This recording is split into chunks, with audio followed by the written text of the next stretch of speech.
Why, hello everyone, and welcome to the official Action RPG live stream. My name is Aaron, owner and operator of the YouTube channel Action RPG, and we're back, and we're live. And someone keeps saying, Aaron, are you still drunk? And the answer is no.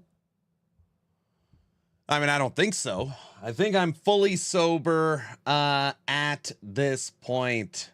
Took you long enough. Hello.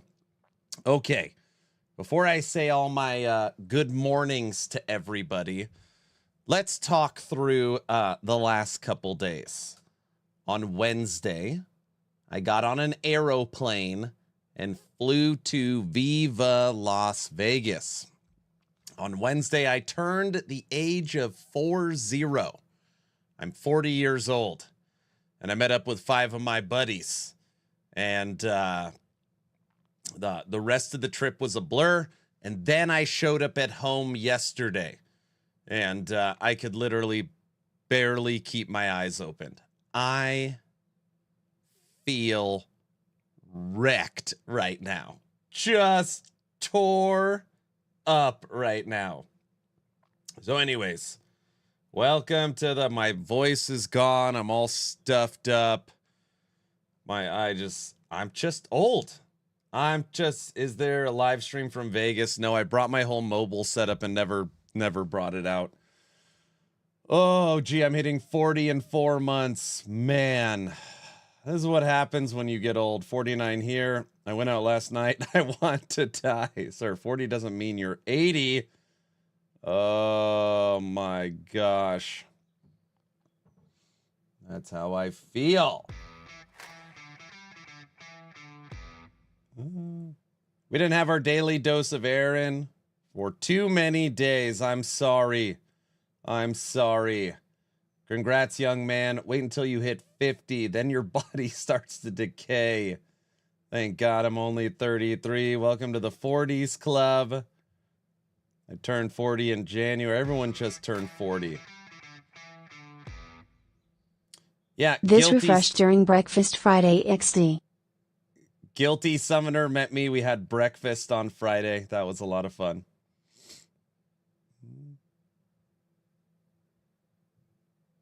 Should have taken some creatine prior to drinking. I wouldn't have been hungover. Thank you guys for the subs. Thank you. Oh, man. Midlife crisis in full swing. Full swing. Yeah. But instead of buying a convertible, I'm going to buy a 5090. You know, that makes more sense. No, I'm just kidding. I'm not buying a 5090, but that's what I would do.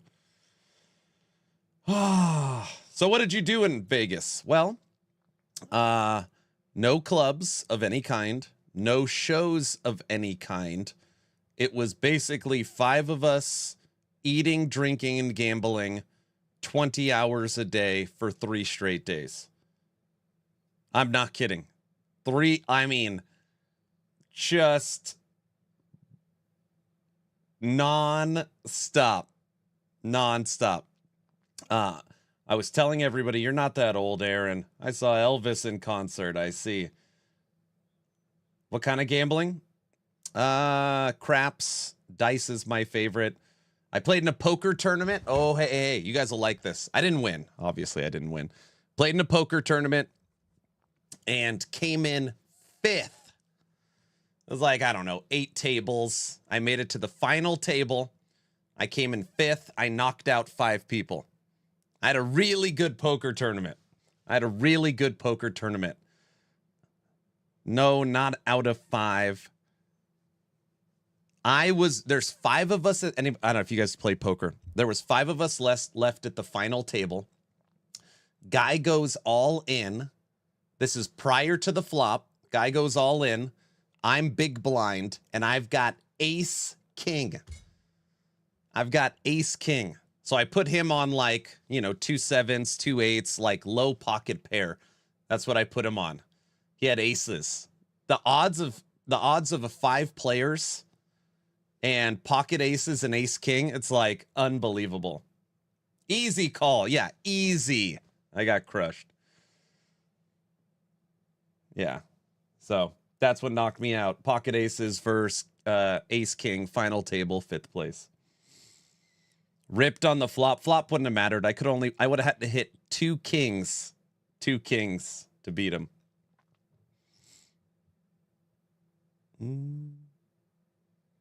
He was super lucky. Oh, man. I know. Yeah, I got smoked-ified.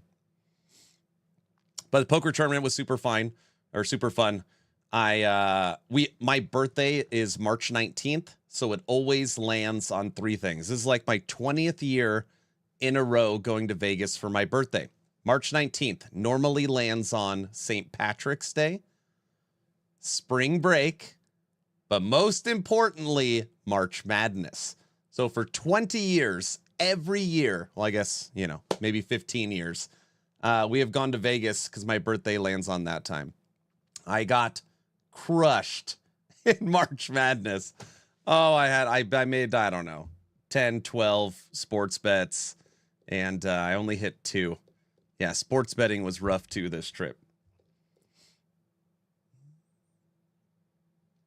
You shove there every time? Of course.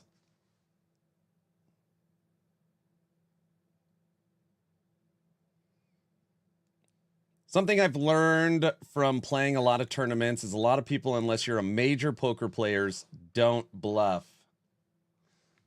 Thank you, honey. So you guys will like this other story. Poker player. This is the same tournament, okay? You're too old for this now. Correct. Same tournament. Older guy across the table. He's got like 8 rope necklaces on. Looks like he's wearing like a white robe, like he was meditating outside in the garden for 10 hours. Anyways, this guy across the table.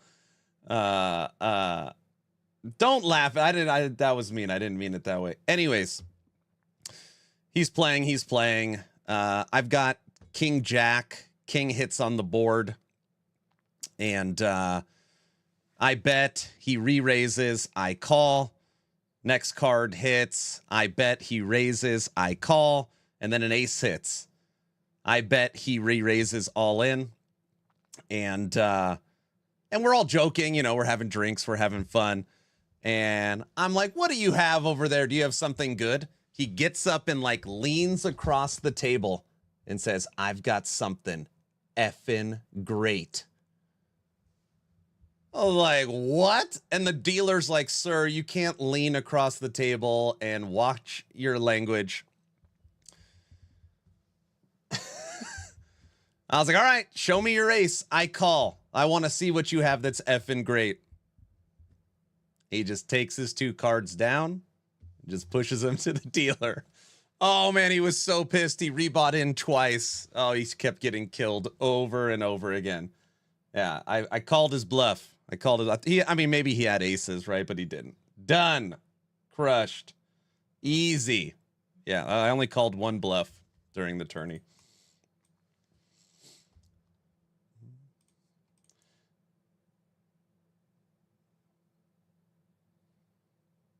Intimidation failed. Correct. Yeah, I would have had to call just to see what his cards were.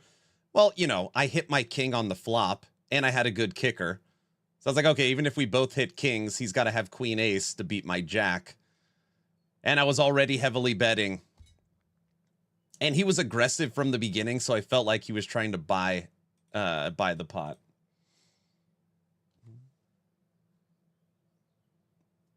But anyways, to continue the story, we did a poker tournament.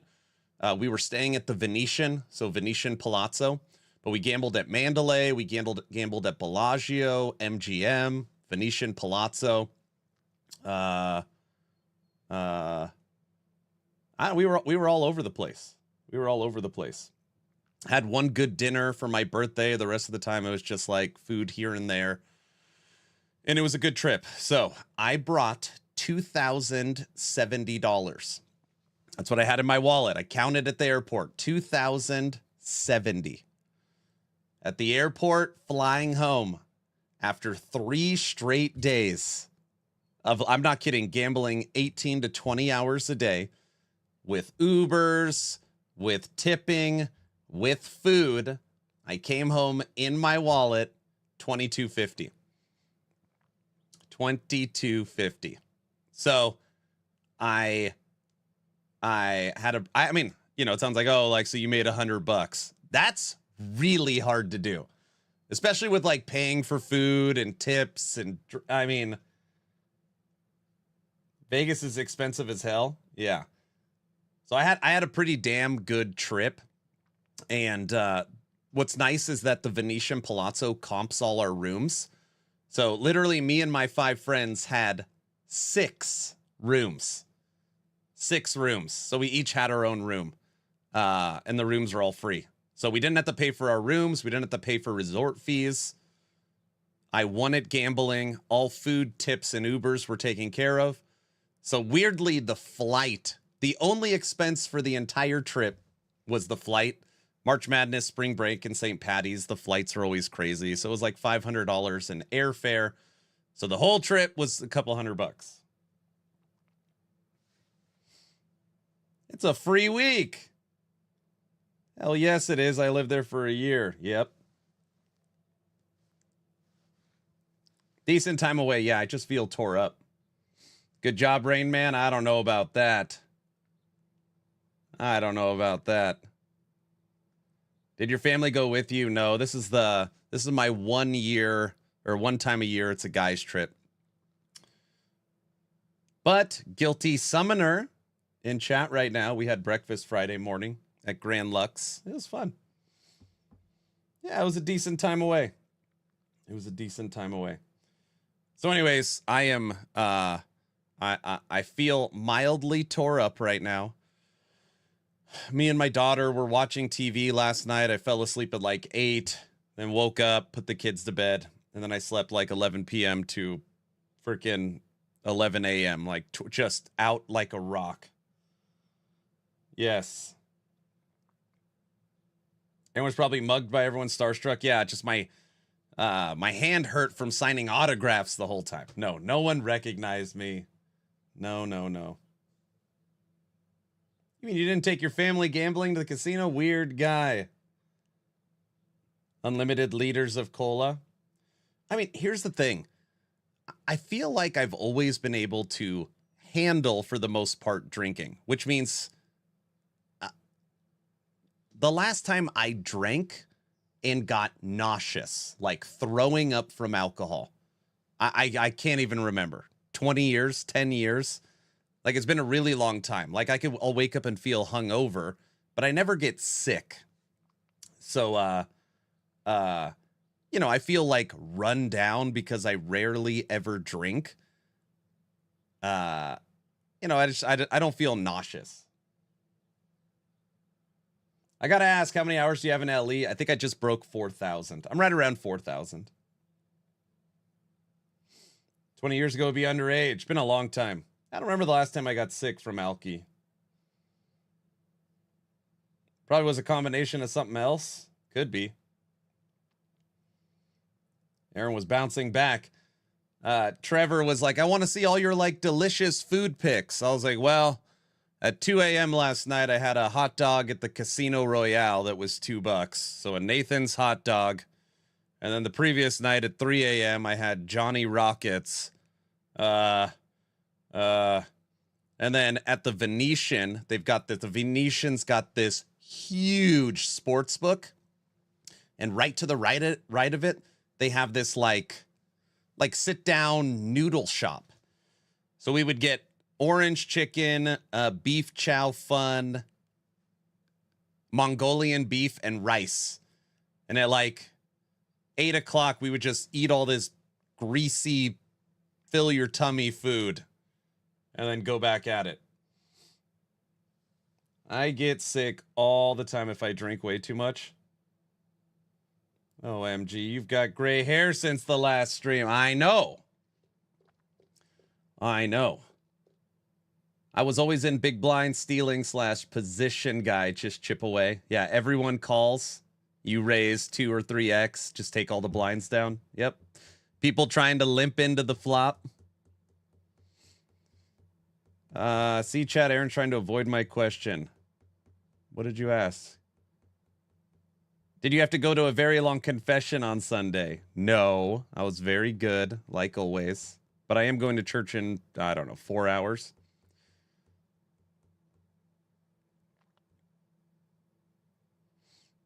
Do you have a 3LP drill course compass by any chance? I do not. And that's the combination. Ate high sodium, greasy food and drinking. Welcome back. Happy belated birthday. You know, I get the question quite often. People will be like, Aaron, why do you go gambling? Like, why waste your money? I've never understood casinos, stuff like that. And I always say the same thing. Let's just say you took $5,000, all right, and you went to Vegas for a week. And that's how much you spent. It was $5,000, you and your friends in Vegas. And you went gambling, and you had drinks, and you saw a show, and you had nice dinners, and you had a blast with your buddies. And you took that same $5,000, and you went on a 1-week cruise, right? You went to the Bahamas, you went to the Caribbean, you went somewhere. And you had a blast with your buddies. What's the difference? Well, you know, one's you're supporting an evil corporation, sure. You could give those, one, you're traveling the world, but I'm just saying from an entertainment standpoint, what's the difference? Gambling and Merchants Guild, bad vibes. Oh, I had a great trip. What religion are you by chance? I'm Christian. I go to a non-denominational Christian church every Sunday. I mean, they both have gambling. That's actually really funny. There's a casino on the cruise ship. Casinos have everything. People go to a casino not gambling very often. There's a lot there. You're a full-grown man. Spend your money as you see fit. People need to worry about themselves and leave others alone. Thank you. Thank you. When it's bro time, it doesn't matter where you go or what you do as long as you enjoy it. And it's funny, me and my 5 buddies, we could literally sit in the room and watch just college basketball and have a blast. We don't need fancy dinners and shows. I mean, we wanted to go shooting this year in Vegas. They have like the shoot a chain gun, for 8 seconds. Like we wanted to do something different. And then of course, it didn't happen. Yeah, it's easy. On a rare occasion, I go gambling, bring $20, play slots with buddies, basically the same as going to the movies. Exactly. And this is a once a year. This is a once a year, 3 or 4 days. Shoot a machine gun out of a flying helicopter. I bet Vegas has that. I'd venture to guess Vegas has that. The only problem with gambling is when you let it control you. Otherwise, it's just a pleasure, a lot of things. Oh, the hit for the trip. So one of my buddies does, I can openly admit, gamble probably more than he should. He was in the high limit room in slots and he hit for $3,800. Did he leave with that $3,800? No, the casino got it back. But that was the big hit of the trip. He hit for $3,800. And he left way down. He had a horrible trip, which seems impossible, but yeah. We were playing 3-card poker. I don't know if you guys know this game, but we were playing 3-card poker where it's, you guessed it, poker with 3 cards. And I got dealt 3 jacks.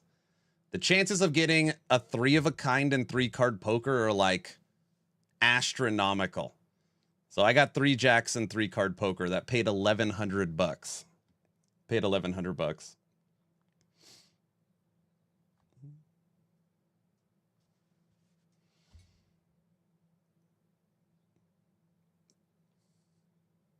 That's like hitting 5 aces with 1 deck. Yeah, you get dealt, so a single deck, you get dealt 3 cards, and they dealt me 3 jacks. It was $1,100. I was like, yeah, that's actually why, that's what sustained me.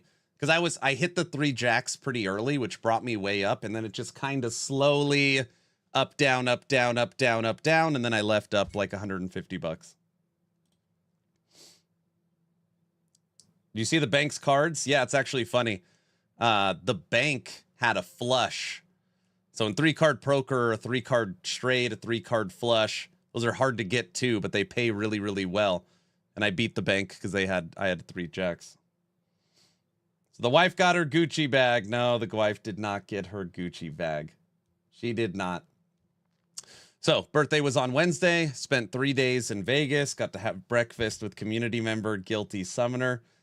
Came in 5th in a poker tournament. Got beat with King Ace versus Pocket Aces. Was drinking and gambling for 18 hours over 3 days. And I am home now feeling tore up. So there we go. Wife wants a bag. I know she does. I know she does. Oof, bad beat. Yeah, it was brutal. But it was fun. I came in 5th. So this is what we're going to do on today's stream. Back to the grind. This is what we're going to do on today's stream. I apologize if you guys have already seen it. I have not. And since I need to watch it anyways, I'm going to watch it right now. I'm going to watch it right now. And you guys could tell me if I missed anything good.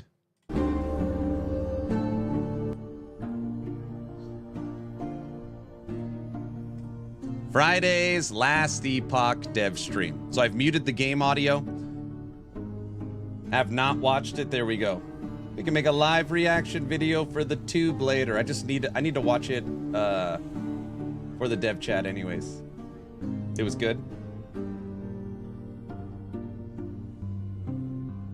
Want it spoiled or no? I'm gonna watch it anyways. It doesn't matter. No, don't spoil it, just in case there's something huge. You should skip the part about nerfs to Aaron's will. Oh, jeez. What's up, Logout? Oh my gosh. Logout macro in chat right now. He ordered old fashions to my room. I get up to the room at like 3 a.m. ready to black out, and I look and there's a note card that says, "Happy birthday, Logout macro," and it's 4 old fashions. I'm like, oh my gosh. Well, how am I supposed to know they're there when you're out all day?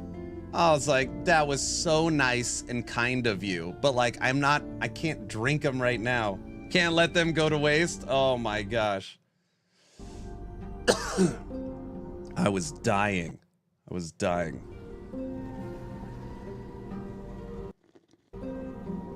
What if Bear had crows?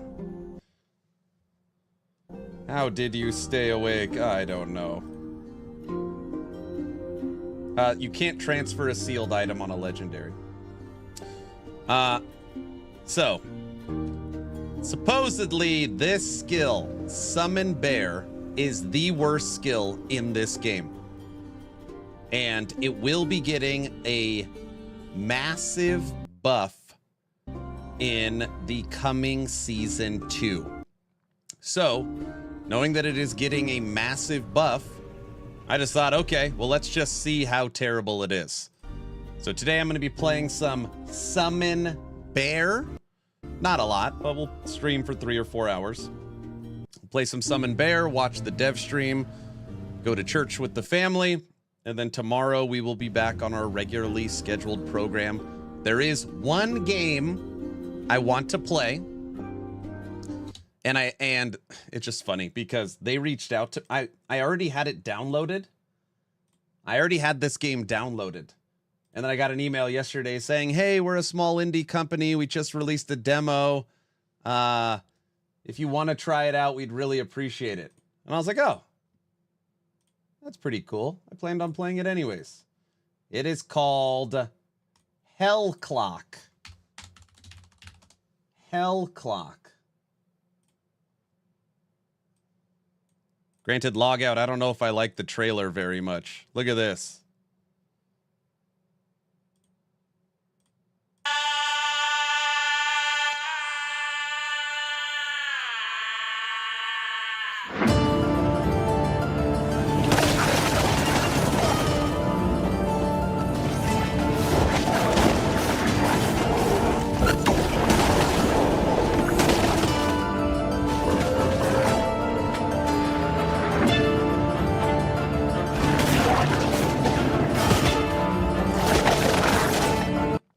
This, okay. I feel like it's important to be honest. This was actually my selling point. If you guys don't know the inside joke, for the last 15 years, it's Diablo-like. And then obviously, you know, the joke started, it's Exile-like. This actually put in the trailer Exile-like.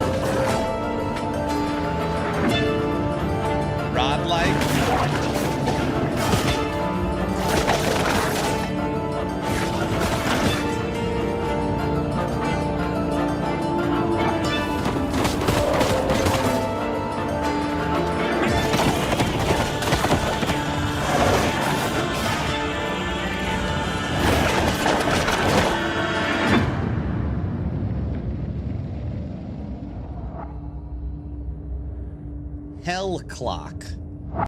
Hell Clock. So I downloaded the demo yesterday. I had to do a couple things on my computer when I flew home.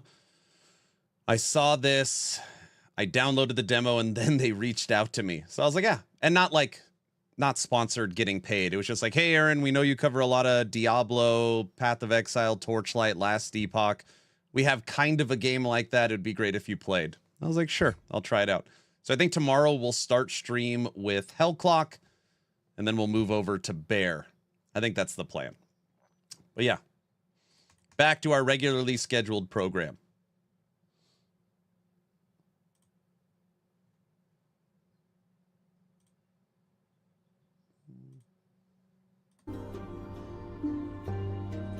Wow, you're widely known. That's what I said. In Vegas, like, my arm hurt from signing autographs.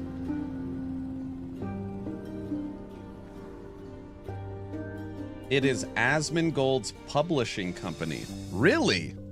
I thought Asmongold doesn't have a publishing company anymore.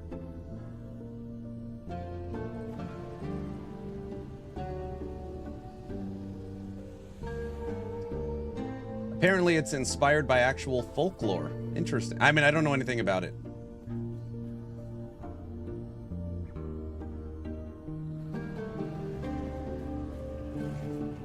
Mandragoria, Whisper of the Witch Tree. That sounds familiar. Hey, Diesel, did you send me that? You sent me that, didn't you? Mandragoria, Whisper of the Witch Tree. We played it? We did play it. Sounds familiar. Yeah, Asmongold is neither developing the game or his publisher. Oh, I got it. Okay. I was like, where the hell's Mike? All right. As usual, I'm your host, Mike. Hello. How's it going, everybody? Look at my big bear. We're feeling good. We're having fun. We're just gonna hang out and play some Last Epoch and answer some questions. Who's got questions for me, huh? About where we're at. All right. All right. It's dropping at 40. Yeah. I'm questioning its we have a worth. little chill time, hanging out in the monolith, killing some bosses.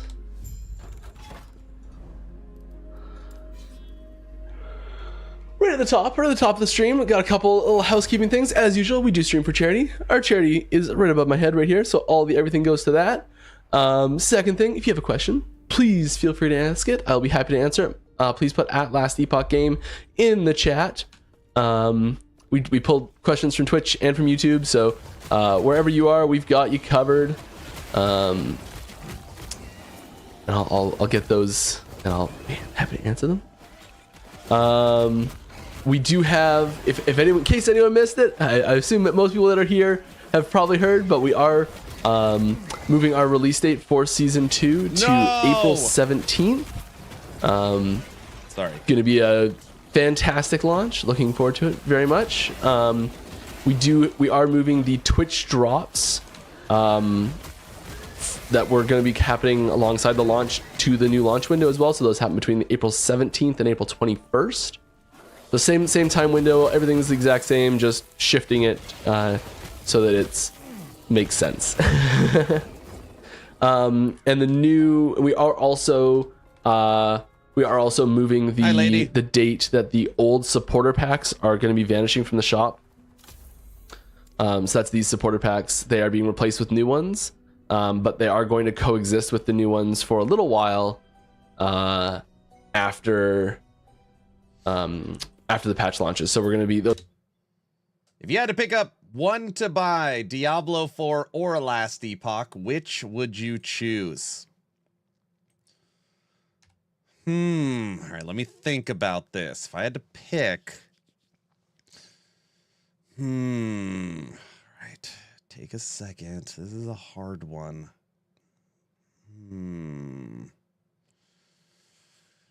You know, after playing both for quite a while, I think I'm just going to have to go with Last Epoch. Yeah, I think I would take Last Epoch. That's my recommendation. It's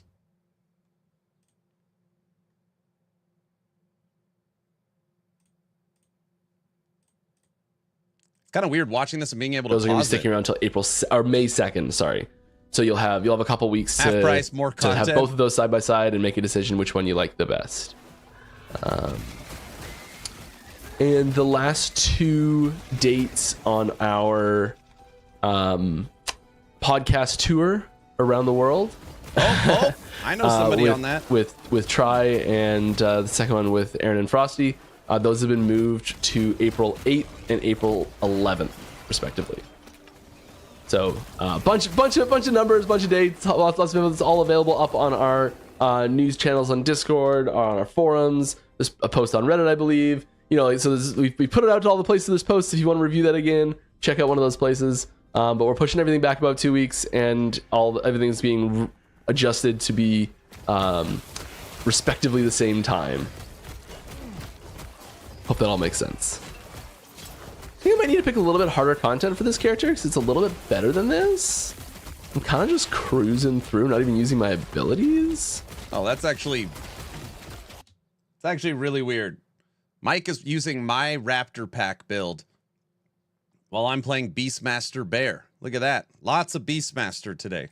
Except this guy's got some beef to him.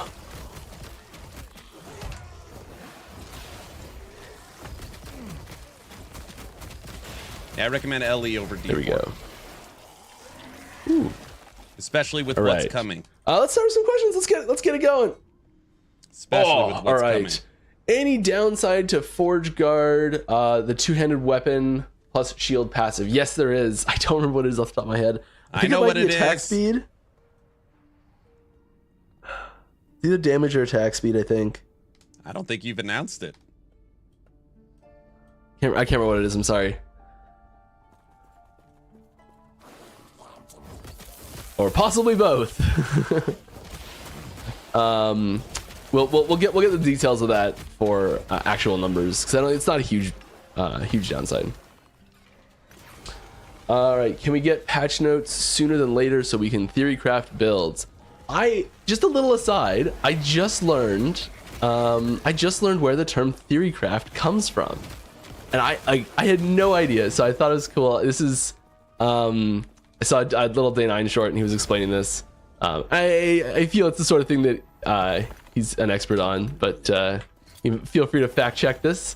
It was that people were playing, like when early days of StarCraft 1, there was people who were not actively playing StarCraft, but were theorizing on the best way to play StarCraft. And as sort of like a like a jab, like an internet, that's not the right way to do things. I'm not. It was, oh, you're posting just playing Smythe. theory craft. I don't know. We'll see. I Smythe. had no idea it was like a bad term initially, which I thought was pretty cool. Hey Hey. guys, how's it going? Which And doesn't really woohoo. matter or mean Hey, anything, but what's up, whatever. Matt? As Doing far as the good, question just with patch notes, tore up patch from notes, I Vegas. don't have a specific date, but the patch notes are also getting pushed back a similar amount of time, so it's going to be, closer to the launch date still, and we won't be pushing them out early. I'm sorry. Hey Mike, I was wondering if there's a possibility we'll see mirror image support for Mage. Kind of cool skill node with no support. Yeah, I maybe not in season 2. it's one of those nodes that's interesting because it is, I think, the only minion support at all in Mage. It is way off on an island. And when we were originally designing Rune Master, we considered making Rune Master a minion-based mastery. Ultimately, we didn't, and I'm very pleased with the direction we ended up going with it. We kind of made the decision that Mage would be a non-minion class. So I think it's pretty unlikely that we'll see much in the way of mirror images getting any sort of buff. Hey, look at that. There's something you don't see every day. If you haven't seen that before, it's a little Easter egg. Health potions have a chance to drop as beer. And they have exactly the same stats. It doesn't mean anything. It's just a little like, haha, it's funny. If you can't pick it up, you have to use one first. There you go. And it says plus 1 potion. Can any build go to 800 What do you plan on doing during those 2 extra weeks pre-launch? There's a few little things we're gonna sneak in. There's stuff that we had. There's stuff. Wait, Shakers, what do you? Can any build go to 800 corruption? The game is balanced around 300 corruption. What's up, Goose? They hate Sentinel. The double downside of the Forge Master node is ridiculous. Did they put out a picture of the node? It must be in this. Is it in this stream? Stuff that we had planned for early hotfixes. So like when we're leading up to a patch, yes, I see. We get to a point where we're like, okay, this build is like, it's functional, there's no major bugs, it's solid, it's really good, we're confident in its stability and its qualities there, and this is what we're gonna launch with. And so we actually already had gotten to that point where we're like, okay, guys, spoilers. No, it's okay. That's right. I asked the question.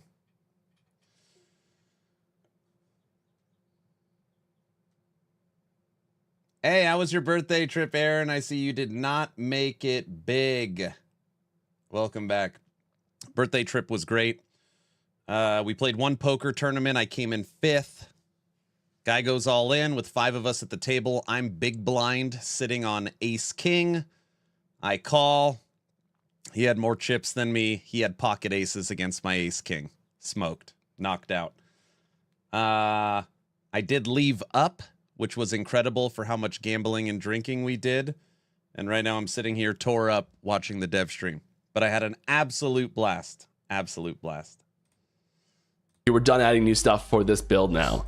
And when we decided to push a little bit, we kind of opened that up and said, okay, the things that we're going to go in hotfixes, we're now going to put into the main build, and we'll do more stuff into hotfixes after the season drops. Oh, it was a blast. So it's going to be, there's going to be some little things, mostly just minor bug fixing, some little quality of life stuff, something that just, here's something that just got put in today that I'm very pleased about that wouldn't have been in otherwise. So you can thank the delay for this. This screen, this probably would have come in like a hotfix on like day 1 or 2 or something like that. So it's not really that big of a deal. But this screen, there's now a little label that shows up here that tells you your the timeline corruption. So all of them, all of the timelines have like a little like, woo, oh, that is so like nice. 4,000. That says the timeline corruption there. So you can track your timeline corruption from the screen and see it bigger. That is so nice. You know, like little things, like we're just doing more polish, looking at like little feel things. So like pickup radius for items. We were reevaluating that today. Just little things nice. Like that are sort of like as we play test more, we get a better feel for things, and we just catch little minor changes. So you know, it's there's always room for more stuff to make it in, and we're trying to do low risk, high reward things because we just don't have the time for big testing on major features.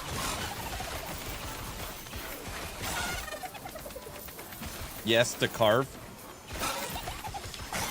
Thank you, Rax. I should drop some of this stuff. I really don't need most of it, I'm pretty sure. Sparkle dust. We're just gonna start chucking stuff on the ground. It's happening. Oh my gosh, what is he doing? Crazy person. I just can't help but pick things up is the problem. So we're just gonna drop it all again. Still need a way to see for having those go watching directly streamers. to your crafting material stash is so nice. Okay, we're just gonna share this node wholesale. I think so. The Here we go. Oh boy, people are gonna be we're pissed doing it off. this way because here you go. First unplanned impromptu spoiler. So it is. One sec, I'll go full screen so we could see it.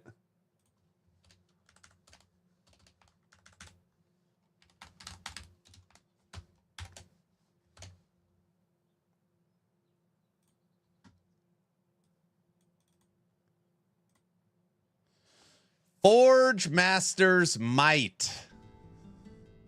Less damage, and less attack and cast speed, and haste grants added block chance.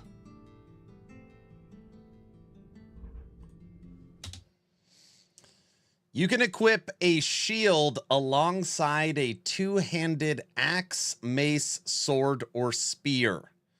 While you have a two-handed weapon and a shield equipped, you and your minions deal less damage, and you have less attack speed and cast speed. And haste grants you block chance instead of increased movement. So when is your dev stream interview scheduled? April 11th. They push mine, April 11th. You gotta play Supervive. I've played Supervive and streamed it. Pets should loot glyphs and runes. I mean, I really mean this.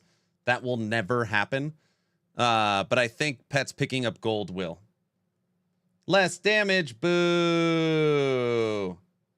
I thought I missed it. No, it was pushed back. It's on the 11th. I was planning to do a Forge Master two-handed shield throw. And know that this node is only for Forge Guard. It cannot work on a Void Knight or a Paladin. Haste instead granted block chance. I forgot about that bottom one. I think it'd be sick for them to give a pet skill tree, so then your pet is like a companion. You know how much stronger a two-handed weapon is with a shield would be? I know. I know. Season 2 drops on the 17th. Less attack and cast speed, but what about throw speed? I think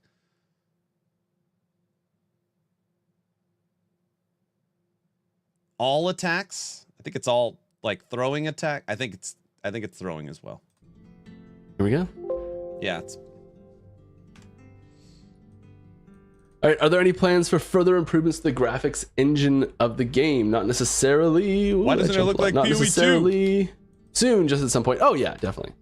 We're always cooking on the graphics. Like there's sometimes it's engine based and like more of like a high level change that affects things, like a shader change that can affect all sorts of things in the game. Visuals in season 2. I think that's something that a lot of people improved. would associate as like an engine update or engine improvement, as it affects everything. But then we're also doing things where like we just make the VFX for something look better because we did a better job the second time around, you know? So both those things are on the list and we're doing them. Dude, I feel like the bear is smashing. Oh, I gotta go to the right. Is there a training reason dummy. why the gamblers take so much time between gambles? Yes. Do I remember exactly what that is? No. Forge Master, yeah, they're the forged weapons. I think part of it was that the and manifest armor and ring of shields. They're the just minion didn't want to class. incentivize And the spamming shield throw gambling, class. which I think once we took away the ability to get really good items from the gold gambling, kind of removed the need for it. It's a crazy thought that back in the day, a way to get your items was the gambler. It was one of the quintessential ways to get your gear was the gambler. And then they flipped it and basically said, we do not want you getting your items from this or this way. And they murdered it.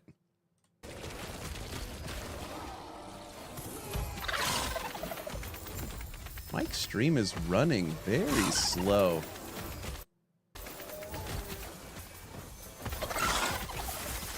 All right. Ooh, some cool little stuff there. Yes. Glorious.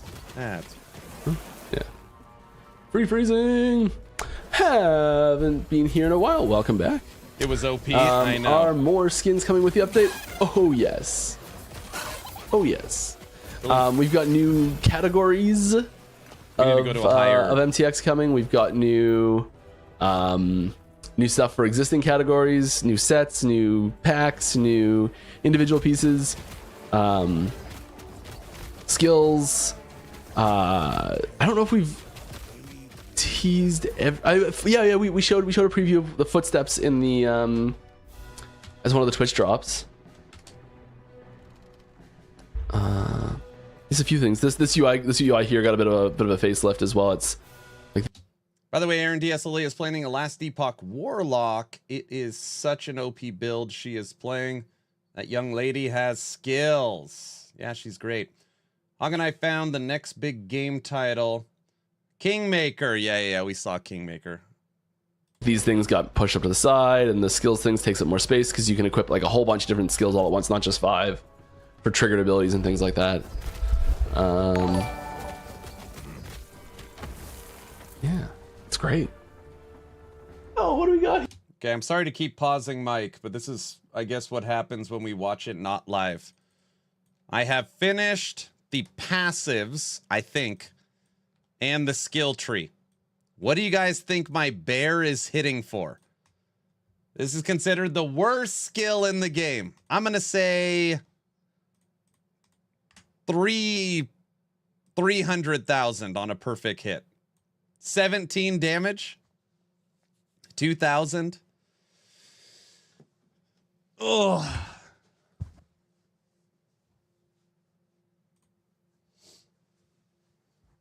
350,000. D4, 4 damage. Ready? Damn. Wait a second. Crit again.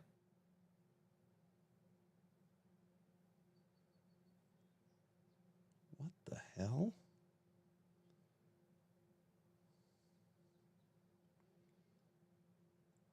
Oh, dude. He's probably about to hit for 6. He's probably going to hit for probably over 600,000 right now. Watch this.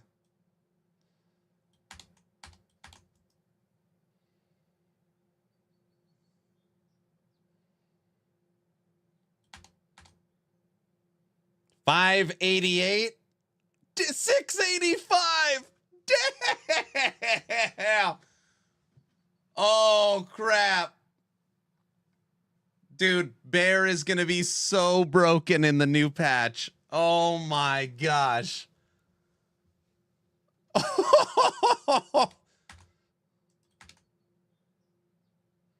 756.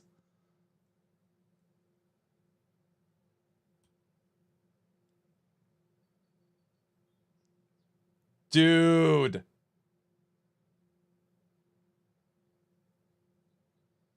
$756. That bear's just hanging out.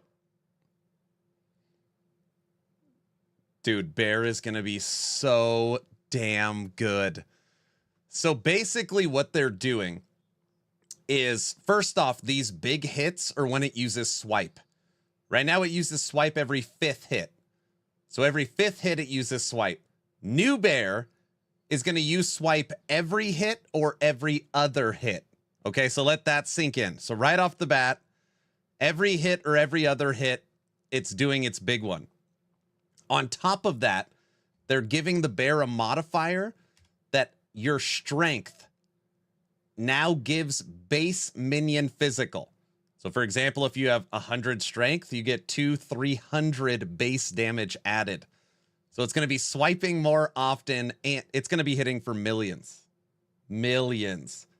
Damn, Bear is going to be awesome. It's going to be awesome. So no NDA? No, I'm under NDA. They've already said that. Minions are back on the menu, boys. What is the name of this Bear build? It doesn't have a name. I just put it together this morning when I was trying to get the alcohol out of my system. It doesn't have a, I haven't, it's not done. I just threw it together. Here, I've been missing things. How did I miss these things? Yes, that's why it's so Vulcan. awesome, because it can gain Vellum. berserk. It's Velen bloodthirst. 1112, thank you very much for the sub. I can read so good. And welcome to the party, everyone from Big Madive. There was a 1 million hit from the bear. Oh, I missed that. Cog Ratchet and Next Morris, thank you for the subs as well. That's 14 months there, Cog Ratchet. Did you exercise? Wow, a lot of months. There's a lot of months. Granted, I walked Much like appreciated. 25,000 steps a day. Does that count? All right. Hello, Mike. Nice to hear from you. Yes, I got a question. Sentinel 1, is Rebuke getting some love this season? No. Okay, yes. Do I know what it is off the top of my head? No. Basically, every Sentinel skill got touched in some way. 25,000 steps. I think there's an idol that one of the idol enchants that references Rebuke.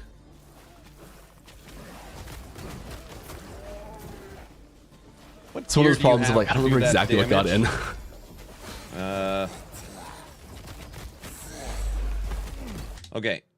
Okay, hold on. This is, I don't know, maybe we shouldn't even watch the dev stream. No, it's fine. I hit 1 million damage on considered the worst skill in the game, Summon Bear. How many legendaries do I have?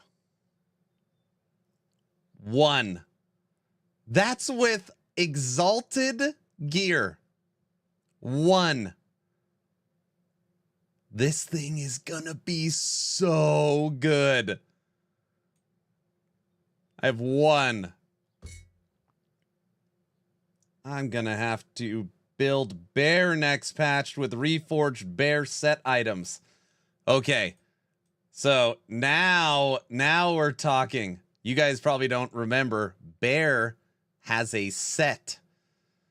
So your glove, armor, and helmet, you're going to be able to craft and make your bear get an additional 30 strength.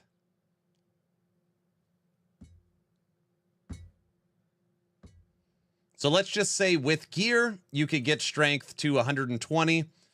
And then with the set, you get 150 strength. And the modifiers, 2. That is an additional 300 flat damage to your bear that is swiping every other hit. Get back here. Thank you. Oh, no, not that far. Gonna give Max Roll a heart attack. What? Maybe you can work on a Beast King? Beast King? Did I totally forgot to transfer my stash, I think. That makes sense. No need for legendary when we got set exalts. Did I do that already? What would be an item?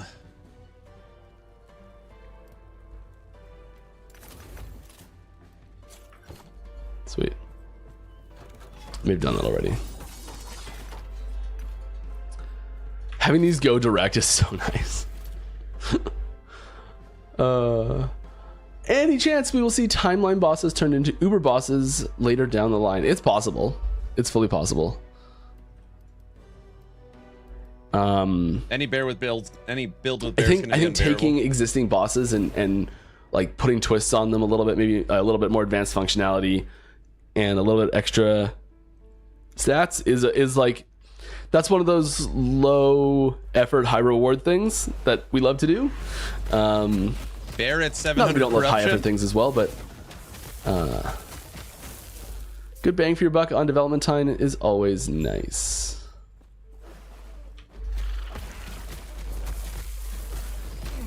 Sometimes you get stuck though in the constraints of old design, and then you start reworking the original one, and the scope balloons a bit. Yeah.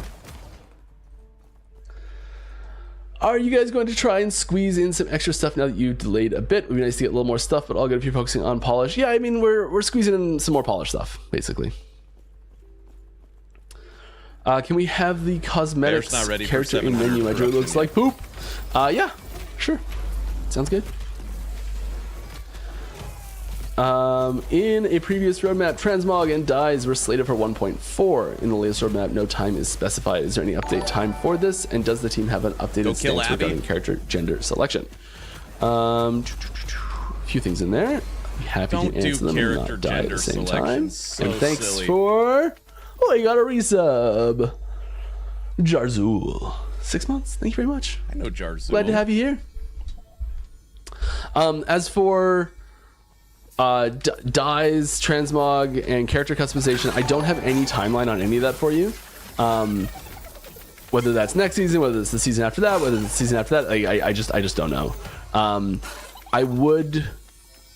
None of the stances on this have changed. Like, it's all stuff we want to do. I don't know when we're going to be able to do it. It's sort of like as soon as possible, but it's, you know, it's quite a large thing to add. So we have to decide if it's like when it's worth it to do it the best. Pretty well everything's a value proposition. So Herald of that's the a lot of Scurry, move what do we speed. got? 1 LP. Haste effect, move speed. That's nice.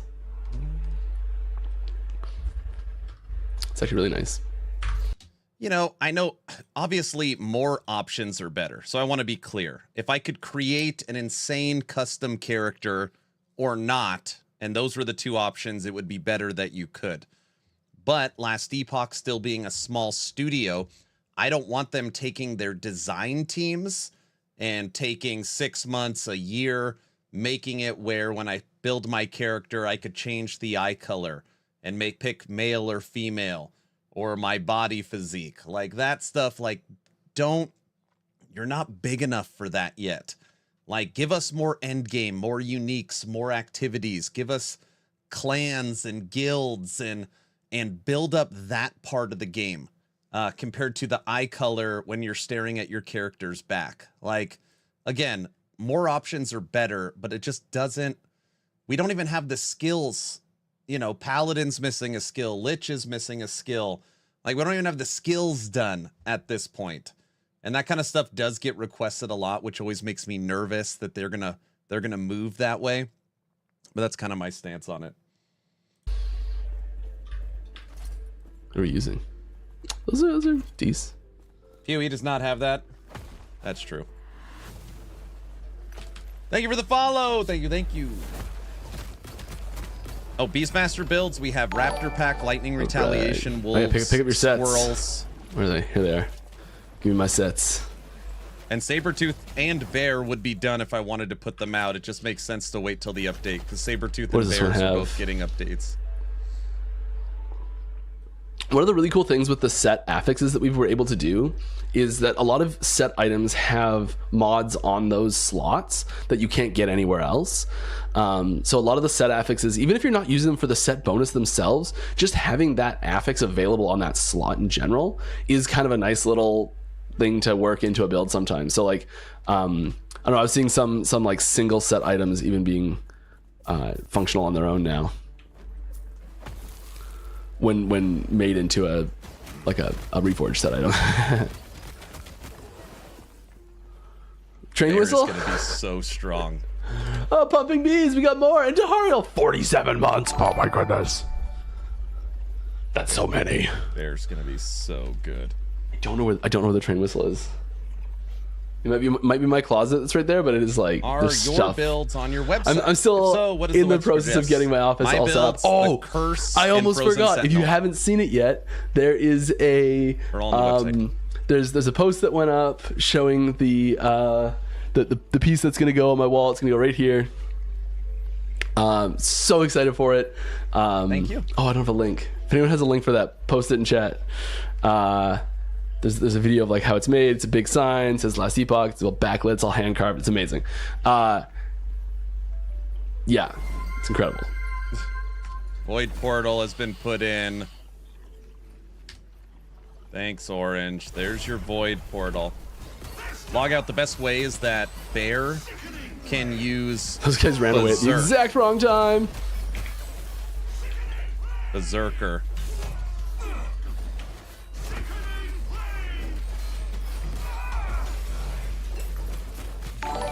%. Okay, more stuff's happening. There's just stuff everywhere. What's the deal with the Void Portal? My community thinks it's hilarious. There's a 50,000 point. You could use 50,000 channel points that makes me switch my portal appearance to the Maw of Madness. And people laugh, saying that they think this portal looks funny. Yes, the Mom portal. Maw of Madness. MOM.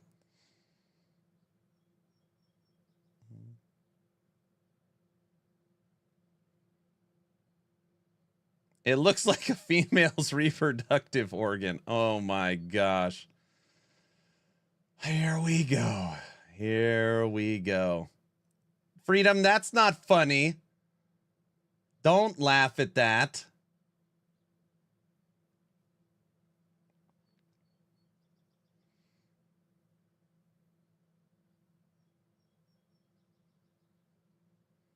I guess I haven't seen one in a while. Cry emoji. I have no idea what's that supposed to look like. You guys are seriously terrible.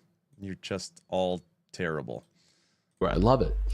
Will the new patch include WASD controls? Yes, the new patch will include WASD controls.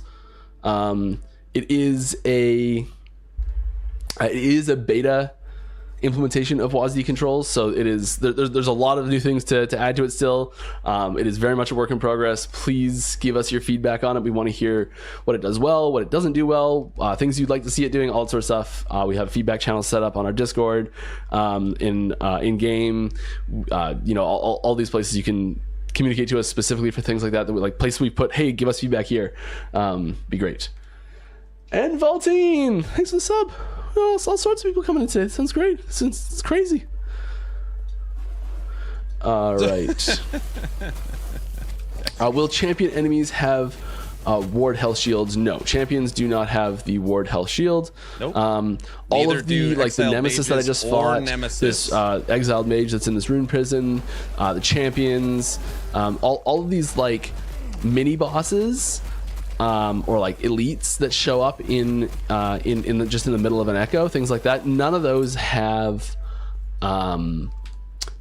shields anymore. The shields are getting removed from all of those things. They're being reserved for major bosses, such as timeline bosses, pinnacle bosses, or Shade of Oribus, things like that. Like it is big boy bosses only. Oh, Steel Mage, that's a 4-digit raid right there. That is a 1,000 person raid. Welcome everyone from Steel Mage chat. That is Steel Mage said was not going to play. Steel Mage was the only person I think that said I am not playing Welcome PoE 2. in. I'm playing Last Epoch. We're talking about Last Epoch. If you got questions for me, put out Last Epoch game in the chat. Before they get move funneled to me. I've got 4 pages of them to get through right now, and I should be going faster. I almost want to just put like the trailer up for a second so I can just answer questions. Let's put a teaser up, and I'll do a question batch here. Here's a little Void Knight passive. Sure, that's not with that. How many bug fixes are coming to 1.2? Let's season 2. How many bug fixes are coming to season 2? There's some bugs that haven't been fixed since like 0.8, and I'm wondering what's the priority with old bugs.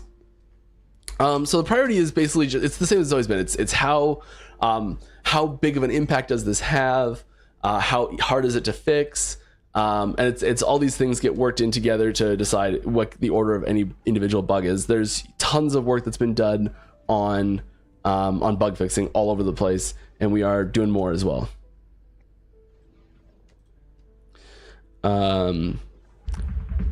Got any teasers and leaks for us after the guys stream? Carv's still employed at EHG. Yes, Carv is still happily employed at EHG.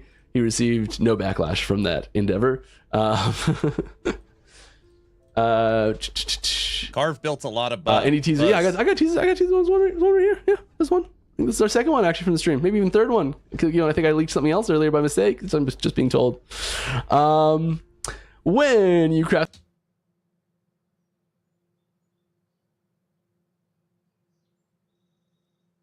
What did he leak by mistake? Did anybody catch it? What's he talking about?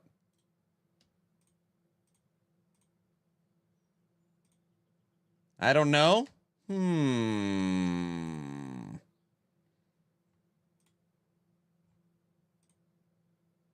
Maybe Forge Guard passive? I mean, he showed that. I don't know. You tell us. I don't know. I don't know. I'm still hungover.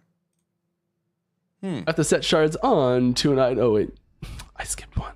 Oh, my goodness. In one of the interviews, you mentioned changes to the ward system. Is it mostly just that it's not going to be on everything instead of just on the most important mobs? Yes.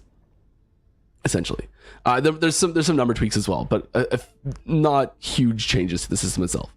When you craft the set shards onto items, does it only carry over the set bonuses, or is it also the stats and conversions? For instance, Meteor is lightning. Got it. The corruption on the map. Let's talk about this briefly for a second, just to get the details out of the way. So let's say the Last Bear's Fury is the set we are shattering. We shatter this, and we get the Last Bear's Fury set shard.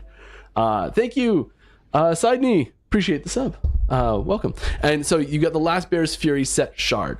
That one is going to have... Oh, it's not working. Really?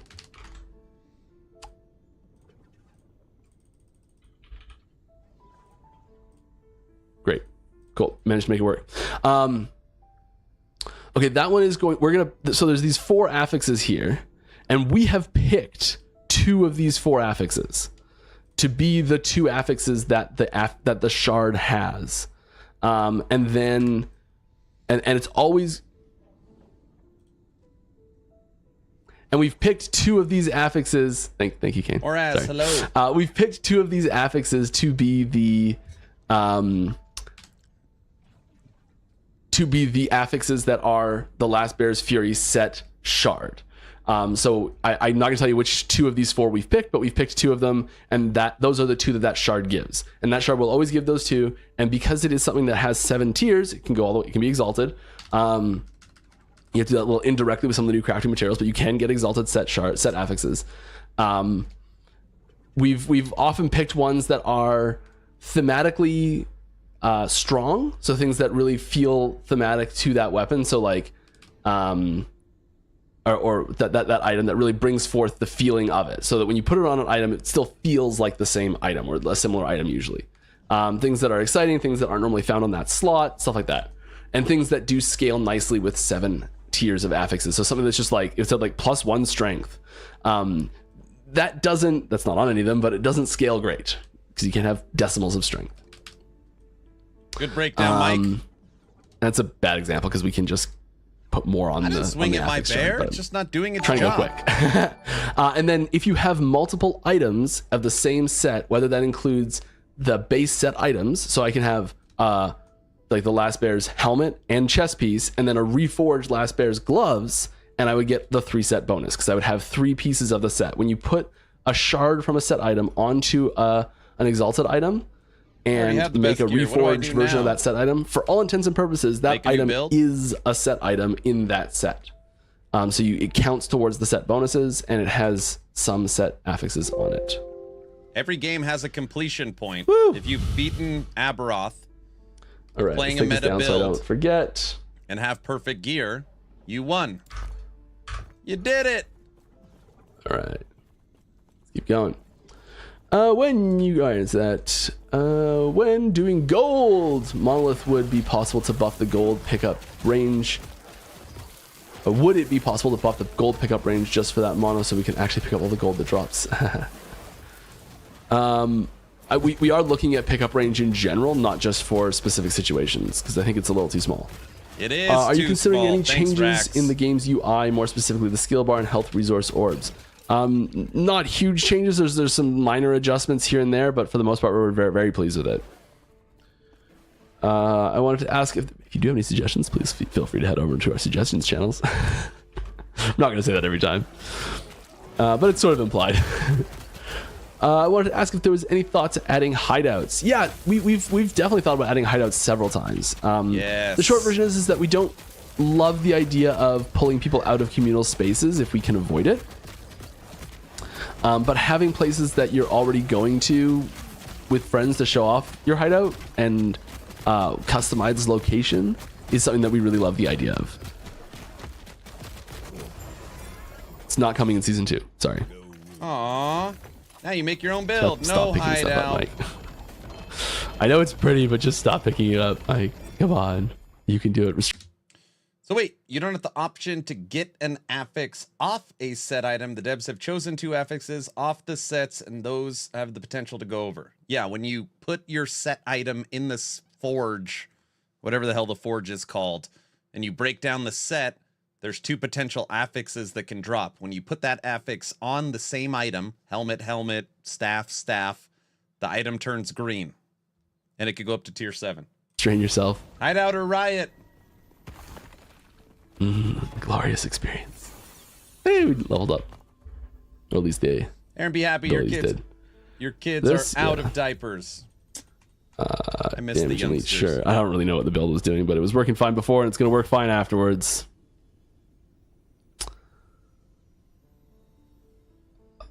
Yeah, I love that one.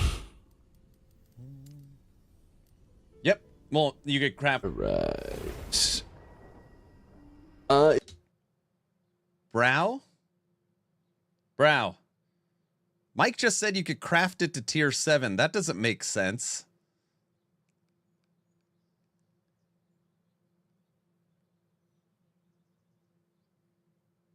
Oh, you need to use the new runes and move them around.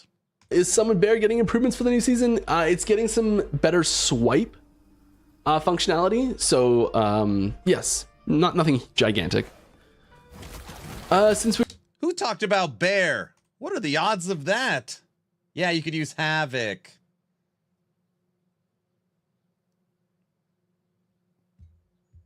I managed to pass 200 corruption for the first time with my marksman rogue. Congratulations. That's huge.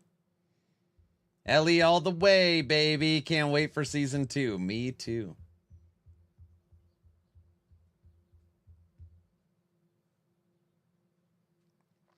You know what's in store in the download. Listen, this is going to be a 50-page patch notes, most likely. I know a lot. Do I have it all memorized? No. But like specifically, I mean, I know what Bear is getting. We are expecting some changes to life. Is it going to be both recovery and increased amount, or is there some new life-dependent mechanic? I would say more in that there's better availability and synergy in skill trees for classes that really thematically like to have non-ward defenses. No, I've been playing it for earlier months. on. So you're gonna see things that maybe scale off or synergize well with I already have a life level 90 appearing earlier in passives. Heart Seeker. And in stronger amounts on some items for health regen in particular.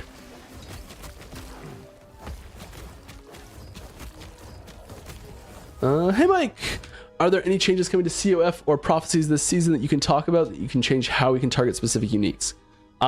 There's not a ton happening there. A lot of that's happening in the Weaver tree instead, and but there's some little things. There's like a couple new prophecies, I think.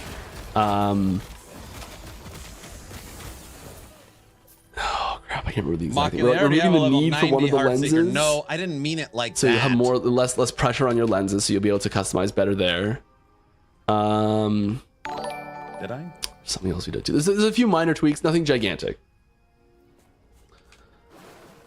All right. Hey, Mike. Oh, Irons, that. Are you playing COF or Merchant Guild at launch of Tombs? I don't know. I think I'm probably gonna play COF. I played Merchant Guild last time. In my free time. I did really enjoy it, but I don't know. I really like COF. I so frequently play SSF in general anyways. It's kind of like it always has been. COF for life. What? Yep. Back here. I shoved it the wrong way. Yay, we did it. And leveled up too. All right. In teaser, they show some examples of champion affixes. Were those all you can get, or is there more? Don't think EHG would show every stat or even all the uniques you get in a teaser. Chatterbox, they did not show all the champion affixes. And just for everybody out there, if you do not know, there is over 30 new uniques / weavers coming. 30. including the ability to make your own sets? I have a question. I like last Epoch, but I think the movement is a bit slow. Do you think about adding items to speed up the movement a bit? Well, we are adding one item in Season 2 that just gives you perma haste. So if you want to go fast, there you go. Yeah, you just got to kill Uber Aberoth in the race. Overall, though, we are pretty pleased with the general speed of most things in the game. Game's too slow. I can't see there being huge shifts in the overall meta of speed. Too slow. It's not. I can see what's happening. I have no idea Speed what it we up. have that we'd want to even take. Shattered Worlds. Is Bear ready to take down Aberoth yet? Log out? What do you think? What do you even take here? You need I have another 500% category in movement here. speed.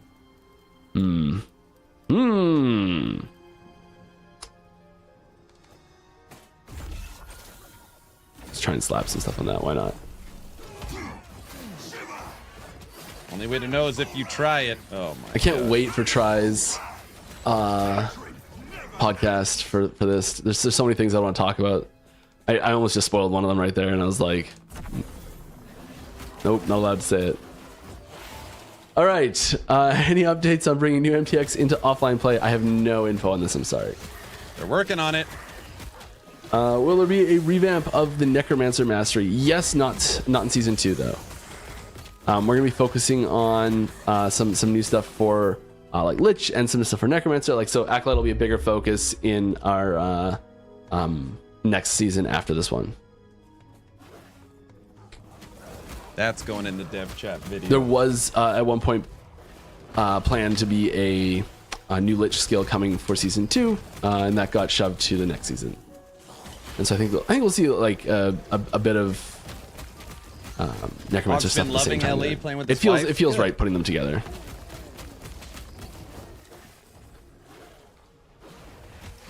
I'm guessing Necro's finally getting its passive tree Season 3. With the addition of set shards, have there been more sets added to the game? For example, there is 0 set items and any set bows at the moment. We haven't added more set items to the game in Season 2, but assuming that the revamp to the set system goes well, which I am extremely confident in it going well at this point, we're going to start adding set items again. It's been a while since we've added a set item to the game, and we kind of wanted to make sure that the change to the set system that we had planned was solid, and we were happy with it before we really started expanding that as well.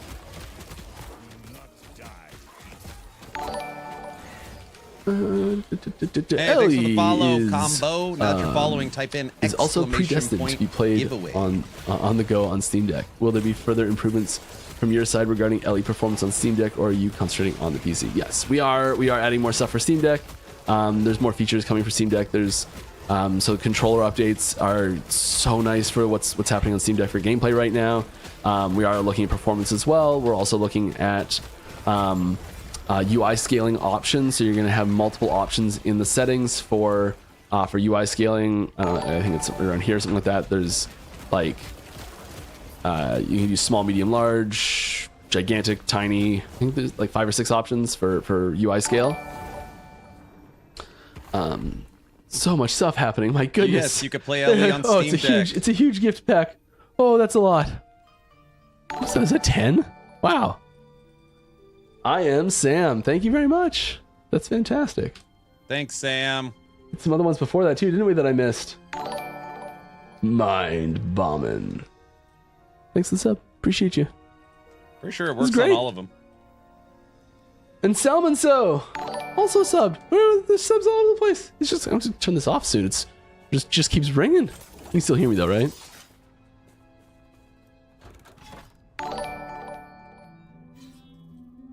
I don't know how to turn it down slightly. Heavy 46 months. Whoa. Whoa. Feels good. Thanks, buddy. Your Jug survived the move.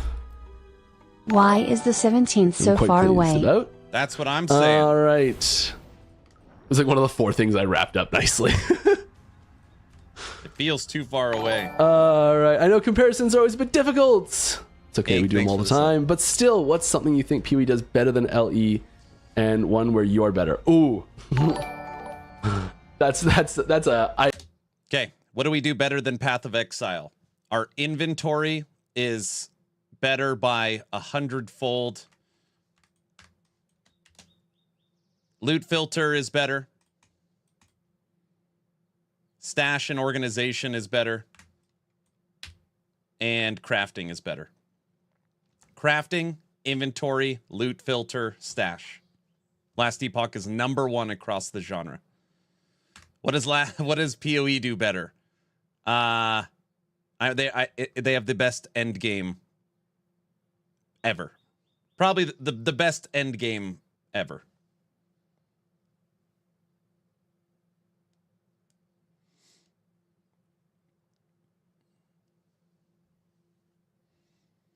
Well, so Nash, I mean, you could debate PoE's crafting is better. I mean, I would that debate, you know, maybe not a slam dunk. I think if someone put 1,000 hours into Last Epoch and then put 1,000 hours into PoE, it is of my opinion that a majority of those people, like 70-30, would pick Last Epoch over PoE 1's crafting. That is my guess. I think Ellie would win that. PoE's crafting system is better for crafters. Ellie's crafting system is better for players.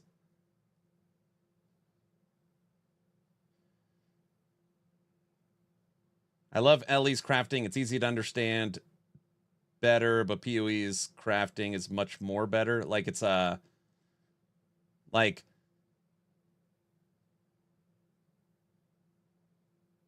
that doesn't make it better. PoE with Harvest found too much deterministic crafting is not good. PoE 1's crafting is complicated.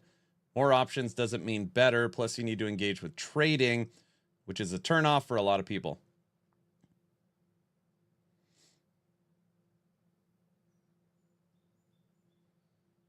Tw 2,500 hours in PoE, and I still can't craft. It's more advanced.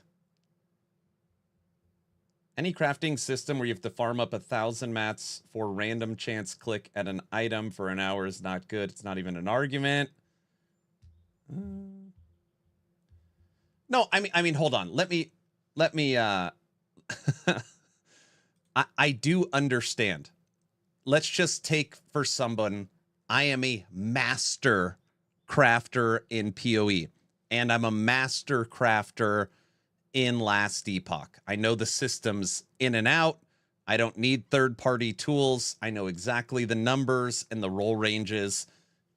In that situation, I could see where the master of both systems would lean PoE. Okay? I'm not a fool. I get it that there is a lot of people that engage and enjoy PoE 1's crafting system. Okay? What I'm saying is that when we are talking and discussing this, I don't know how many of those people, you know, if you took 100 people, how many are at that level? PoE 1, LE, PoE 2. Now, having almost 300 hours in PoE 2, which I know isn't a lot, I in the game's current form, I actually don't think that PoE 2 has crafting in the game. I don't.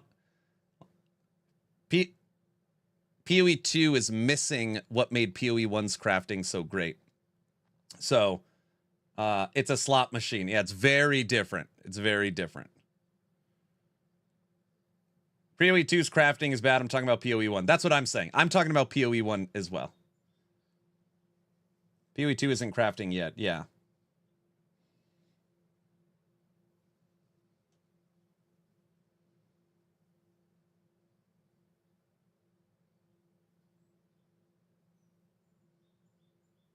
So Chatterbox, whenever I am talking about comparing games to, when that question is asked, I have to eliminate any third parties. Okay. So it is of my opinion that Last Epoch has the best inventory. And I guess this is the only one where like Last Epoch across the whole genre will have the best inventory once season 2 comes. All right. For in-game create your own loot filters, they're number 1 in loot filters. Come season 2, they're number 1 in inventories. Current, they are number 1 in crafting. And current, they are number 1 in stash. 200 in-game stash tabs that are customizable, and all 200 stash tabs have stash tab affinity that is more advanced than PoE's. 200 free stash tab affinities. That's unbelievable. That's unbelievable.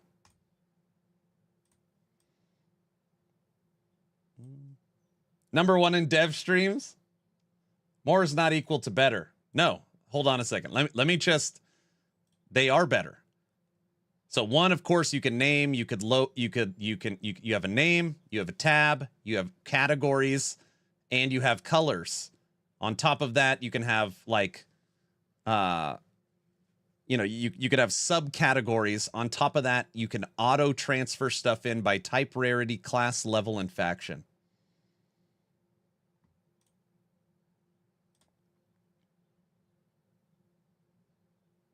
Ah, 10x better. LE's stash tabs are better by a mile. They're unbelievable. Yeah. Let's talk about D4's community inventory.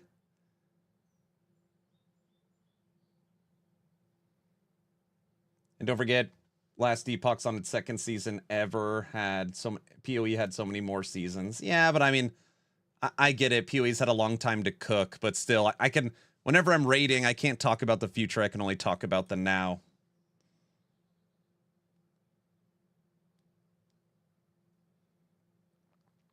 Can you add items directly from the stash to the trading? No.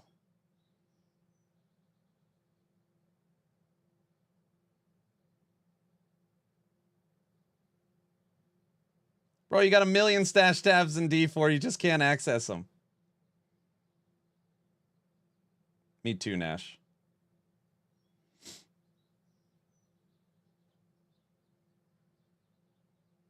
I don't know why you can't save items in the D4 armory. It's an armory. Literally the definition of a place that swaps and stores armors.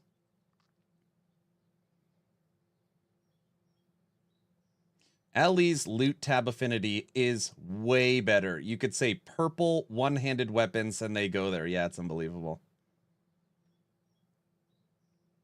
Don't tell me you don't get hot in that jacket. Yeah, I get hot. Anyways, Aaron, how the hell did this come up? A question for Mike right now. He was just asked, can you name one thing PoE does better and one thing Last Epoch did better? And sorry to sound like a broken record, I'm going to hit play right now. It is my opinion that LE is number 1 in the genre for inventory, crafting, loot filters, and stash. Where does PoE win? PoE is number 1, probably ever. PoE 1 has the best end game ever in the genre. That's a big deal. I really don't like answering questions like this, but I will, because there's one thing that PoE 2 has that we don't have that is so awesome, and I would love to have. And it's being able to lock a tooltip on screen and have it be like its own window that you can move that window around and like anchor a tooltip and actually like have it be a window properly. You know, like you have in Windows. Oh my god, I want that so bad. Aaron, I believe LE has better trading too because people can't hold your transactions hostage, trying to get you to pay more. That one is they're completely different systems, so they're very, very hard to compare. Comparing Merchants Guild's faction system Bazaar to the player-driven economy in PoE2, I mean, they're almost completely different systems. So that one I try not to compare. But obviously, more people want an auction house in PoE than don't. Like, that's something that's been requested for a very long time. And you guys, I personally don't mind PoE's trade as somebody that loves trade. So, yeah. The way our tooltip system works for things like items anyways, most things actually, is it's only one object that the contents of the object gets changed when it opens. So like this tooltip is the same as this tooltip as like the game object in the behind the scenes. It's just when it closes, it just turns off. And then when you mouse over this, in that like one frame that it's turning on, there's actually a 1 frame delay before it turns on. It changes everything in it to look different, and then it turns on. And that's the same for everything. So like skill tooltips, same thing. Like this is all one object that just keeps getting moved around and change the contents of. So we'd have to change fundamentally how our tooltips work. Something else last Epoch has. Something else last Epoch has is faction system. So when you talk about like last, I think even Nash, who's a main for PoE in chat, would agree. One thing that last Epoch does pretty well is like they really try to innovate, Maraphage Sword, where like you create your own item, create your own sets, the faction system, play your way, champion affixes, 120 skills, each skill has a skill tree. Like they, I give Ellie a lot of credit. I am totally biased. I look at the studio through rose-colored glasses. I can openly admit that. But I like that they throw stuff at the wall and see if it sticks. It's like, okay, every single ARPG does it this way. Should we just copy the trend because they like it, or should we try and do something? Or like they put a last Epoch twist on everything. And I really like that. Now, that doesn't mean that what they do always works and people like it, but it's, I like that they're always trying. Yeah, factions are cool.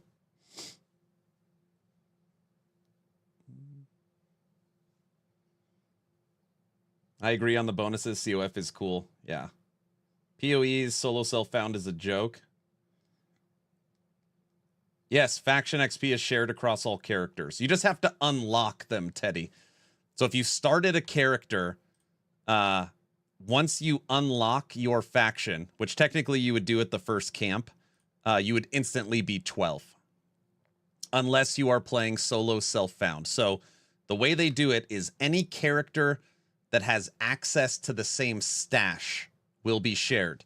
And in the future, April 17th, you will also be able to share corruption. That's going to be a big one. That's going to be a big one. Economy is fun. PoE 1 economy is fun. PoE 2's is a nightmare. Well, guys, PoE 2, that's going to take some time to get that economy right. Like, I mean, that's going to take some time. You got some dupes in there. You've got some manipulation of the economy. Like, I don't fault GGG for a player-driven economy that's all screwed up on the first try. It takes a long, long time to get right, if ever. I don't get mad at them for that.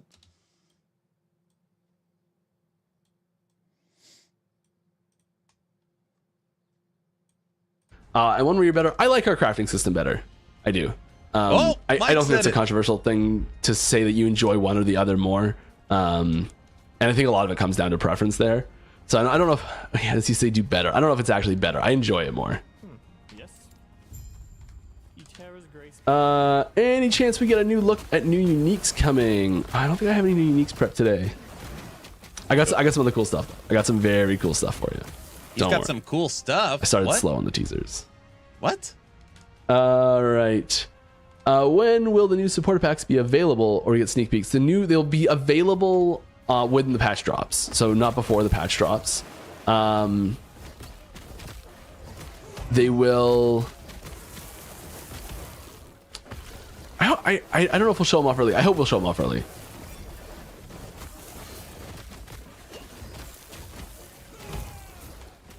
I'll ask.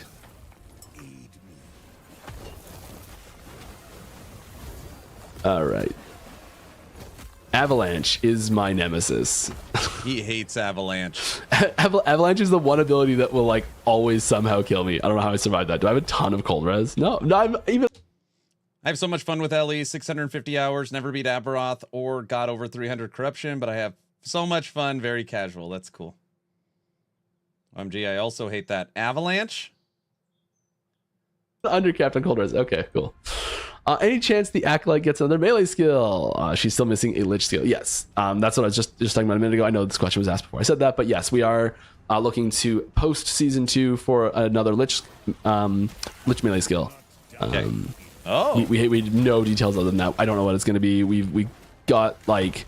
Did you guys hear that? 10% into the like ideation of the base functionality, and then we're like, we don't have time for this.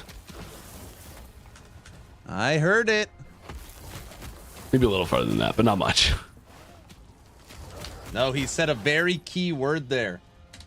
All right. Have there been correct? Toxic. Have there been made any improvements in the audio department for the confirmed? The final Lich skill will be a melee skill. Toxic heard it. The next patch? Yes. I don't dislike the audio in the game, but I feel like it lacks a bit more punch. Yeah. So we're doing. There's new times when audio can be played. There's new functionality for control over when certain clips get played, when like repeating sounds happen, and frequency and volume. It was just never confirmed. Yeah, there's new tools we've added in and new sounds we've added in, and like sometimes the skill MTX, the skill cosmetic changes for abilities have. They come with audio changes as well, and some of the new audio is really nice too. All right. In terms of unique items, how they look on characters, have you been able to include more 3D art for uniques to match the 2D? There are more, yes. Percentage-wise, I think it's actually going down because we're adding more uniques faster than we're adding the 3D models for them. But yes, there are more 3D models that do properly represent their 2D item art than before. It's just so much faster to like the code to change to add a unique, like to just make those things on screen work is so much faster than making the models.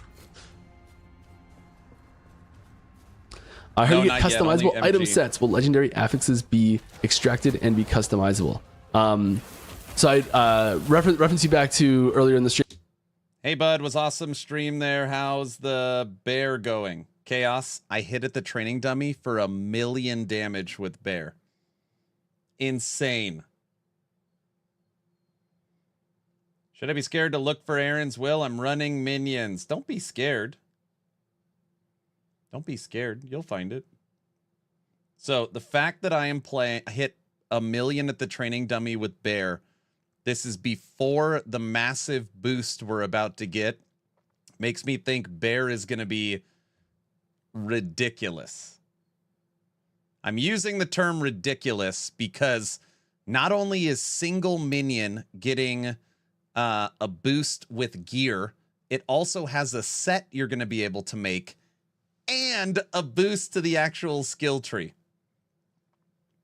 Yeah, I think Sabretooth and Bear are going to be really damn good. This question was probably asked before I explained the whole thing, but the really short version, in case you're new, in case you've shown up since then, the really short version is you can pull predetermined fixed affixes from a set item and place them on a non-unique item, and that item then becomes the set that the affix came from in the first place.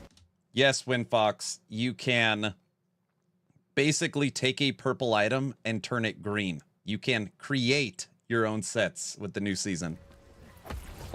So you can make your own set items, and set items, reforged set items as we call them, behave just like the set items they came from and have the same restrictions and same bonuses, like set bonuses. Just some data. When are you planning to release a new list of legendary items in LP tools? Last Epoch Tools is not run by EHG. That's really funny. Before that, it's not a second actually. So when are you planning to list new legendary items in Last Epoch Tools? I think that's what it's supposed to be. The third-party tools cannot update their tools until the patch is live. So like you can put, basically those tools. I don't know. So we are in contact with the people who make those tools, and they do a fantastic job on them. It's really incredible. But as far as I know, they're not allowed to put the content for Season 2 up on those until Season 2 releases. That is normally not how. Assuming they have access to it through like CT programs and stuff like that. Your podcast 28th. Nope, it's been All delayed. Right. As far as the supporter packs, we are going to show off the supporter packs early, before the patch launches. I don't know how early or when exactly, but you will see them before 17th. The 11th? I think I said the 11th. One sec. I mean, I would assume at least by patch notes time, right? Yeah, it's been updated to the 11th. For those of us who are Mage mains, and it helps assuage some concerns with the ward int nerf. Did Mage and its masters receive any love in Season 2? Anything you want to tease, show us? Do I have anything here for that? I don't have any specific Mage stuff, but yeah, every class got a bunch of new cool toys to play with, and a lot of what the targeting is about is targeting the curve that you gain access to those things on. Who's that, Uncle John? So maybe we took away some like early game ward retention, but Uncle John, what's up, good sir? Welcome, Raiders. I turned 40 years of age. I turned 40 on Wednesday, and I was in Las Vegas for 3 or 4 days. I just got home. Still mildly hungover, but I'm doing okay. So since I missed the dev stream, we're just catching up and watching it right now. Watching it right now. Shout out Uncle John. If you guys don't know Uncle, go to his Twitch. Give him a follow. Awesome ARPG creator. Thank you for the raid, sir. So yeah, we're watching the Friday dev stream, and right now, I just wanted to see Uncle. Bear is considered the worst skill in the game as like an offensive. Like my damage dealer is summon Bear. It's considered the worst skill in the game. So today I wanted to see how terrible it is, because it is getting a significant buff. It's getting a significant buff. So with literally, I have, this is just exalted gear. I only have one unique or one legendary. So with one legendary and just purple gear, I hit for 1 million my Bear hit for 1 million damage at the training dummy. So I was like, holy crap, Bear is going to be in fuego Season 2. It's going to be, I got a feeling it's going to be really good. Really, really good. Seems like yesterday you were in your 20s promoting Wolson. Man, not 20s, but I do get what you're saying. Isn't that crazy? Yeah, so I already have a level 90 Heartseeker in CT. The only way I wouldn't play Heartseeker is if EHG allows me to post that build. So if EHG is like, yeah, go ahead, you can post that build, then I would already be done with it. So we would probably play something different. Now, they likely are not going to let me post that build. So I'll probably have to re-level a marksman and play Heartseeker. But yeah, that's the plan. I don't know what it is about Last Epoch, though. It really makes my network take a hit, like very spiky. Your network? That's interesting. Please give me a link to this build. I don't... Okay, 247838. I know it's like... I threw this together 20 minutes before stream. I spec'd out of Sabertooth and I spec'd into Bear. So this is my first time in 4,000 hours playing Summon Bear. There's no link. There's no link. I'm sorry, but there will be. There will be. I haven't watched last Epoch gameplay in a minute. Last time I played, I was going for a spin to win build. Is that still viable? Hell yeah. That build I do have. That build I do have. Last Epoch. Sentinel. Void Knight. Echo Warpath. Well, bam. All right. We then looked at it and said, okay, well, maybe there's some spot we could put like a little bit more on like a rare item or something like that, or like where it's not always about the total amount of power that any individual build has access to. In some cases it is, but it's not always that. In some cases it's just the rate at which you get them in the leveling and character advancement. Also, everybody, don't forget, as long as you're following the channel on Twitch or subbed on YouTube, type in ! giveaway. So make sure you get into the giveaway process. That's the big issue. But yes, there's definitely buffs too. Even without them, like, it's really not the end. Even if we weren't buffing stuff at the same time, the sky's not falling. There are still powerful ward-based builds. You don't need to worry about that. Are there any plans to give the arena champions some love so they have complexity? So they have the complexity of other bosses. There's not much being done there this patch, but I would love to expand that. I'd love to. That's one of those things that it's kind of like a fledgling version of the system, I think, where I'd love to have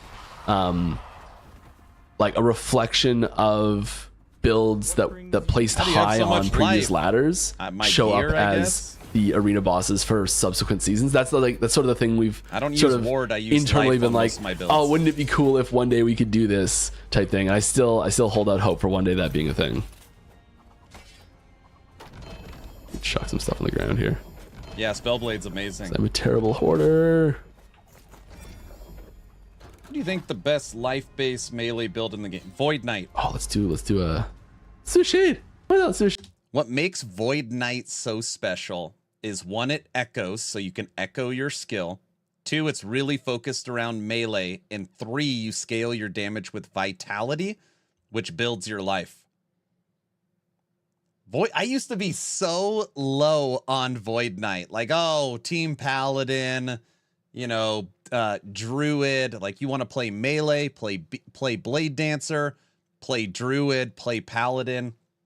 Void Knight is so much better. It's so good. I really love Void Knight. I don't know why I was down on it before. Currently playing your Bleed Hammerden feels so good. Nice. I'm glad you like it. Void Knight is so good. It's so good. Shade.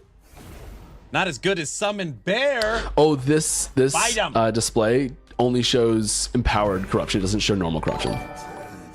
Just FYI.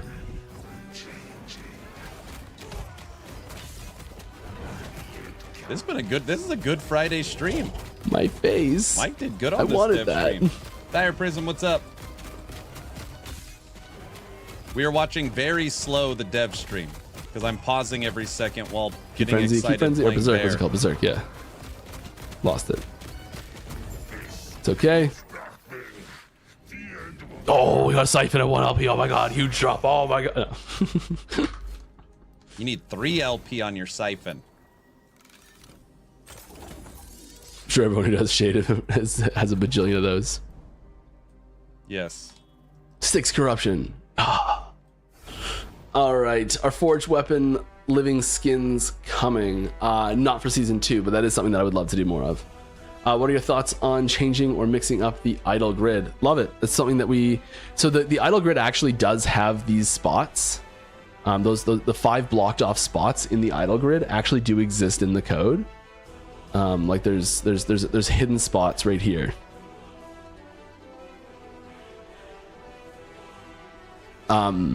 And we can block off different spots really easily. It's basically just changing the UI There's actually like just sprites that are just sitting. There's 5 images that are just sitting here over the grid that block it off change visually. The shape every season. I think that would and be some fun. code to be like, don't use those spots. Every season it's a different shape. We can just change the visuals here and change which are the blocked off spots in the code in the back end, and it changes the layout there. And that's something that we have when we set this up originally. That's something that we're like, okay, we want to be able to change this in the future, so we set it up to be changeable in the future. Love to. Will the set bonuses apply to an exalted item as an affix, or it won't be like on set items? The set bonus will apply just like every other set item. Set bonus applies. Like it is the set item.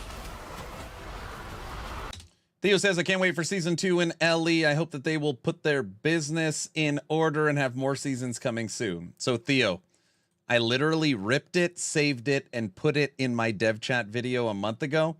Judd, CEO, game creator, top dog, #1 guy, straight from his mouth, is we are trying to get seasons every 3 months. So, I mean, he said that very recently. We are shooting for a season drop every 3 months going forward. Now, if there's some timing things, if there's some delays, if there's some scope creep, and that goes to 3.5, 4 months, so be it. But our new target is a season every 3 months. Now, I love Judd. Literally on the subathon that is coming April 17th, one of the subathon goals is I will fly to San Antonio to hang out with Judd on stream live. That's a hard one to believe. That if they can get a season out every 3 months, they're as good at getting out new stuff than D4. That would be incredible. But that's what he said. Yeah, and get tattoos together. That's right. Oh my goodness. Bro, you come to San Antonio, I will come see you. Awesome. Lagan is gonna squish me like a bug. This isn't Lagan's timeline. The Emperor of Corpse is gonna squish me like a bug. If I make it to him. Hey, I live in San Antonio too. Look at everyone's in San Antonio.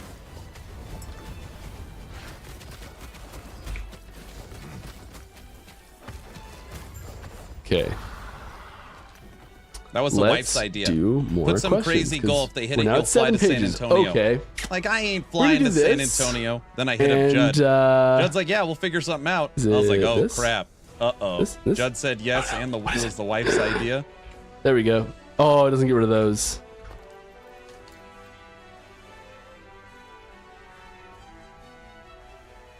Oh, we already had UI scale stuff here. There's more of it coming. UI scale's pretty cool coming. Enemies, allies, where's it? Minions, there it is. Bye UI. Oh, my name's there, whatever. We're gonna answer some questions while I'm just looking at me. I don't even think we've gotten halfway right through now, this. what will be inside Season 2 will also be available in Legacy, yes. Is there any plans to make specific mechanics that will only be inside a season that could be added to Legacy after the season? Yeah, that is the sort of thing that we're open to, and we've done short-term versions of that with Aberoth's release originally last season. It's not something we're explicitly saying yes or no to, but it is something that we are interested if it makes sense for the mechanic. And we're kind of getting to the point where we have enough content that it's not as big of a deal to do that to something with Legacy. Any plans? There is more UI scaling coming, something that isn't in already. Yeah, you're going to be able to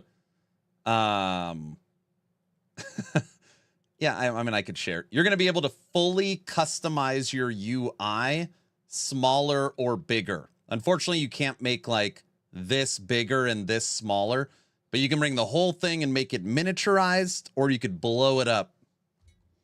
It's a big adjustment to UI scaling coming. To make the one-shot chest item mod shards farmable. No. Because you can't use them. Yeah, you put the affix. They're sealed anyways. Getting Unity to work in Kubernetes cluster is magic all its own. Do you think you could do a backend engineer QA share? in a future dev stream? Probably not. But maybe. What was the question? Toss that in the suggestions channel, and then I'll get to someone who knows, able to decide that. Hey pets, pick up gold when. Hey pets, pick up gold when. Hey, looking good. Hyped for new patch. Yeah. Not season 2. I'll tell you that much. With champion set affixes, other potential filtering options, will there be more than 75 rules available? No, we're not expanding the number of rules in the loot filter. It'll still be 75. It's already a stretch. We did make a couple changes that will allow you to combine some rules that were multiple rules in the past, so you'll have access to a little bit more space if you were using some of those rules before. Any Primalist changes coming ever? Yes, there's lots every patch. To me, it feels like a class that's a melee sorcerer, totem summoning, minion summoning, skill triggering class, no identity. I feel like Beastmasters has their clear identity in their companions, and Druid has their clear identity in their transformations. And then Shaman struggles a little bit to bring the totem theming through, but it gets that elemental damage focus from just about everywhere. That earth, physical with earth theming. Lightning, weather, and cold weather. We try and keep it as like the nature weather theming for Shaman there. Will we be able to get shards from the champion affixes? Yes. No. Champion affixes are sealed, no shards. Correct. Yes, champion affixes are sealed, no shards. I know this patch is focused on Endgame, but did anything get changed in the campaign, like area tweaks or boss buffs? Yes, there's changes in the campaign, not huge ones, but there are some changes here and there sprinkled in. Some of them are just like little mechanical things. Some of them are adding in a little bit of quality of life stuff. Some of them are just smoothing out the process a little bit. Some of them are the champions do appear in the campaign as well, so there's an extra added challenge there that makes things a little more interesting as well. All right, I prefer to play offline. For the fast AF loading times, is there any chance for online to have loading parity with offline, or is this fast as it's going to get already? I mean, we're always doing whatever we can to improve the performance of online and get those loading times down as fast as we can. I don't see a world where it can be the same as offline. I just don't see how that's possible. I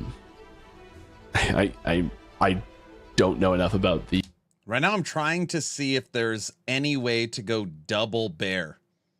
So we are werebear and summon bear. I mean, of course, there is a way to do it. Is it more valuable to go summon bear as a beast or as a beastmaster or as a druid?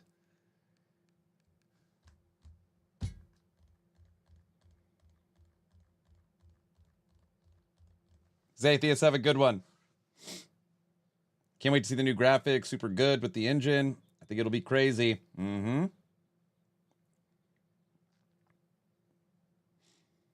If I was intent on making a Frostbite build with Gathering Storm, Crows, and Scorpion, you guys think Beastmaster or Druid? I mean, it sounds like you're going minions. I was so stoked for Season 2 on April 2nd, but that greedy company that does everything right Triple G ruined it, and now I will not be able to play it till April 24th due to me going to Arizona for a week and no PC. Darn you Po 2 and YHG, can't you make a mobile port? Oh, I'm sorry, Rotten Gamer. Thank you for the tier 1 sub. Damn, the 20. What are you going to Arizona for? Vacation? Scott knew there's going to be over 30. Over 30. Caleb, I don't know. I'm undecided. I know 2 days ago, 3.5 a DR dropped. I know. Hey, we all live in SA. What's up? Caleb, you're in San Antonio too? A shaman? Pick a shaman you recommend? No, shaman doesn't make sense. To visit my youngest son. Got it.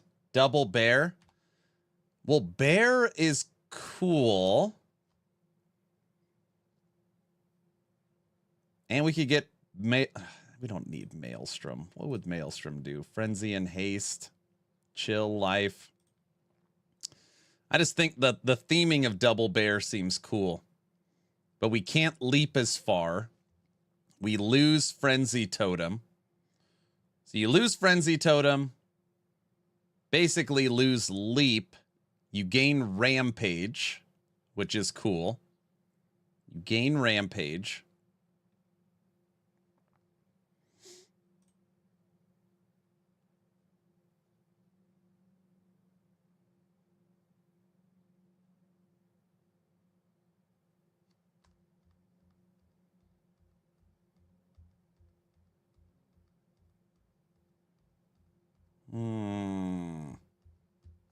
Name of build, Bare Necessities.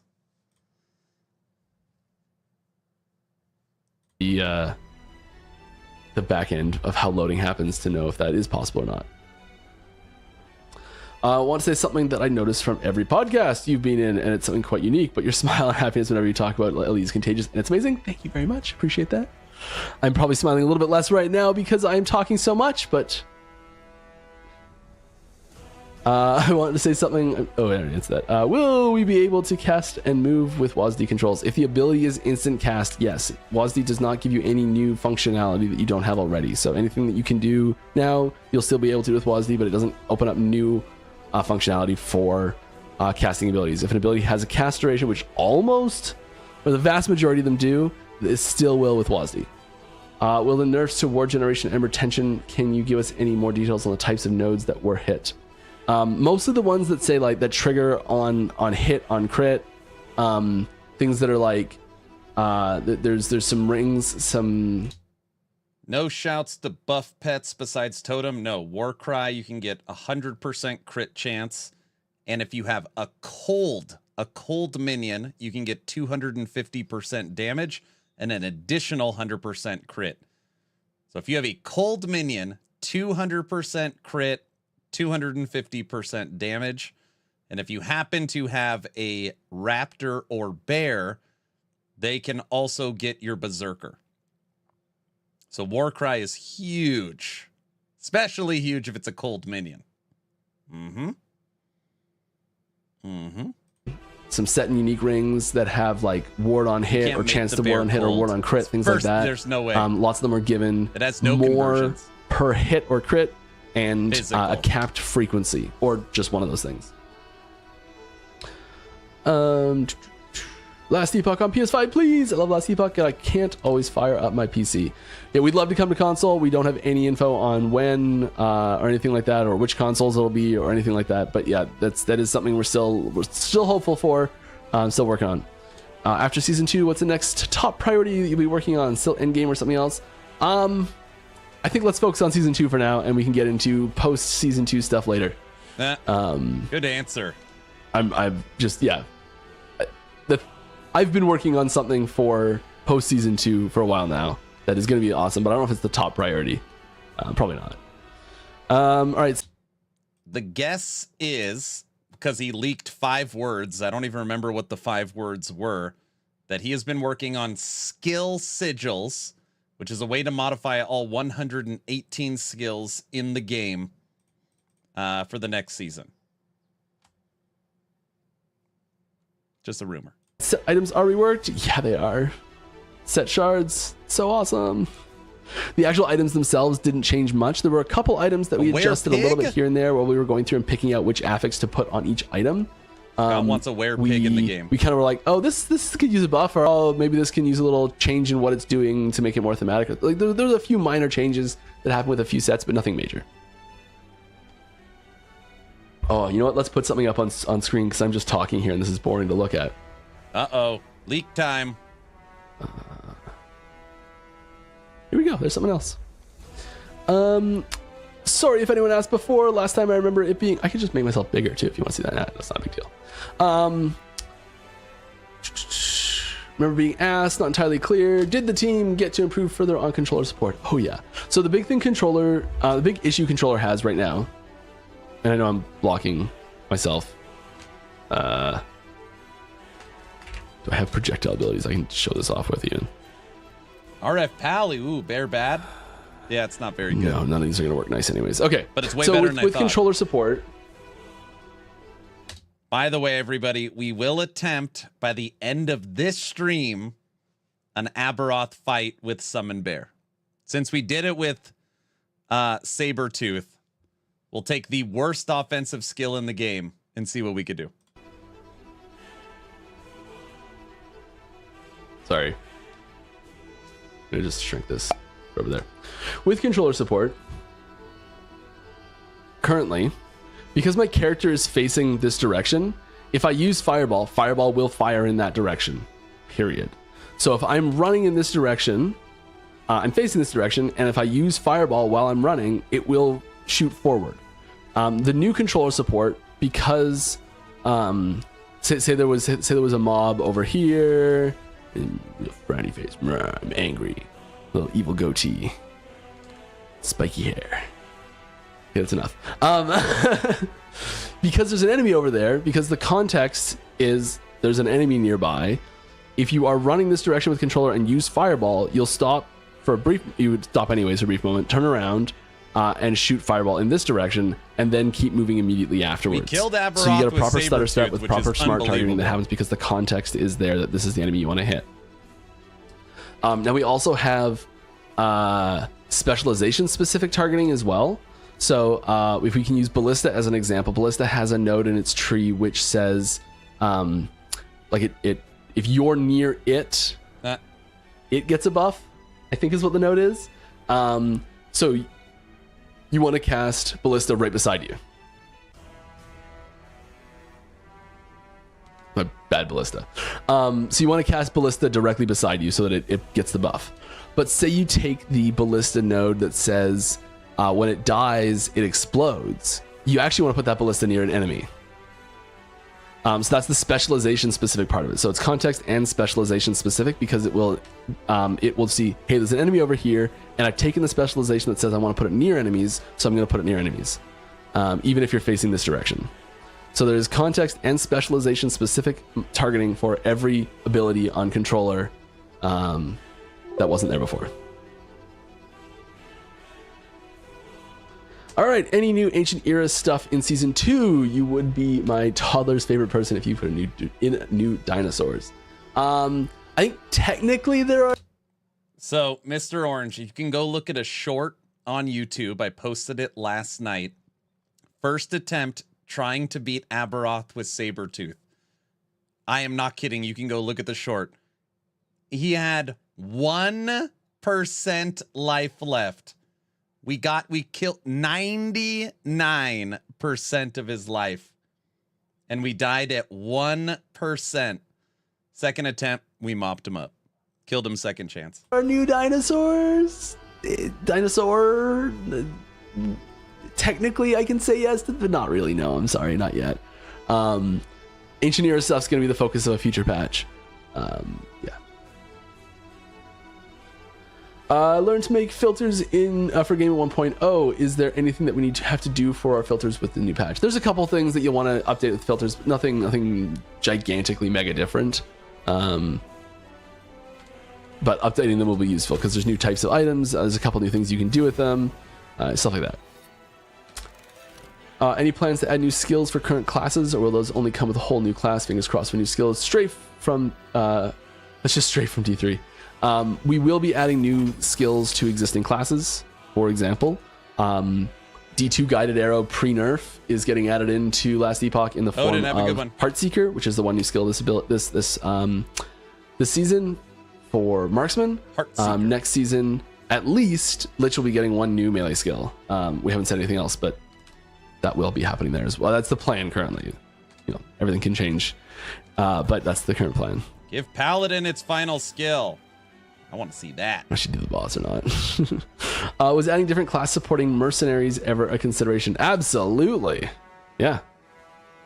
Mercenaries. We've talked about a few. There's a nod to mercenaries in the game. There's a relic that you can get that gives you a crossbow mercenary. That's kind of a nod to that. I'd still love to do it. I still love to have like a class that's the thing, is they have a mercenary and they build it out. Now the Forge Guard's Manifest Armor kind of plays that role a little bit because you can summon it, it gets a copy of gear, things like that. But it's not quite the same.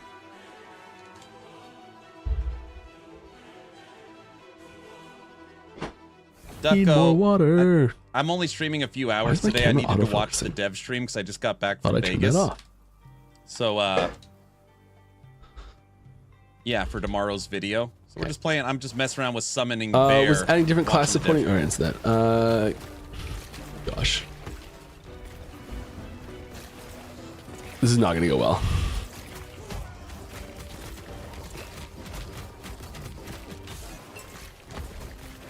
I shouldn't be doing this because I need to answer questions, but I like fighting this boss. Times that one. I'm half an hour behind. Morning, Oh Tech. no. Okay, can the set shards only be used on those item types the set was, or can it be Yup. used? Last Bear's Fury used on boots or helmet? No. Nope. The base item type must remain the same.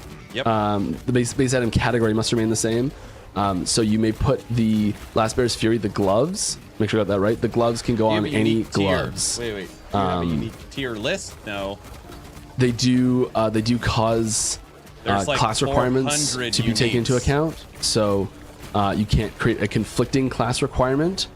So if it is a specific class required helmet, if the affix would create it to be class required, you can't put it on a class requirement helmet of a different class because you can't have conflicting requirements.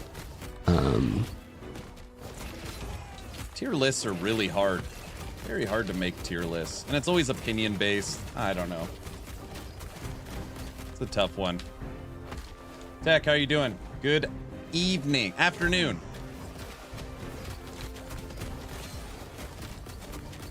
Good Berserk run. Here we go.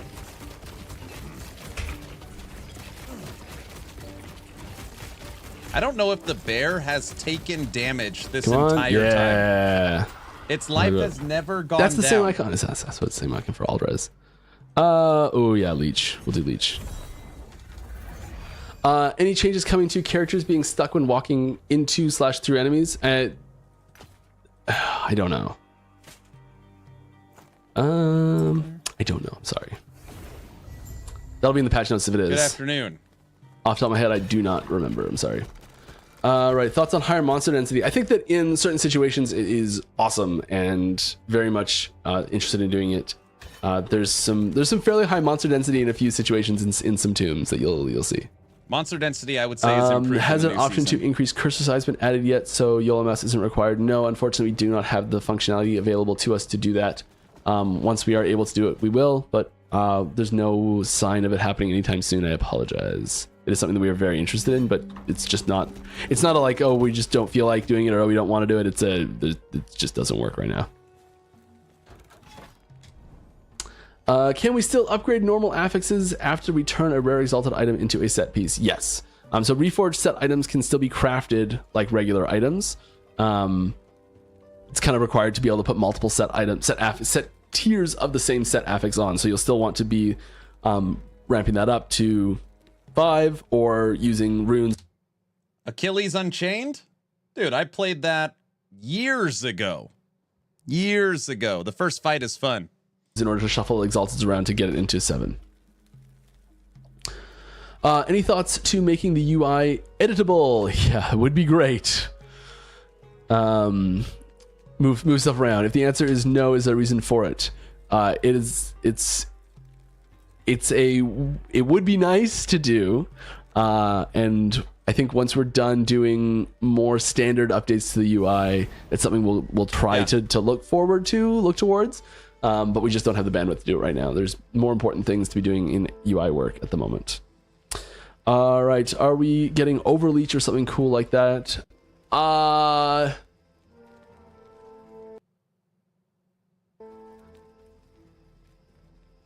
don't think so.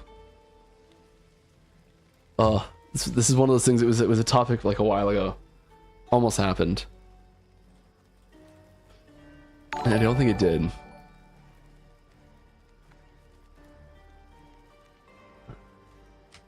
Okay, we're gonna take a little bit of break from gameplay and just crush through some more questions because I'm so far behind still. And so here's a node from the Weaver tree to chew on while I'm doing this. So this is an example of one of the styles of nodes that can appear in the Weaver tree. So just getting a little more info there. There's lots of nodes in there, and this is an example of one of those styles. What's he got? Weaver's Will. Value in unique items found in your echoes has a chance to be rolled twice and keep the higher value. This is an unbelievable node. Up to 30% chance. Luck is coming to your unique drops if you go that way. It's not even that good.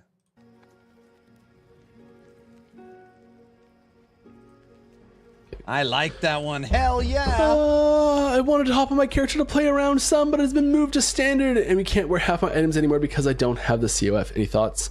Intentionals or an oversight? Yes. So when you go to your stash, there's a button on the top right that lets you merge your stash contents, which includes your faction ranks. So click that and you'll be able to use them no problem. This could be good. I think the oversight is not making that obvious enough. I think it may have told you in like a pop-up, but it's like, it's one of those pop-ups like stuff's been moved to legacy, and then you just like, you're like, okay, and it gets glossed over, or it wasn't in there at all, one of the two. Hey, just curious about what we can expect from the Sentinel rework and what made you guys decide to do so. The biggest thing is that the there's a lot more, we went into this pretty in depth recently on Gazzy's podcast that we did, so more details there, I think. But as for like what brought this about, I never got to play Marvel Heroes. At the current characters, the current Sentinels that are being played, and like the use of volatile reversal is like 99% for anything. I thought Squirrel build would be better than Wolves, not as strong as I thought it would be. Wolves are damn good. If you're looking Lightning Retaliation Wolves. Do we know anything about the legendary craft in the teaser video? Be more specific. What do you mean? Advantage on rolls is strong. Yeah, it's awesome even on the blessings. I think it's even remotely competitive because it just did so much work, but we were getting a lot of feedback. People didn't really like playing with it that much, and it was just one of those things where they're like trying to mitigate the bad play patterns that it has while just getting the most benefit out of it. It was just this like buff button that's kind of janky. So we wanted to turn it into a fun to use ability that you were taking because you liked the functionality and it was also powerful, not that you were taking because it buffed other things.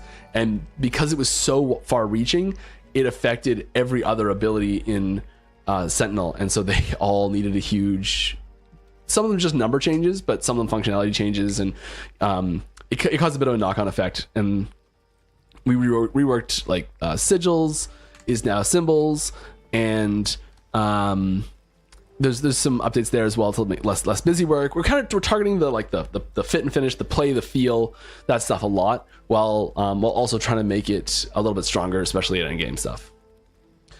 Hey Mike, I was wondering what's your take about preparation time activities between echoes? To specify a little bit my question, there are currently no break between echoes aside from crafting, which is quite light once endgame is reached. For example, for me, I like to blast for a couple hours, then having some kind of 15 to 30 minute break, juicing content, changing activities, crafting. Yeah, I think we're I wonder if that person plays PoE. Did you guys hear that question? Starting to get a little bit more of that. Carve literally said that. I mean, again, you could disagree or agree, but EHG just recently said, like, no, that is literally the polar opposite of what we want. We don't want you engaging with NPCs and spending 30, 40 minutes building all these maps and selling and talking. Like, we want you blasting. It's the opposite of what they want. And I think there's a point where there's like too much of that we're trying to be careful about approaching too quickly. But we're pretty far away from that still. And we're starting to get a little bit more of that with a few more options in crafting, and a few more options in planning with the new woven echoes that's going to the monolith system. So I'd say we're leaning a little bit towards a little bit more of that, but not a ton.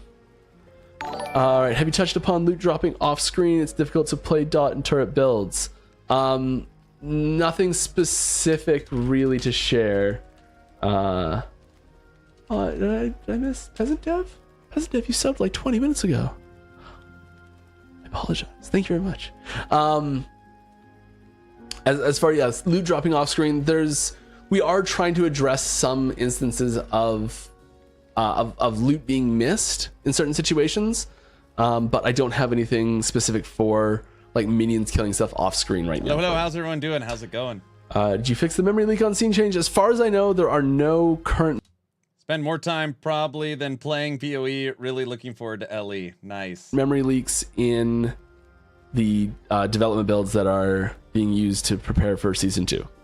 No memory leaks. I haven't personally experienced a memory leak in years, so I don't know if the specific one you're talking about that was happening for you has been changed or not. But as far as I'm aware, there are no active memory leaks in the builds that we are testing.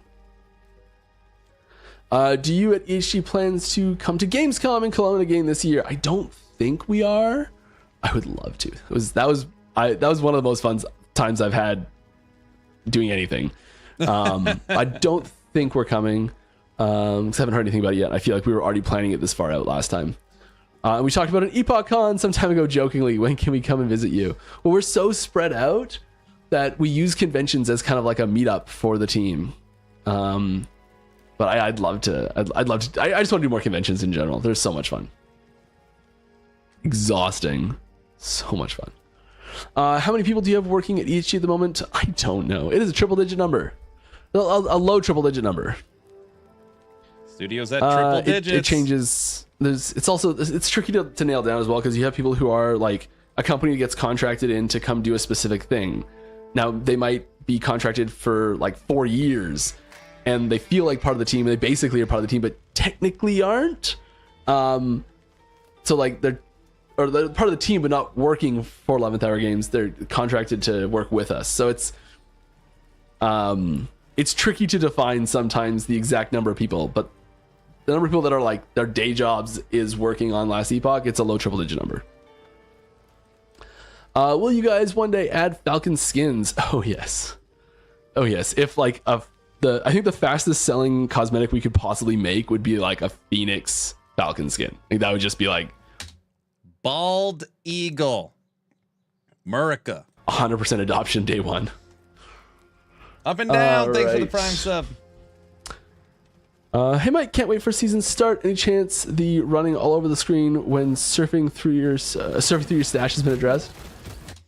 The reason why I'm not going Claw Totem on this build is because Claw Totem scales with attunement, and the new spec for Bear is Strength. So yes, we could drop a bunch of Claw Totems, but I actually don't. I don't know. I'd rather just buff the Bear than make Claw Totems. You need as much strength as you could possibly get. Yeah, that was something we were looking at recently. How do you feel about not having a sense of completion on Last Epoch's Endgame? Sometimes going to catch them all maps. Something. How do you feel about not having a sense of completion on Last Epoch's Endgame? Something like a gonna catch them all like maps, but for monoliths. Like having something like this where it like talks about the monolith completion, or like.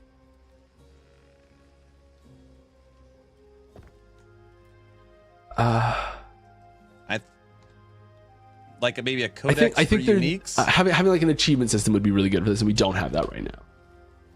And yes, Kane, I know it's still open. I can see you typing.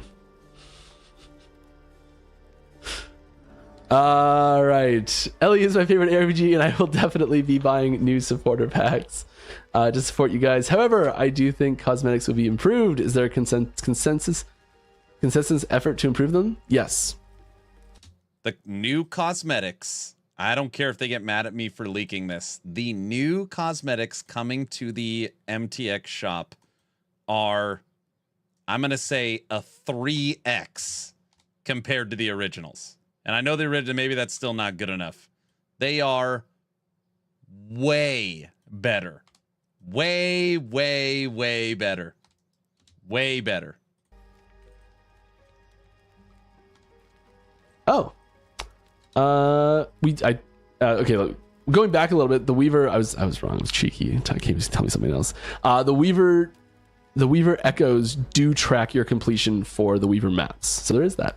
is great. Aaron's NDA is out the window. What? The I'm gonna buy them all. The new supporter packs, the new cosmetics in general. I think that the art team has really stepped up their game for these ones. Some of them are kind of like, oh my god, really? It's that good? So yeah, I'm excited to show those off. Is it possible that minions persist between game sessions? Like when I exit LE, I have minions last time they get auto summoned. Maybe season 2 won't have it. I'm sorry. All right. Control scroll wheel to navigate stash tabs. That's a good idea. Definitely dropping some cash on. Go put that in the suggestion shell. Nexus store. Nexus. It's not currently like that. All right. Would Druid get some changes in season 2, or is it more next season thing? I mean, like every class gets changes every season, so yes and yes. Oh, Phantom Grip. It's cool, right? Oh yeah. Just started If my I can first pick it up. Rogue Falconer. Which there's You improvements like it? coming to that we just did yesterday. All right. Is there any plans to have skill icons on your board change color depending on what damage type they do? Red for physical, green for poison, etc. We don't. That's something that we've talked about. That we're like, yeah, we should really do that. We should do that. Yeah, yeah. Okay, let's do that. And I just figured out what weapon Bear should use. The Raptor Tooth Sword. You could dual wield them. Melee minion damage, movement speed, 2 to skills, and it has strength on it, which strength is going to be the buff. 2 LP tooth swords. Gives you +4 to skills. That is what you should use for Bear. You can't? Why?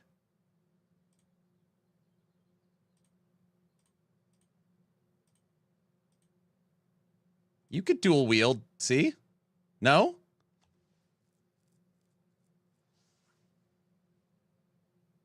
Right? You get strength, the quintessential stat, movement speed, melee skills. Yes, it can. Swords and axes. Nope. That's it. Took me a while to figure out. I've been thinking about it like, what are some awesome items that stack strength? It's literally built for Primalist. And then you throw on a Phantom Grip for crit and an additional 2 to skills. Mm-hmm. Gotta find time to do that. In the past, we've been hesitant to do it, but I think we're coming around. Then put them on. This No, I then I have. gotta go slam Doesn't them, mean and I much. gotta go buy new ones. Aaron's cooking. All right. Do you have plans to revamp the skill system? No, we love the skill system. As it stands now, at least the number of specialization skills is limited since the UI can only show about 4 or 5. Yeah, it's the limit is not because the UI is set up that way. The UI is set up that way because of the limit. And we really enjoy that limit. How expensive is it to make the 3D models for items? I don't know, but I know it takes longer than what it costs to make the functionality for them. What about infinite forge potential items, something you can craft perfectly with long enough time invested? We're not interested in doing that. We've actually been very careful not to introduce those. Yeah, that's the opposite of what they want. You know, everything has the possibility. Nothing's set in stone forever, but unless something changes, we don't have plans for that at the moment. Boo to that skill limit. How many skills are right? How many skills are right? Dragonkin is 5. Ellie is 5. How many is, what's PoE? PoE is as many as you want, right? I mean, technically speaking, but really PoE is 1 is what you only use 1, and the rest are all passives.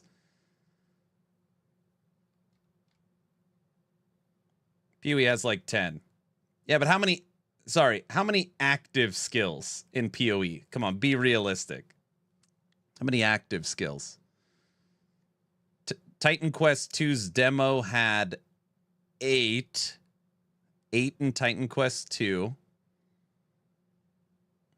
1 in PoE 1.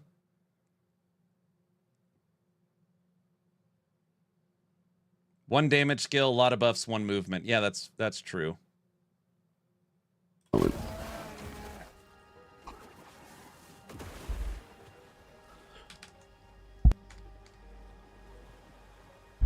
Excuse me. Our reforged set items, not sure if that's the official name. Yep, perfect. Class as set items or rare items. Can you slam them into unique with LP, for example? They are kind of halfway between both. So they are rare items in the sense that you can still craft on them, but they are set items in the sense that you cannot slam them onto legendaries, onto uniques to make a legendary with them.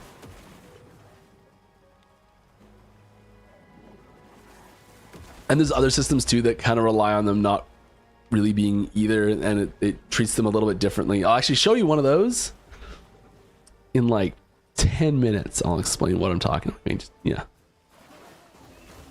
Torchlight Infinite is 5 skills. We'll come back to that.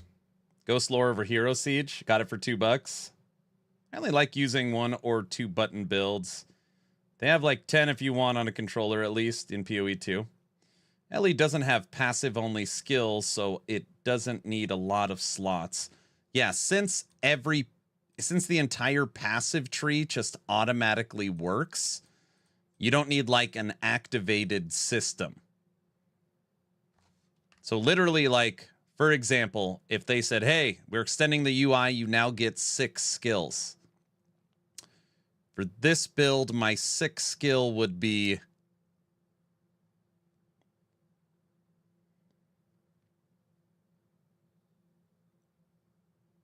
I wouldn't need a 6th skill.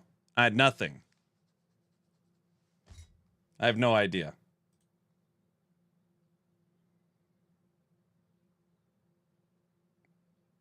Maybe just Maelstrom triggered off Warcry to give Frenzy and Frenzy and Haste, I guess. I don't know. I think he means skills in the game for each character, not skills you can have on the bar. No. He was specifically talking about how many active skills you can have because the UI limits that. They were specifically talking about not options of skills, how many you can use. Will there be changes to timeline blessings or timelines area options? There's some minor changes to some blessings, but for the most part, that's pretty similar. Use the numlock trick. They don't like it. Like there's some number scaling, a few new ones that were in some, and some got removed from some. You know, like some minor little things, but no big changes, no systematic changes there. Hello, Mike. Happy Friday. Happy Friday. Glad to be here. Having fun. This is a question-heavy stream, and they are good questions today. You guys are doing a great job, so keep it up. Thank you very much for the sub. Lang Rainy Party. Welcome. Stay a while and listen or talk. Whatever you want to do. Chatting's good. Hello, Mike. Happy Friday. With the reduction in dot we take at Endgame, I'm loving the new will there website, also be Aaron. changes to how much damage reduction we can get for dots? Like on a Aaron, I'm loving the new website. Please ask if the guys can show the skills level count on the build guides. Okay, I will submit that.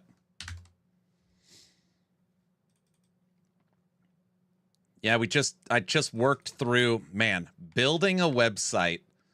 I mean, obviously I knew it was going to be a lot of work. Holy smokes. It might be more work than like streaming and YouTube combined, which seems, I know, impossible. It is a lot of work. We just had to do some more like contract negotiation with the engineers, designers, and developers.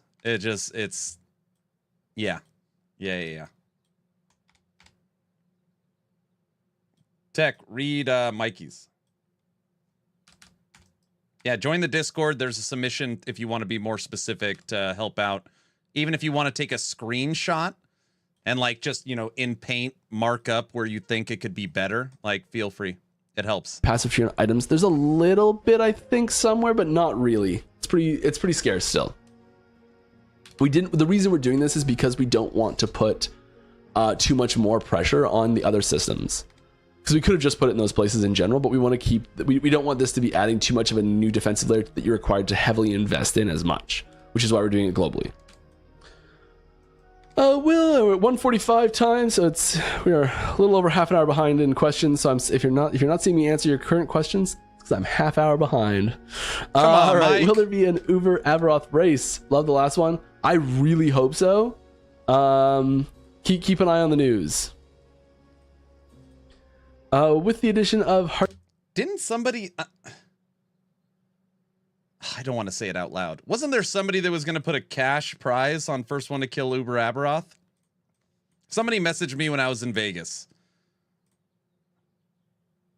Ziz is doing one. Okay, so that is like official. Ziz is working on an Uber Aberoth. All right, that's what I thought. Heartseeker, have other skills been updated to add interactions for it? It's more that Heartseeker got interactions with other skills. Oh, Ziz is sponsored to do the race. Is that true? I'll get it with Lightning Wolves. 10 grand. Is that why all these people are playing Last Epoch today?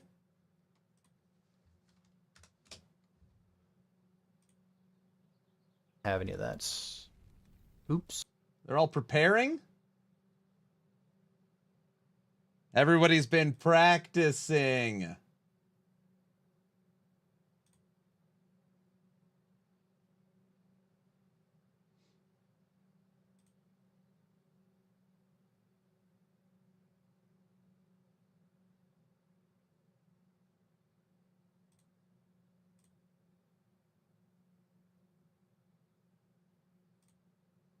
Okay, that makes sense. Now it makes more sense. Like, what the hell?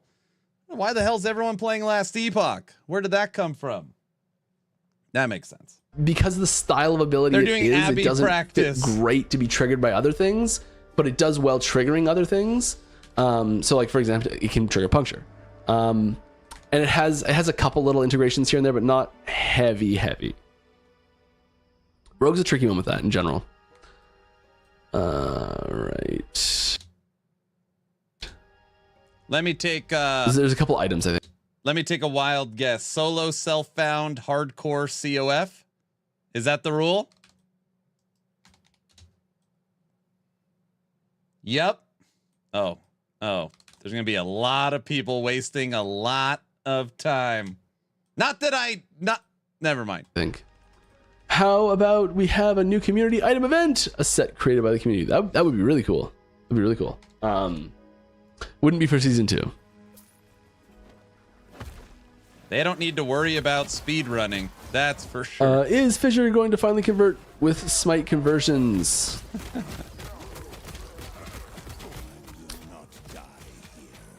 Everyone's been speed running. Oh, I want to go check this so bad. I think so. I think it did. Hey, if it brings a lot of people to the game, awesome. I do not remember. I'm pretty sure. Or say wait for patch notes on that one. Sorry. All right. If arena champions will be there. Oh, speaking of arena champions, will there be a way to target farm a specific boss instead of keep retrying the arena over and over, hopes of getting one specific arena boss? These are good questions, and I don't know the answers to all of them. I want to say that there might be a Weaver Tree node that affects this. Or if they're not, that's where I would put it. Gas Master. Maybe that's a thing for a future patch for Weaver nodes if it's not there yet. That's the sort of thing that would fit really well on a Weaver Tree node.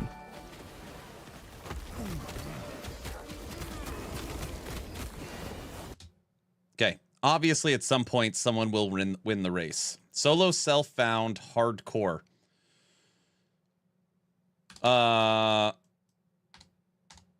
I gotta say, with factions, if you really wanted it to be a race, it should be factionless.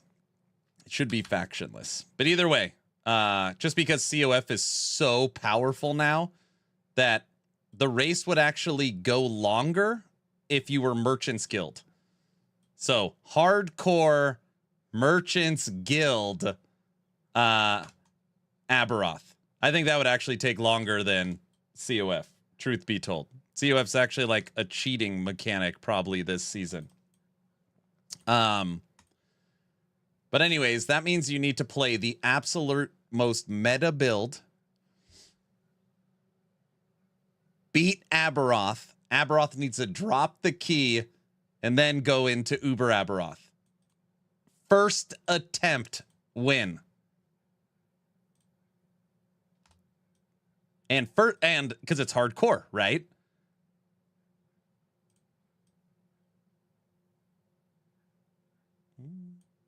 And then let's just throw it out there.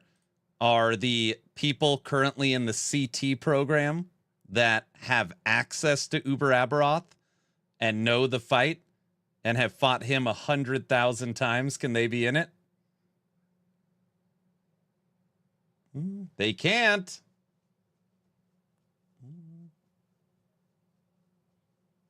Banned from the race.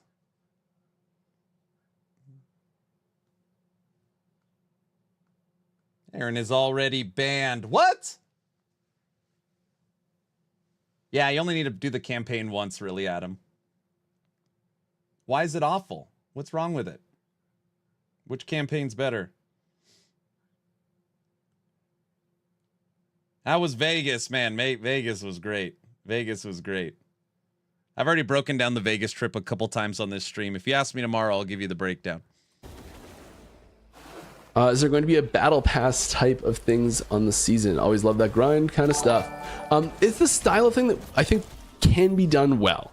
I think there's, like a season's journey, and like depends on how you frame it and present it, and depends on like if there are paid versions of it, really strictly that you can't buy.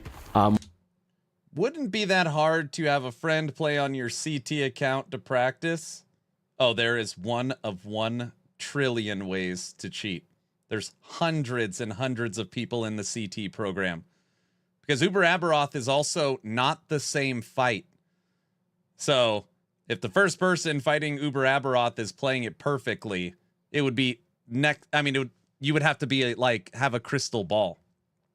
So yeah, I don't know. I'm sure it'll be fun to watch. More power in those sort of things. It's really about driving people to play, right? Getting content creators excited, So it's a whole minefield of all sorts of issues, but I think that it does give more than it takes. So it's something that I'd be interested in doing. But we don't have any for season 2.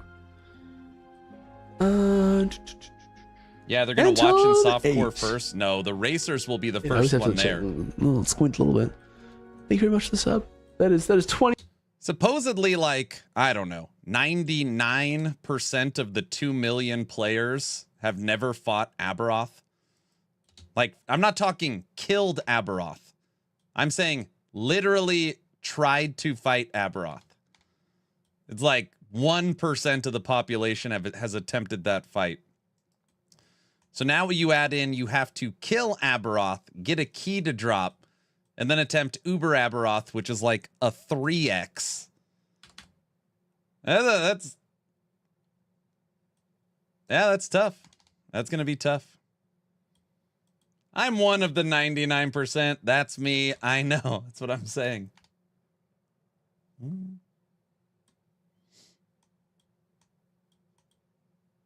Neat, I killed Abby on 4 different builds and masteries. Yeah, but you only play that meta stuff.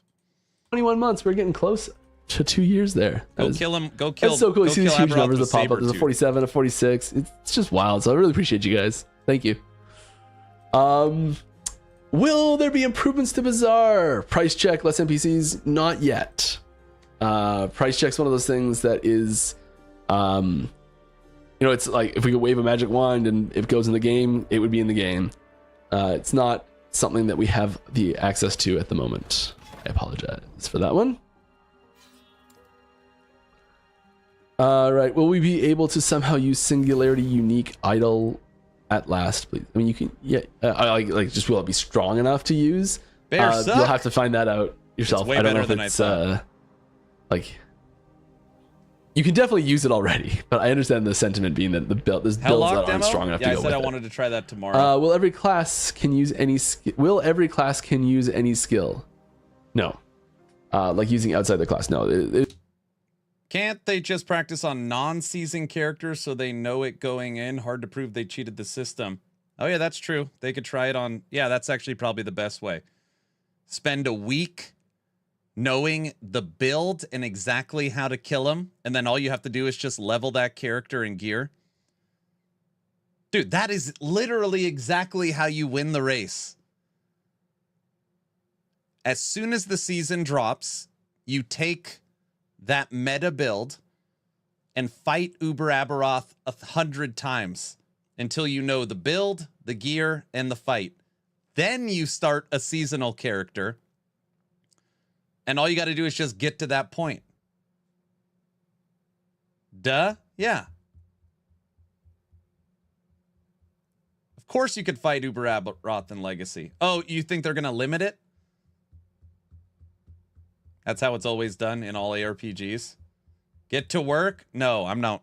Even if I wasn't banned, I wouldn't partake in that. That's silly. It is a strongly classed game.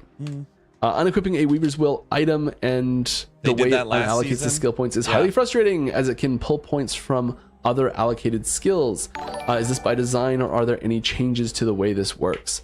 It is by design. You can preempt it if you want. Since I'm in by CT, I can't pulling 4 participate. points out and then re-leveling it those 4 points first. And they know I killed forcing it to Aberoth do the with specific ones you saber-tooths. want, They're probably which I know scared. is not really the same thing. Killed Aberoth with But saber-tooth. it's not random. It is specific. I know you didn't say random, but it is not something that we're planning on changing right now.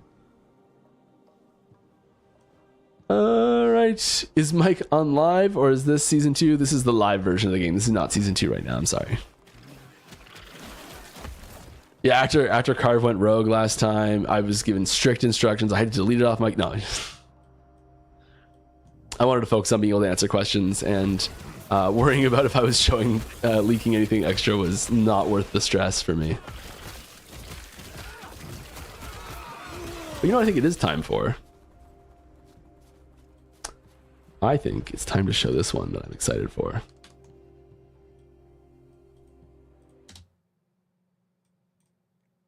What the hell is that? Hold on a second. Can't see what it is.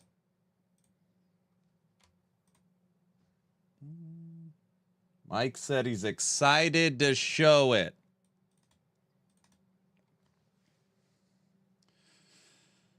Riches. Place a weapon or jewelry item to imprint it in this slot to have a small chance to drop a pile of similar items when killing enemies in your regular echoes. There it is.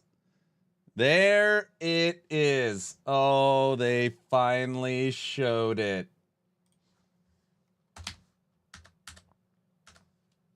Imprint. Dun, dun, dun. Dun, dun, dun.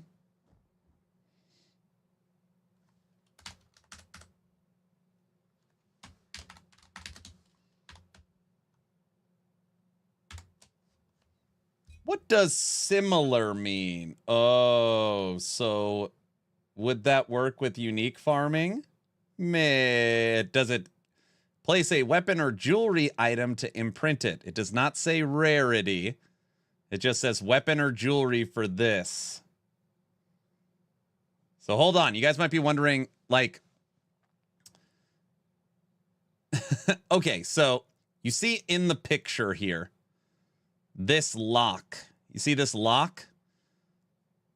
So if you take this node, riches, this becomes unlocked and you could place a weapon or jewelry item in it, which allows you to target farm said thing.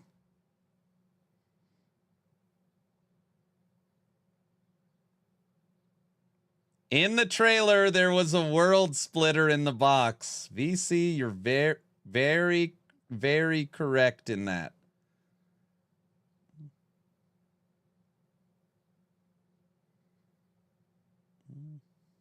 And what do you mean for this? This is the new Weaver faction tree.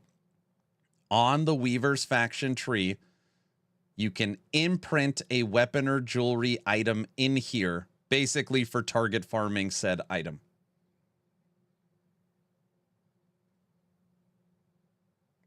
It's unbelievable.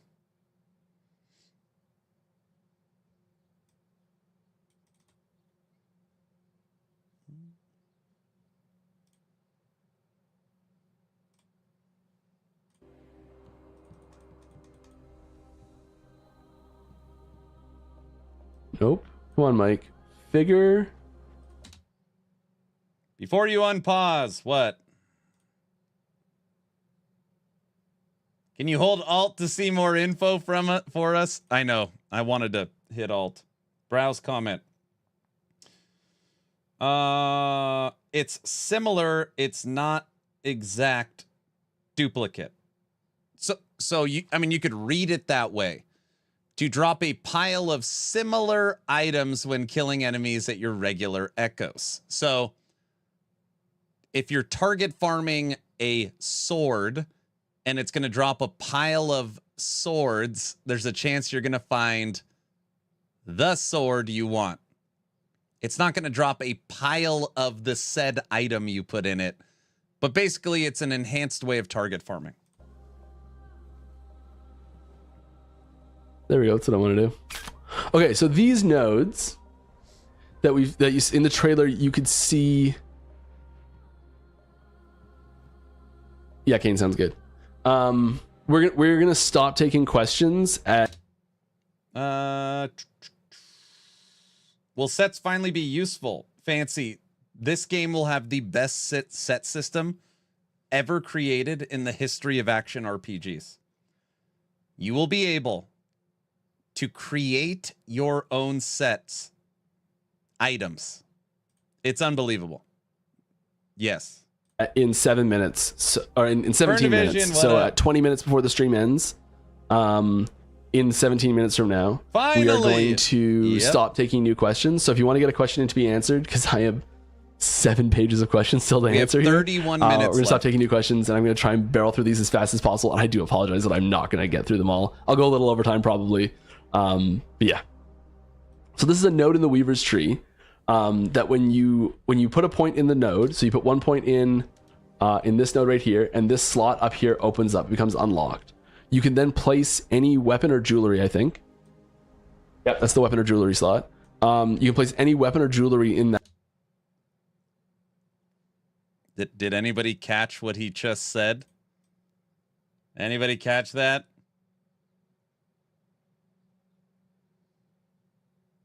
Yes.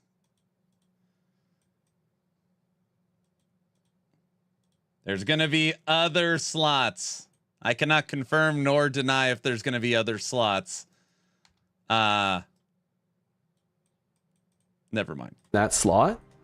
And whoa, Heavy, 10 gifted subs to the channel. Thank you very much. That's congrats to everyone who got one of those. That's great. I like Thank you. the people paying attention. Yeah, this is sweet. This is really hype. So it will then drop items that are similar to the item you imprint in the slot. So when I say you place the item in the slot, you put it in the slot, but it's not removed from your inventory. So you have to keep the item in your inventory, and it just takes a snapshot of what that item looks like at that time.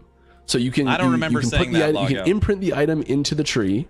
It takes a snapshot of the item. You can craft on it some more if you want. You can brick the item. You can forge it onto something. It doesn't matter. The imprint stays where it is, and then you get a chance to drop similar items to it, thus specializing the type of gear you're finding. So you can be like, I really want to find items like this item, basically. So what I was mentioning earlier about set items, if you put a reforged set item in this slot, it will most of the time it will treat it like Ellie, damn you. as though that set affix just didn't exist. That's what I like to hear, right and there. it'll just chaos that set affix instead. But sometimes it'll also treat it as the set item, the base set item. So this doesn't let you duplicate reforged set items to get more set shards super quickly. But it does It does work with set Why was it items, uninstalled? reforged set items as well. Whoa. Yeah, what the hell happened? Okay, more questions. Let's go. Well, this is up there. Have you played the PoE Appreciate League? And is there anything you would want to add from that into LE? I've been way too busy. Haven't touched it yet at all. I don't think I will this time. But maybe. We'll see. I do really like it. Wait, all this talk about multiple... I'm not reading out loud what you said. Very funny, though. Just so busy right now. Any plans on raising the minimum skill level? I feel like you hit max level too early and then you lose big driving factor for motivation. Not for season 2. Is there any plans during season 2 or after season 2 for more of a push for clan guild-esque system? Yeah, I think post season 2 there's a bit more of a push for a clan guild-esque system. One thing to be clear on this, it would almost certainly not include a guild stash. No. Or if it did, it would be regular trade rules for it. Last Epoch, I remember a bit back, there was a Reddit thread asking for feedback on pet builds. Did this influence Forge Master, Forge Guard, I assume, changes? And what takeaways came from that feedback? Oh, I'm sure it influenced it. I do not remember what got taken specifically from it. Another Does sub. EHG read Reddit? I don't even know what's over there. Vigapt? I bet there's capitalization that makes it easier to read. But thank you very much for the sub. Yeah. Vega PT. Yeah, see? There's capitalization gets stripped when it goes into the notifications window. All right. Thank you very much. I know that the game works on Proton. Will there be any plans to develop a native Linux version? I know it was dropped a long time ago. I don't know what the status of this is. I really hope so, but I think it's basically just whichever one works Mike answers the a best. lot on Reddit. Hey, Rhymer. Thanks for highlighting that one there. Hey, bud. Hi. Glad to hear from you. Hope you're doing great. Did I say I was going to try and fight Aberoth today? There was separate stories remember. at start for each character. Yeah, like the intro videos. Completely shifted out, or would there be something in future like an Act 0? I think I'd like to see more videos like that tied to like side things you could investigate, where you could like find like a lore tidbit and it would like show up if you wanted. Like you went to hunt those things, you could find them.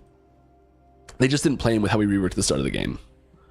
Any plans to have experience gained on max level characters be rewarding? I mean, it's like one of the most rewarding things you can get at Endgame, so probably no more than it is already. Not in the form of power creep, but maybe crafting mats, gold gear, could be Endgame blessed. Hey, Aaron, how was your trip? On Wednesday, I turned 40 years of age. I went to Las Vegas for 3 days. Had a blast with 5 of my friends. Got to meet community member Guilty Summoner in person. We had breakfast together. Played in a poker tournament. Came in 5th at the final table.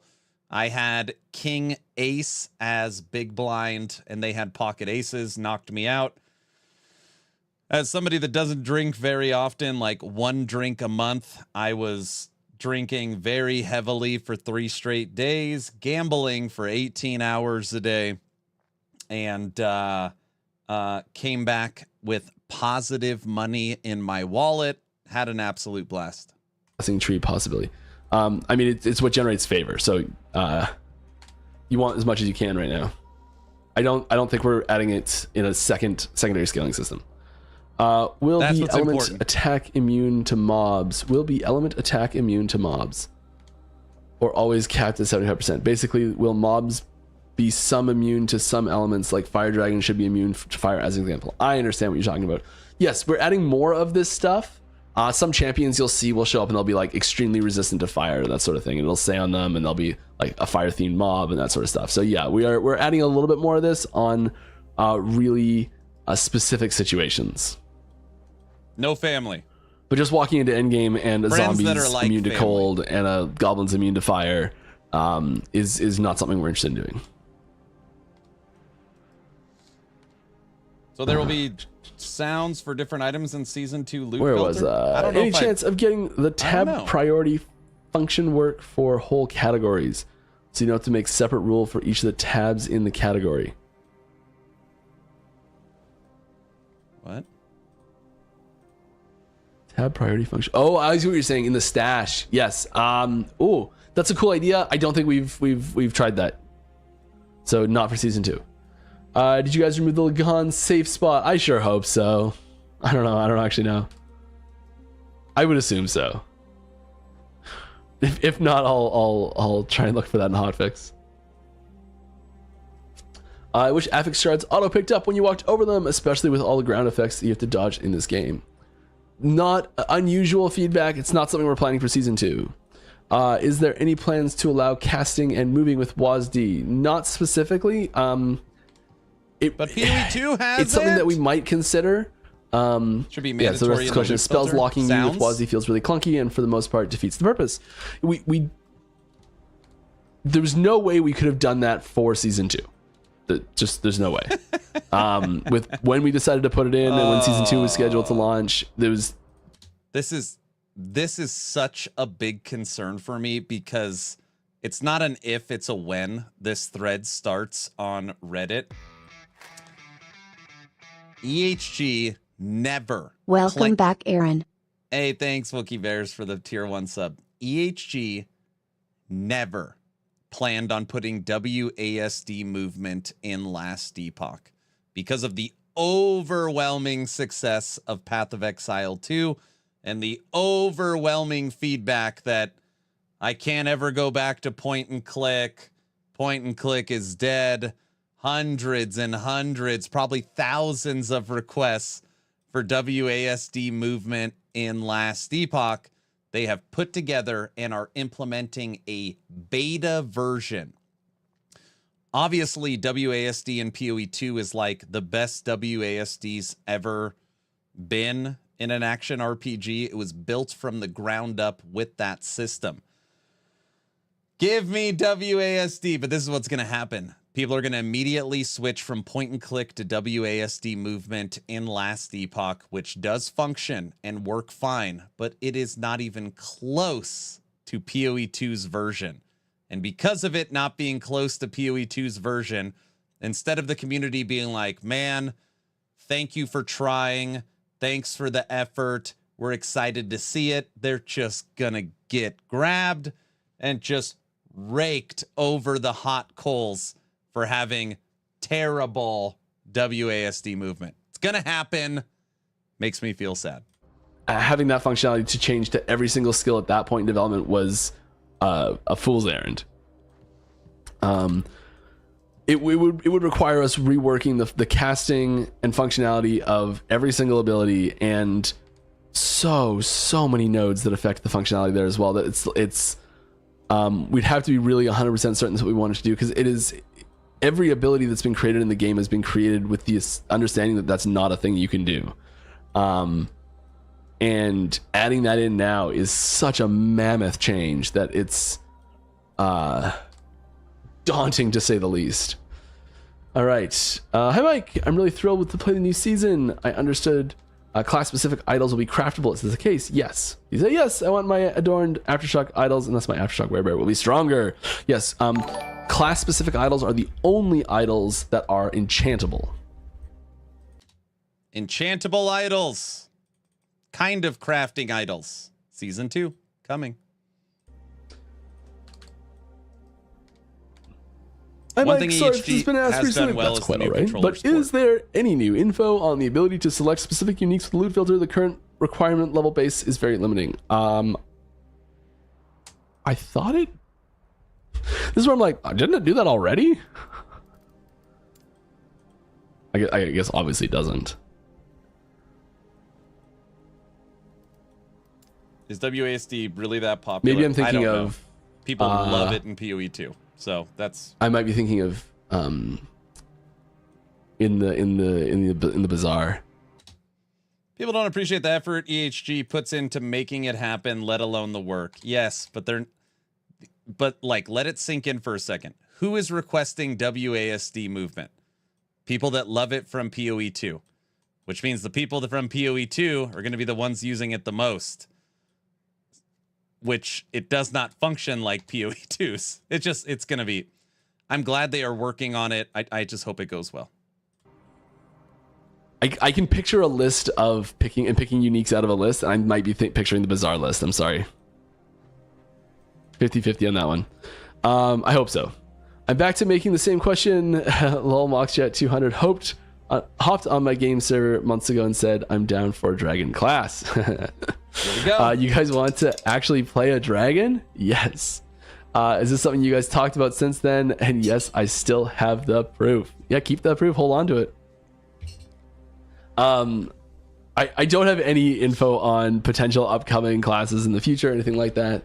I would love to. I think it's super cool. Yeah, I think there's clear precedent for this being just fun, you know, and we love adding fun things to the game. So who knows what the future will bring, but I keep pushing for it because I'd love to see it. How much of a DPS boost does having a nice beard give you? It's more of a defensive boost than anything. It's some extra padding. Okay. There's the still 33 minutes behind mark. Oof.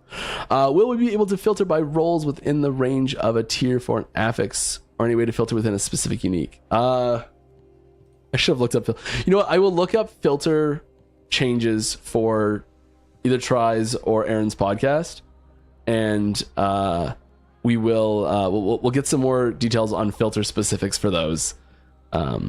Or maybe I'll see if I can find them out for next week. But I don't know the details of what's changed for filters well enough to talk about them right now. I'm sorry. I didn't work on that. Name drop. Quick question about... Right now I'm messing around with the worst offensive skill in the game, Summon Bear at 300 corruption. Granted, at the training dummy, I was able to hit for 1 million damage with the damn bear. I am so impressed with how terrible the skill is that I'm thinking about playing Summon Bear Season 2 now. We would be the only person in the world on Twitch playing Summon Bear. I know it sounds really stupid, and I don't know if it's like, no, Aaron, that's cool, or what are you, an idiot? The fact that every creator I have talked to said they're going to play Heartseeker kind of makes me now not want to play Marksman. I've already played Heartseeker. I already have a level 90 Marksman in CT. So now I'm kind of like, but everybody wants to see the new skill. So then I don't know. I'm undecided. Heartseeker, will only the first arrow have a chance to inflict ailments, or can each subsequent hit inflict ailments? Each hit can still inflict ailments just the same as the first one. It goes nutty. Any plans to change stash tabs reset? Feels so much worse to buy dozens of them every time than permitted paid stash tabs in the permanent paid stash tabs in PoE. We're not currently interested in having a paid system for this. Wait, what was the question? You want paid tabs? Hold on. I'm sorry. This is the first rewind moment because I feel like the question was asked and I can't believe it. 1 second. I don't know the details of what's changed for filters well enough to talk about them right now. I'm sorry. I didn't work on that this patch. Quick question about Heartseeker. Will only the first arrow have a chance to inflict ailments, or can each subsequent hit inflict ailments? Each hit can still inflict ailments just the same as the first one. It goes nutty. Any plans to change stash tabs reset? Feels so much worse to buy dozens of them every time than permitted paid stash tabs in the permanent paid stash tabs in PoE. Okay, that question's not as bad. That question's not as bad. But it is weird that he would rather pay for the stash tabs to keep them than have to reset them for free. That's kind of, it's still pretty weird. We're not currently interested in having a paid system for this. What I'd really like to see is this is not something in season 2, but something that I will be pushing for. I think it's getting suggested enough that it's a possibility. Take the free option. A template where you can, as you buy new tabs, it'll just be like auto add to the template, and it'll just like auto pick the next one in your list of templated tabs, and it'll just populate as you buy them. Yep, that's what they need to do. I agree with that. Since Symbols of Hope was shown, could you show how the legendary ring related to its sigils is now? Also, how does idle with sigils duration change? I don't know how the idle changed. The ring is still, it's the same thematics. but just going about it a different way. So it's more auto casting. I think it changes the interval between auto casts, and increased effect or something like that. It's like the 2 nodes that don't make any sense in that ring anymore. The 2 mods. I'd pay $20 for 50 tabs I've already pre-set up.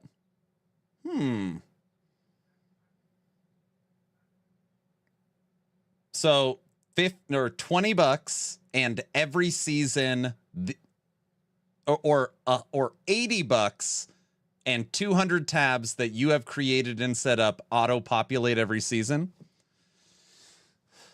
Honestly, EHG would never do that. They would just give it to you for free. I get what you're saying. They would never charge you. They would just give it to you.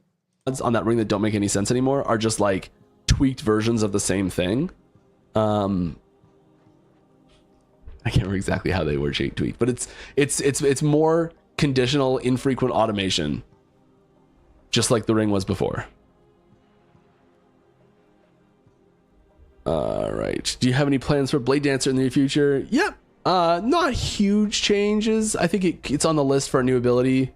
It needs it. I think it's still missing one. Blade Dancer is fine. It just has no variety. I'd love to see a little touch of 2-handed support in there. That's my dream there. Can we see any changes to the visual cap for debuffs like bleed or poison? Some builds can and will go above 1,000 stacks, and right now we can't see if any change to the build has made a difference. That's true. I mean, I don't think we've changed that. I think that's more of a like, why have we let 1,000 stacks or something go up more than anything else? But you can hit 1,000 stacks. Actually, it's not that hard. Maybe I think that was done when we're like, no one can get above 1,000. So maybe putting it to 4 digits probably wouldn't break anything horribly. I'm pretty sure it's just like the UI is just, it doesn't look great at 4 digits, so we just capped it at 3 type thing. 4 million. All right. Any plans for 4th mastery for regular classes? Yes. Not in season 2. The game just doesn't get that many balance changes. You think Last Epoch doesn't get balance changes? I think you're just talking about seasons in general, right? Is that what you mean? There's just not enough content updates? The Primalist, Jonathan, is what will likely get the Barbarian class.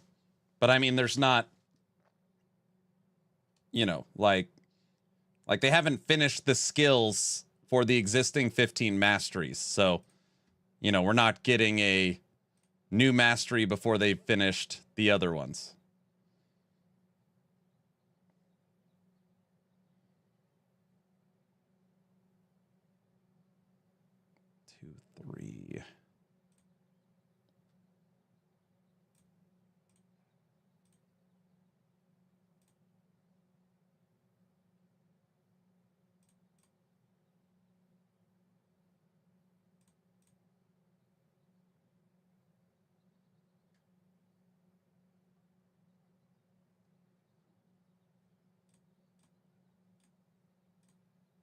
What will happen to double health stout idols in my stash once the patch hits crazy. and double health affix is no longer possible? One of the flat add. That's like 10 months. They didn't have time to make a warrior. Jonathan, do you play Last Epoch?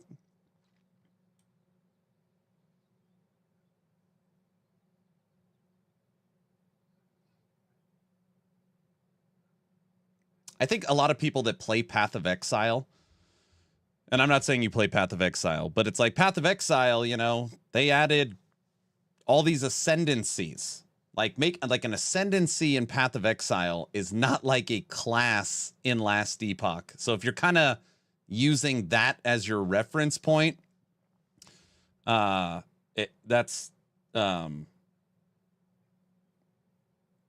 not close by 100x.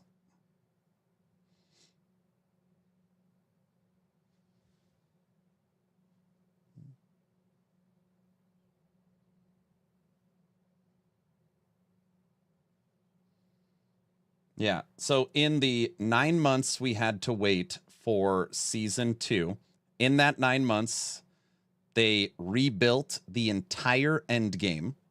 They added in a 4th faction. They've done a whole new balance update. They're adding over 30 new uniques. They're adding in an Endgame tree, basically like a super atlas for your Endgame. They added in procedural side zones called tombs and cemeteries. They added in champions with champion affixes. They completely rebuilt the set system, where this will be the best set system in the history of action RPGs, where you can now create your own sets. They rebuilt the UI scaling. They built a whole new inventory with the best quality of life with auto transferring your shards. They made crafting for idols. They updated the factions. What am I? I mean, there is the amount coming to season 2 it's unbelievable. They did a full engine upgrade. They updated their servers. They got rid of all memory. I mean, they added WASD movement. I'm sure I'm missing, that's just like off the top of my head.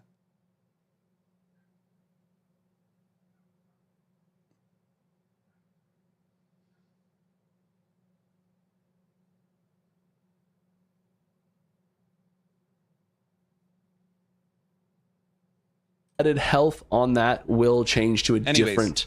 It is truly, it's still last Epoch. It's not like you're gonna log in and be like, oh, like what happened to the game I like. You're still playing last Epoch, just to be clear.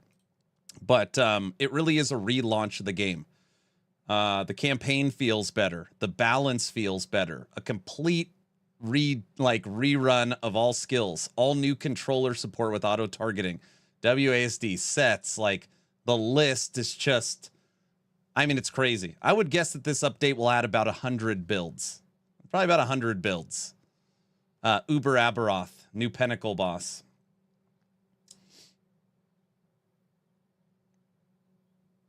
A 1,000 builds. I mean, yeah. You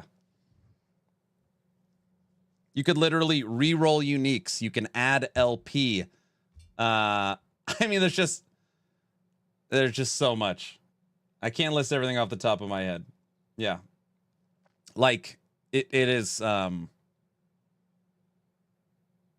mean, if you think that last Epoch can't... everyone has different opinions, right? It's all opinion-based. But, I think everybody will go up a notch. So, yeah, I think the game's okay. You'll probably say it's good. If you think it's good, you'll say it's great. Great, it's awesome. If you already think it's like a top 3, you might think it's the best ever. Like, that is how good this update is. From a small studio. Affix? I don't know if it's health regen or stun avoidance or something like that. Like, it's a different, similar themed affix, but it'll change. Yeah, but it doesn't look like PoE. A new character stats UI when? I remember you mentioning it being worked on. It's not even, no ETA, but yes, it is still being worked on. Slowly, very slowly. Obviously, I'm extremely biased. I know that, and I see the game through rose-colored glasses.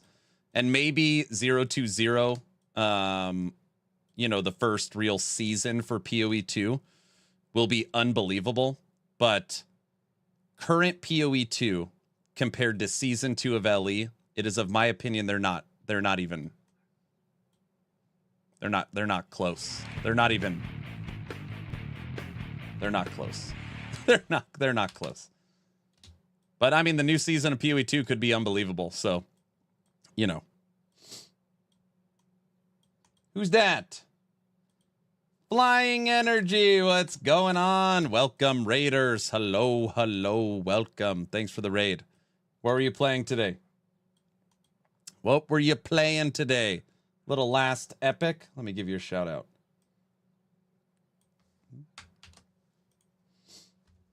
Energy Gang. I like that. I don't have a ton of energy. I just got back from Vegas on my birthday trip, and I'm still trying to wake up a little bit. All right, let's go see Flying Energy over here. What do we got? OMG, American man, that's right. Living the dream. Welcome, everybody. At the end of today's stream, I will draw a giveaway. As long as you're following the channel on Twitch or subbed on YouTube, type in !giveaway. We're just hanging out. Since I was in Vegas, we missed the last Epoch dev stream. So we were just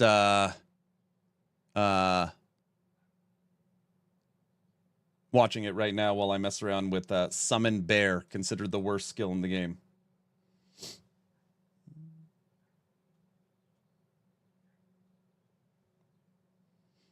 Also, Aaron, did you do this? You can't put links in stream for obvious reasons. We used to allow links and it was a friggin' SHIT show, so we had to kill it.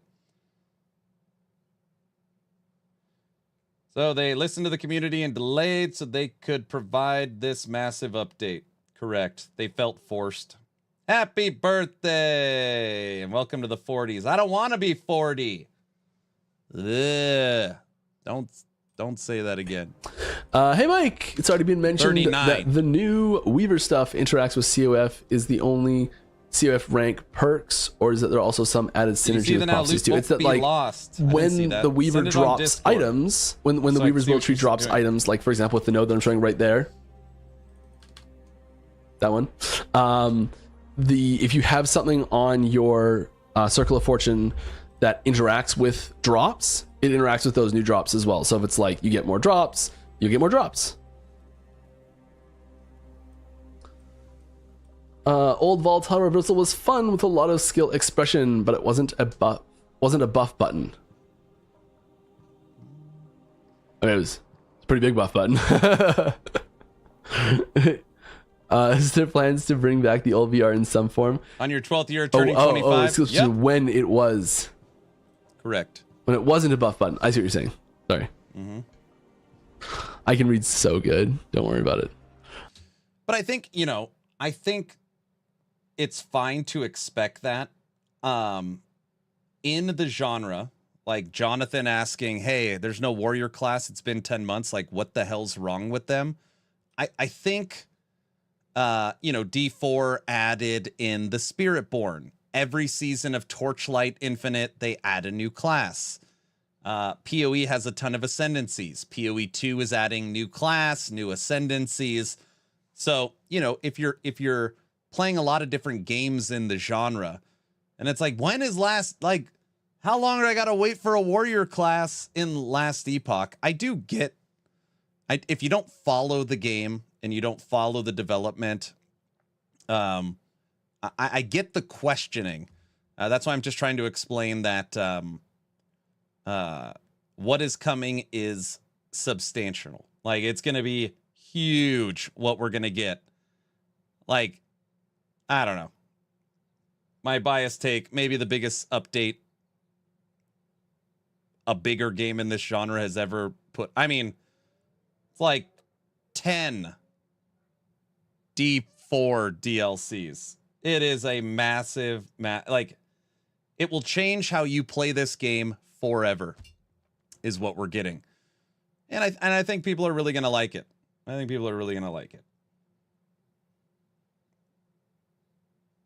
Old Volatile Reversal was fun with a lot of skill expression when it wasn't a buff button. Yes. Is there any plans to bring back old VR in some other form?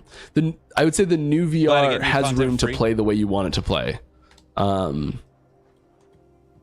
There's room for the new VR to have a high skill ceiling in how you play with it.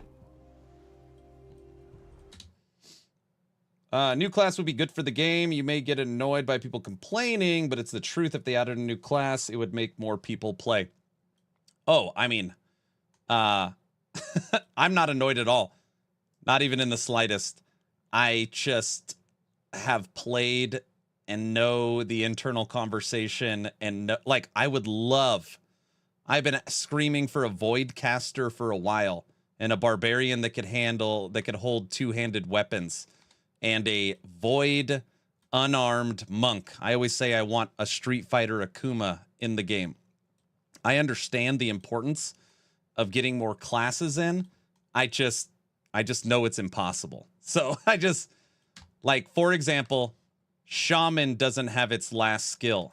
Rogue is missing 4 skills. Paladin's missing a skill. Marksman's missing a skill. So, you know, in my head, I just know that you can't add a new class until the existing classes are done. It's just not going to happen. This game has 118 skills, 5 different classes, and 15 different masteries, which will give you hundreds and hundreds and hundreds of builds. Like, I mean, if you're talking 300 corruption, almost, I don't know, you could probably do 500 different builds. So there is a ton there already, and they want to finish all the existing classes before they add new ones. And they have already said 100% new classes are coming. The first new class has already been, I mean, they basically know what the new class is going to be, or the new mastery. But, yeah, just, I mean, it's like you got to finish the other crap first. It would be like putting out a DLC before the initial game's done. Never mind. All right. Any plans to allow arena from... I don't know it. I literally don't know we're it. cutting off questions. They won't tell so no new questions. So if you have like you have like 10 seconds to slap any new questions you want in here. But other than that, we're gonna stop taking questions here so I can just try and get through most of these. Can't have a pudding if you didn't eat your meat. One that just got posted that doesn't have a tag that I just answered. All right. Any plans to allow arena from level 1 as an alternate level in quick action? Not really, no. With those 100 skills, Aspiring they have game developer, internal what conversions. skills do I need to build work And to skill work sigils for coming. EHG? It depends. Like, we've gotten to the point now where you need to be fairly specialized in a specific field to work at EHG. So getting really good at a specific skill would be my advice. A general, like, all around dev is something we do hire, but usually you need a fair bit of experience now to have a shot. Because even when we post like not senior roles, we get people applying that have so much experience, and it's unbelievable how good these people are. It is crazy. There's been some people that have done interviews that I'm like, how can we only hire one of these people, type thing. So yeah, it's quite competitive, which is great, and it's I would say, yeah, pick a specialty and try and focus on that. And if you're working on projects, try and complete projects. If someone's like, I've got these 6 different prototypes that each do something cool that I want to show you, I'm like, eh. Someone's like, here's a link to a game I released. I'm like, oh, cool, let me look at that. So yeah, my 2 pieces of advice. So obviously, with everything going on in the gaming world, I would guess that these dev jobs, there are a lot of people out there, right? I mean, it's sad to say. EHG gets their pick. Nice. Different take on the stash tabs. Is there any way to change the price for different factions? Because you can change factions, it doesn't really work great, because you could just build up on one, switch, and then buy them all. And yeah, you mentioned tagging them as well. It's only using that faction. The complexity is a little high for... I don't think that the cost is for what most people are using... In almost all situations, there's some outlying exceptions here, but in almost every situation, I think the cost is low enough that reasonably playing COF, there's not really a big need to have 200 stash tabs. And if you are playing to the point where you're getting that need, you've got the gold for it anyways. So, will DLSS and FSR come to the game? Yeah. I don't know if they're coming season 2. They said they're coming with the engine upgrade, which is in right now. I am not sure for season 2, but they're coming for sure. It's not something we're currently looking at very hard. Additionally, with those 100+ skills, they have internal conversions, allowing you to play those skills in totally different ways. Javelin is a throwing attack, scaling spell, So not only do you have 118 skills, each one of those skills can be converted to different ways to play, including sub-skills and different interactions with gear. And now different interaction with champion affixes, experimental affixes, sets. Yeah.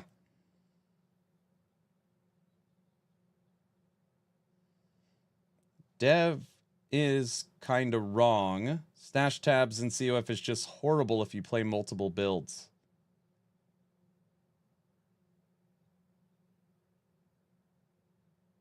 Stash tabs are horrible if you play certain different builds.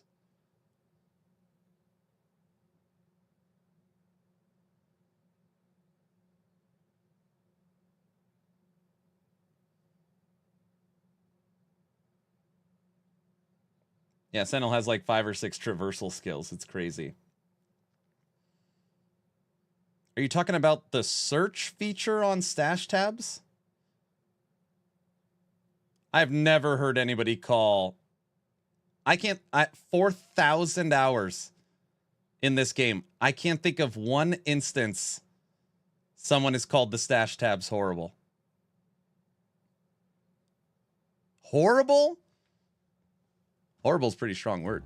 I don't know if I've ever heard that. There's a lot of empty space in the character creation screen. Are there any new base classes cooking behind the scenes, or are all the devs working on refining and adding current class masteries?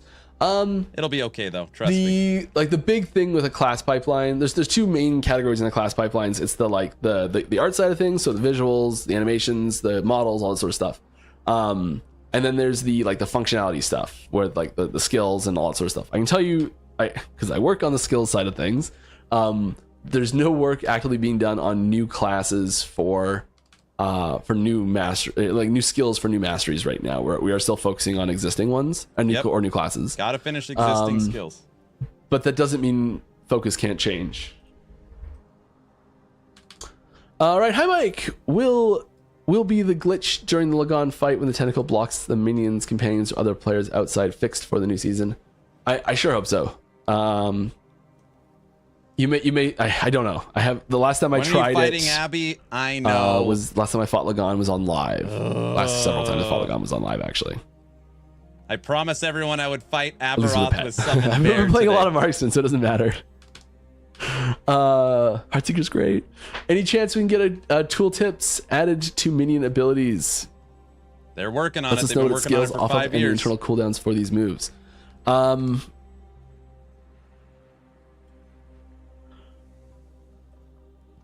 I'll tell you this: they don't scale off attributes. They get the stats from the minion themselves, so you don't worry about the attribute scaling.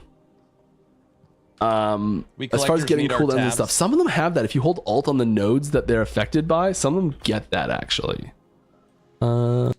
Listen, everybody's entitled to their opinion and can play the game however the hell they want. I have 4,000 hours. I think I have 65 stash tabs. I have no idea what I would do with 200 stash tabs. I don't know. Every once in a while, Mike gets asked a question, are you guys going to extend stash tabs like I'm always full? I was always like, what? You're full?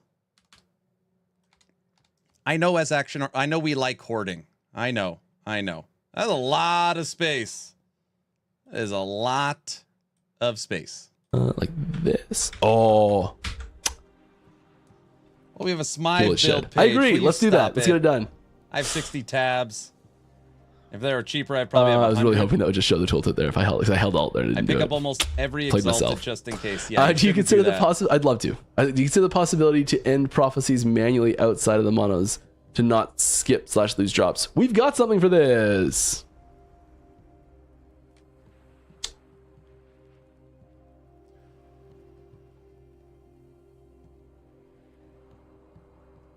All right, check it out. Here's some gameplay. Playing the new Heartseeker build. He's bit off a little bit too much that he can chew. Oh no, he's swarmed. He's going. Can he survive? He can pull it out. Oh, he died. Look at all that great gear on the ground. He lost it all. It's just gone. He died. Oh wait, never mind. It's fine. There it is. What? Say what?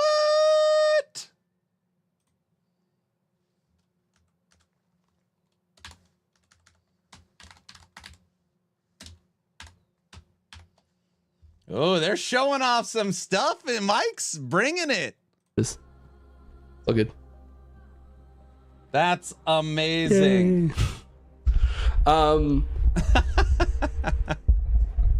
So we're not completely fixing the problem yet. He didn't lose but XP either. We're putting a band-aid on it. This is actually pretty sweet. It works well. It handles most of the really pain point situations. By the way, for anybody that cares, I've started doing this.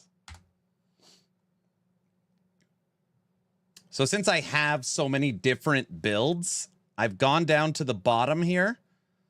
And every time I change a build, I build a category. Holy Smiter Paladin, Forged Weapons, Storm Totem, RF Rune Master. And I literally put the gear in like it's its own character tab. So I when I'm searching, sometimes I'll pull items off, but this is something that I'm starting to work on so that every build has its own little section. Genius! You have a sickness. I do the same. So, you know, I know it comes across as disrespectful. If you're just throwing all your shiz in your stash and you don't know where the hell anything is, sure. But if you're actually organized and you're putting all your stuff in order and you have a system, you know, I mean, it's not,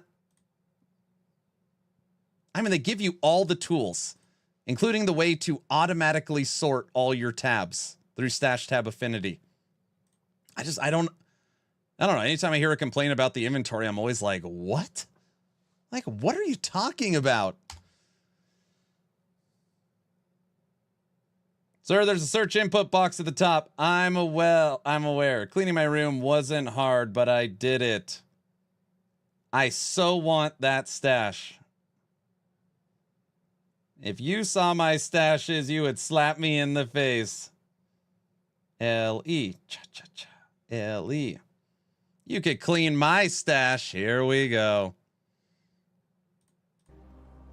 But it is it's not. The question is specifically asking about prophecies and huge Education drops is and all sorts of stuff. Most people, because so they're it unaware. doesn't quite fix they the don't know. problem because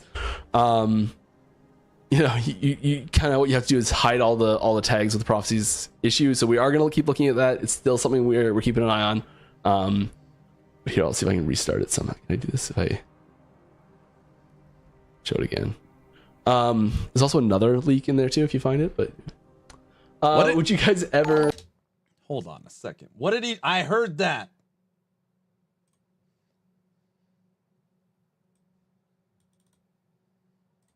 There's another leak in there.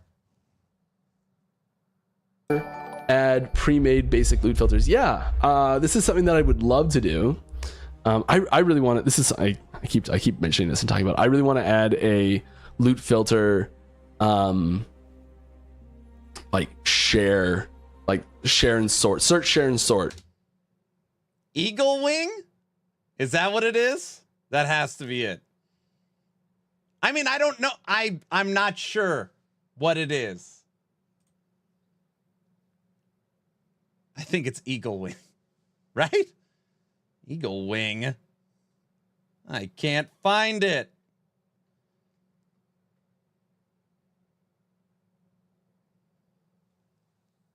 Well, let me look around. Is there anything else out there?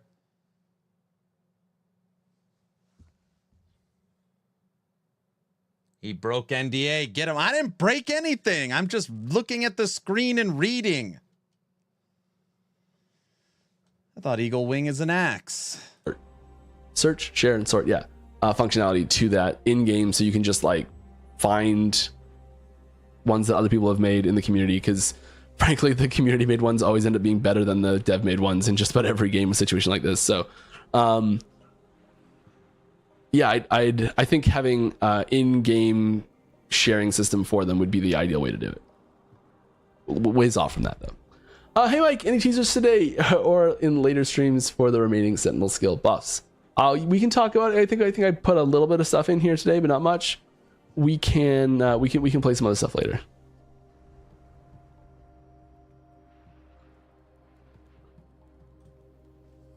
think I've shown all of the teasers for this one now. What is cleric tag? Cleric tag? I don't even know Just what gonna- I legit don't even know what you're talking about.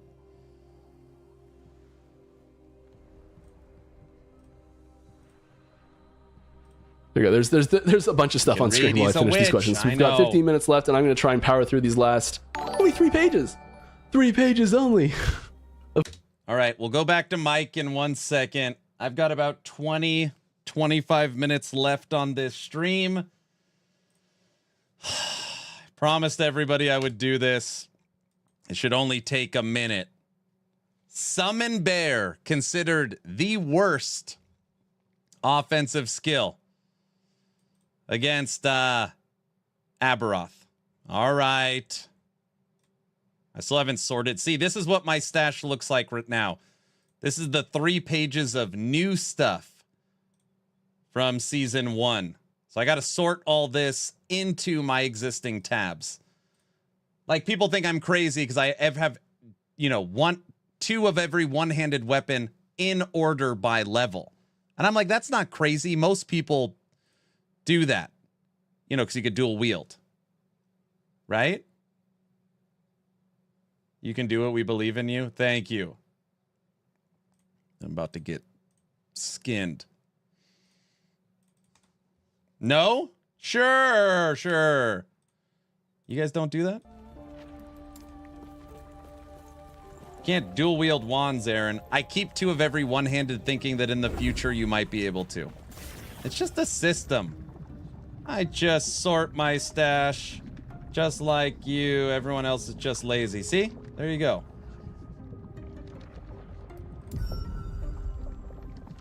+200,000 crafting materials is insane, though. How many is there? 182,000 shards, 24,000 runes, 23,000 glyphs. It's not that much. All right. Good old Aberoth. So you finally returned to me, and with a guest. All right, Bear. Prove yourself You ready? worthy. Shark bait. Hoo ha ha. We have to get through the Guardians.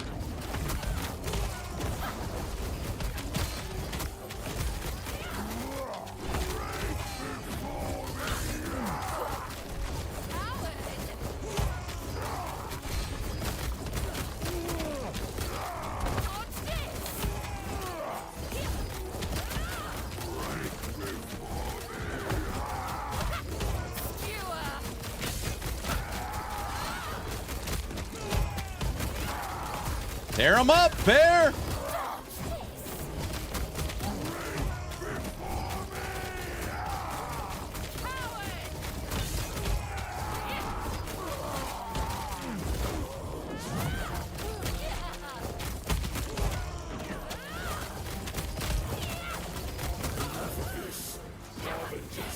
Entertain my dear sister for a moment. Don't worry about me. By the way, everybody, just in case you are curious, we are using 1 legendary item. This is a full only exalted items. How do I get on this streamer client? Will you stop it? All right. Such wasted potential. Orbis would have welcomed you.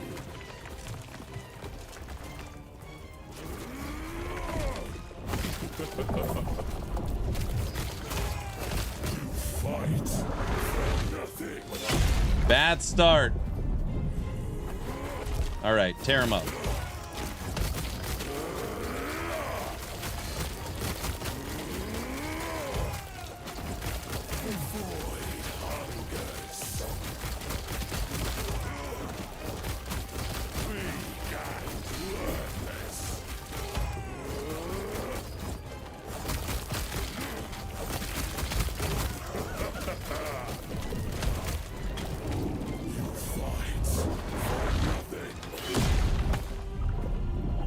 Bear's taking damage. The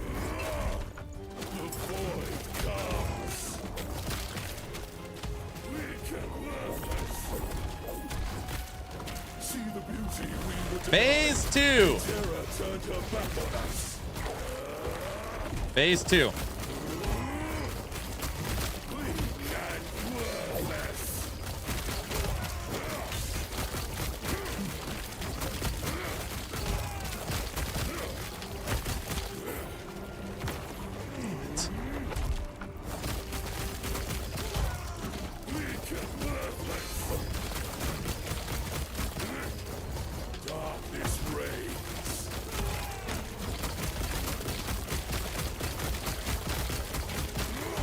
Get him, Bear! Get him! You can do it!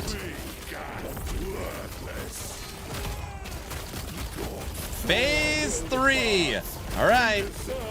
Aberoth, half-life. Well, almost half-life. Alright, we're gonna bring him down bottom left.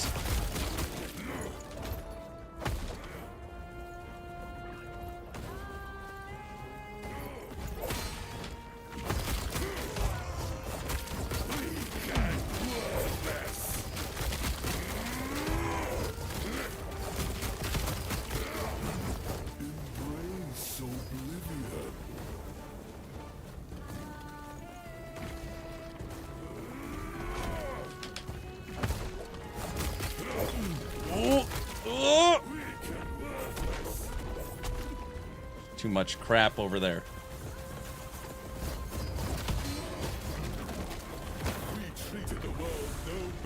Phase 4.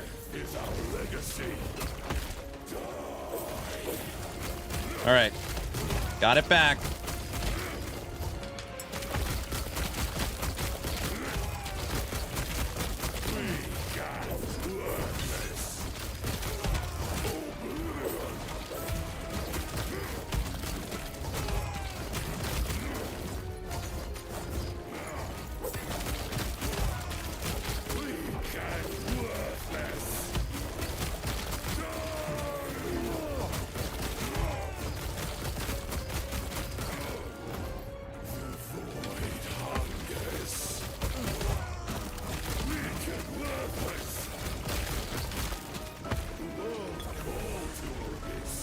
Phase 5.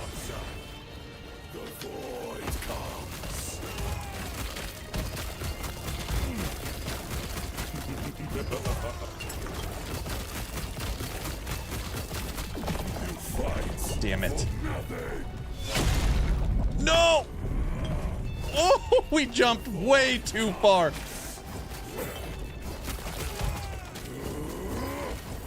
Holy crap.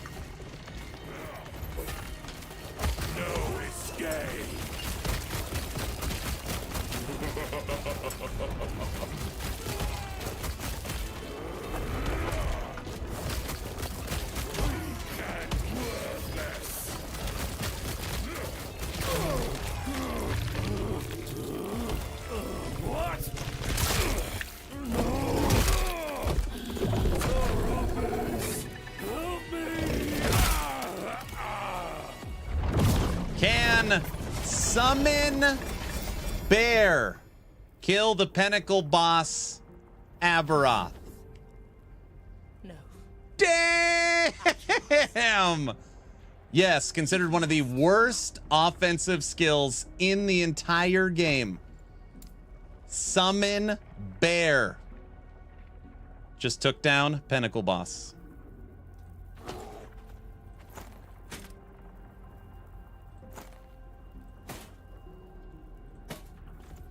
First try. Did the bear do anything? I do literally no damage. The bear did all the damage. No, I did not.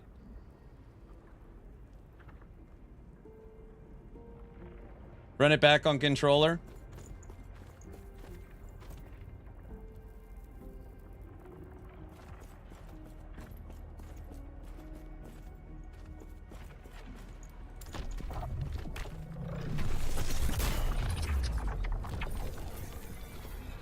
Bear is the goat. It's unbearable. Hold on, let me show you guys something.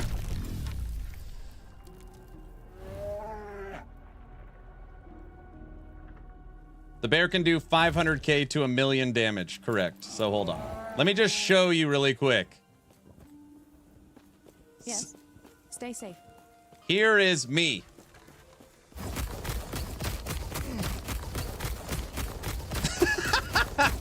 Hold on, let me fully buff myself. Ready?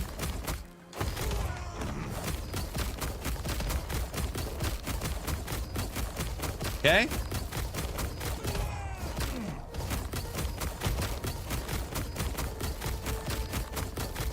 $5,000 damage.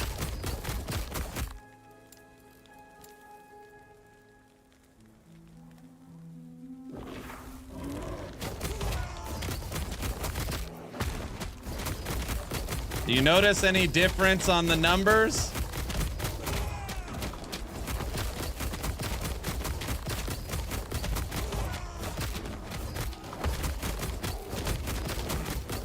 Nerf? What do you mean nerf? Looks the same. The bear is the goat.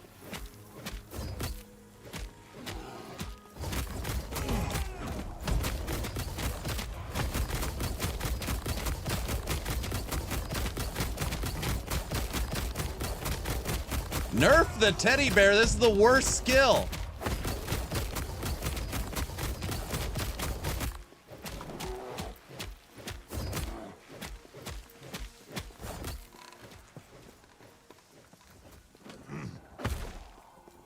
Damn. Of questions. We have stopped taking new questions from chat. I apologize.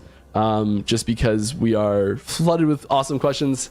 And I don't want to be here till midnight.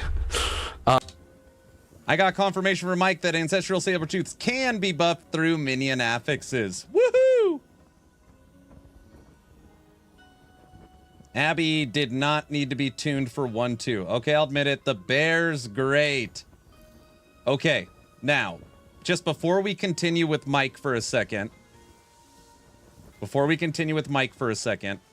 reason why I am playing Summon Bear is because it is, again, considered the worst minion. One of the worst offensive. It's the oldest damn skill. It's terrible. So I wanted to play it today to see what it's capable of, because it is about to get a massive buff. An absolutely massive buff. So I was like, okay, let's see if we can like do anything with it to then see what it can do. This thing is about to be, so it is about to get one. So its cooldown on swipe is currently 5 seconds. Mike said specifically it's going to swipe almost every hit. So right off the bat, those big damage numbers, instead of it being every 5 hits, it'll be every hit. So that's like a 5x right there. On top of that, it is getting a scalar with strength. So for example, right now I've got 104 to strength. Your bear is going to get like 300 base melee damage based upon your strength. So hitting 5 times as often with a 200 to 300 base increase. Not to mention all the new items coming. Bear new season starter confirmed. You mean they were going to buff it?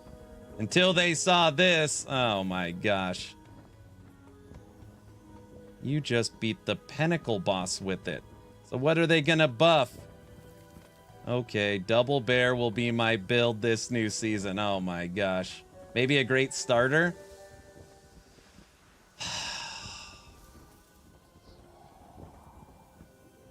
You know what's, and again, just not to beat a dead horse. Go look at Pinnacle boss killer builds and tell me how many of them can do it with only purple items. A lot of times you see these builds and they're all legendaries. We're just using tier 21 exalts.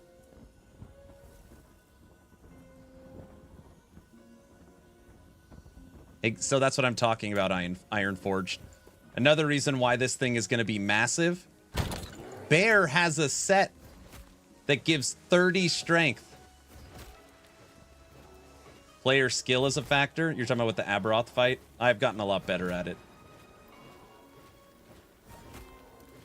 Yeah, this will definitely be a set build too. Maybe you play well and know the game. Maybe.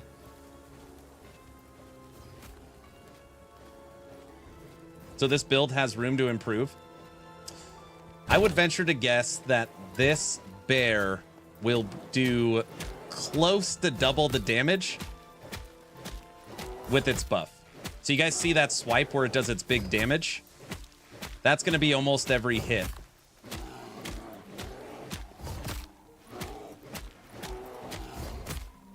I think a lot of build makers just assume things are bad and never try them. Average casual would have died in phase 2 with that build. I don't know. Even with player skill factored in, if the skill was complete poop, it couldn't kill Abby. Yeah. All right, let's let Mike finish up. But I am really enjoying this right now because you guys have great questions today.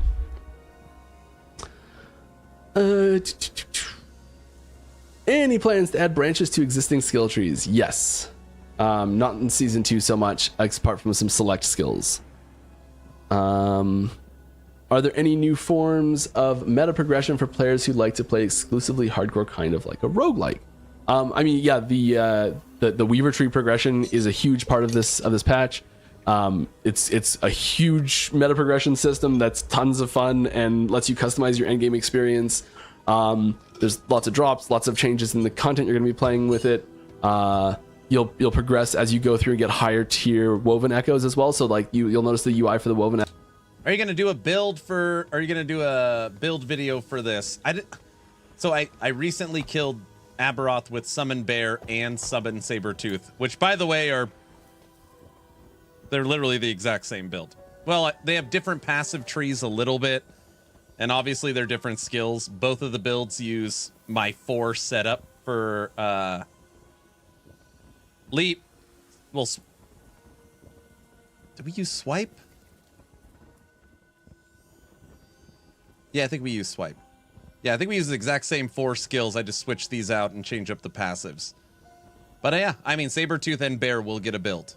Echoes is broken up into 4 columns. The ones on the right are much rarer and much harder to get, and are much harder to complete, and much better rewards as well.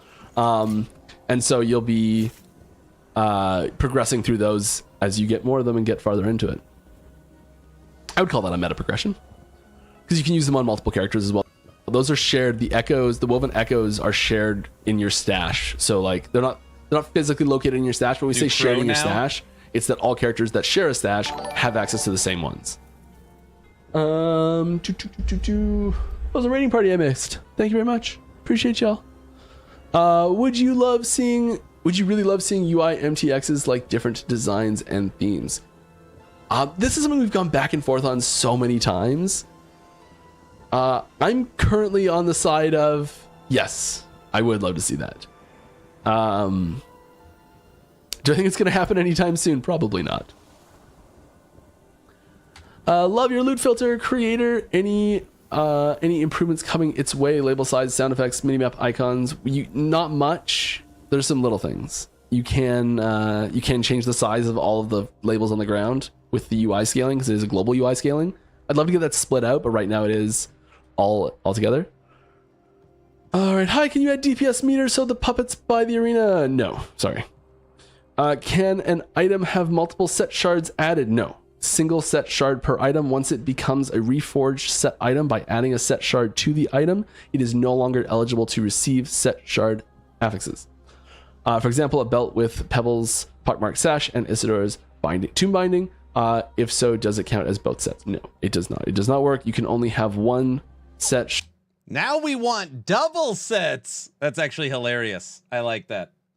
Why not? Double sets. Shard on any item, and to be clear, the 2 rings that are part of a single. Bear is so easy to gear to. I know. Think about Merchant's Guild bear items. They're like free.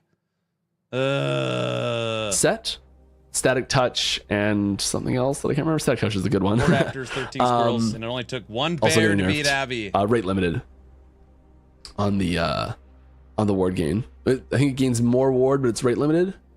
That's what it is. Anyways, Second breakfast. you cannot put both of those on a single ring either. It's just one set affix per item, and each set item has one fixed set affix that it always gives.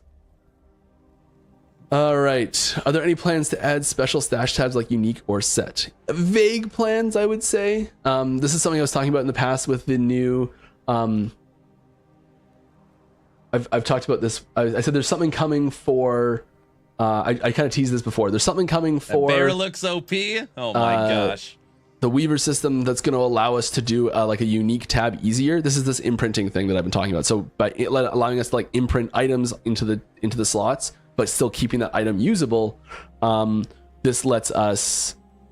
I just saw a question here. I'm not taking new questions, I swear, but I just saw it. I'm going to answer it anyways. Does the imprint node work with uniques? Yes, it does work with uniques and set items. They do have a chance to no longer be set. They have a chance to like re-roll into non-unique items when they do drop those. So like they don't always drop as uniques, but can drop as uniques. So yeah, this is what I was talking about with being able to have new tech to do a unique stash tab better. This is what I think we can leverage that with. Will the lizards be staying or going? Staying. There will be fewer lizards and they will drop fewer items. However, they will drop higher quality items. So they'll still be like big hype explosions, all that sort of stuff, but a little bit less crazy.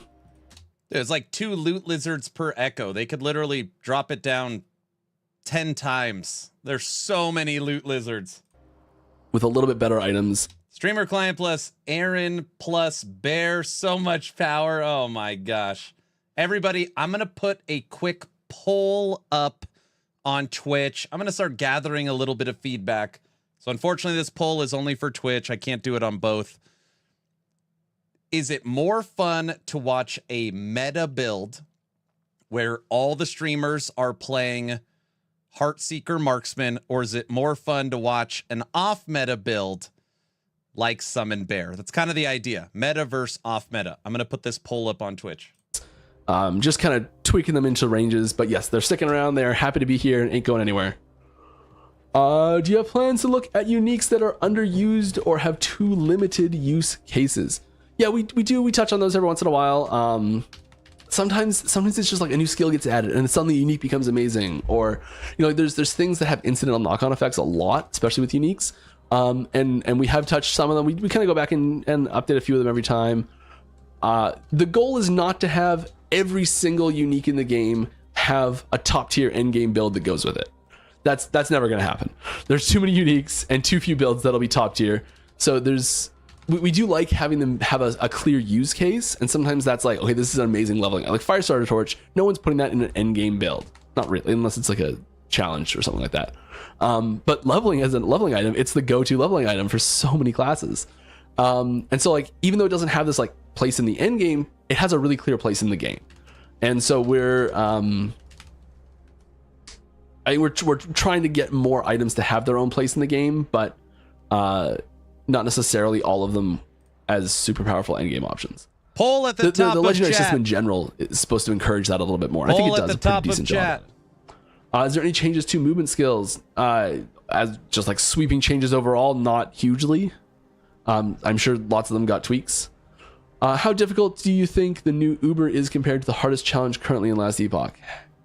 Oh, that's a good question. This is a really tricky question to answer because technically the hardest challenge in Last Epoch is 1 Google corruption. He's speaking specifically about technical, though. Or whatever You know the that. highest number we can physically put in there based on the data type it is. It's probably an integer.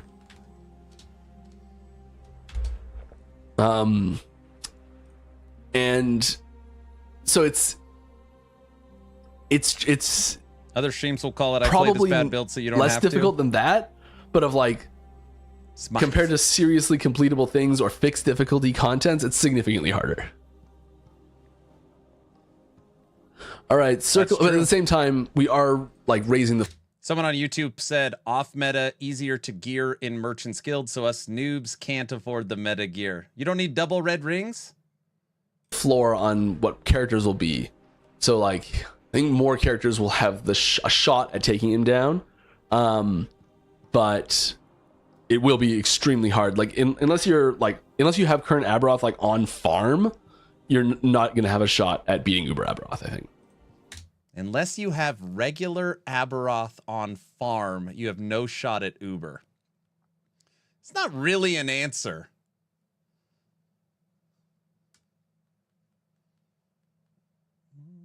Everybody, top a chat in Twitch. Make your voices heard. I'm going to start gathering some feedback from the community. What's more fun to watch? Playing Heartseeker like every other creator. Going to be the meta build for the season. Or something off meta like Summon Bear. Unless you're willing to buckle down. Bear has Abby on farm now. This build I just created this morning. In 20 minutes, we'll be able to farm Aberoth. Easy. I'm gonna say easy. If it's just the exact same gear I have, exact same skills, I'm gonna say easy. Regular Aberoth. Forgot to ask. Circle of Fortune changes. Prophecies are nice, but lenses have leave a bit to be desired, particularly around targeting item bases and specific affixes. More fun watching there's theme builds. I can't remember exactly which lens type we took out, but we've alleviated some of the pressure that lenses have and restructured some of the rates on like costs for certain prophecies and what they get out of them. So like we've tweaked some numbers and pulled some pressure off a few of the spots in the system, but nothing major sweeping changes. Most people saying off meta. Are you open to drastically change the Weaver's Tree each season to give it new flavor, or is it mostly set in stone? It's not set in stone, especially not the first version of it. I think maybe if we're like 10 seasons down the road and like the Weaver's Tree's in a great spot. Off meta, don't buy from Bazaar and don't use what drops from COF. I feel like what's fun about off meta is items for it are extremely cheap.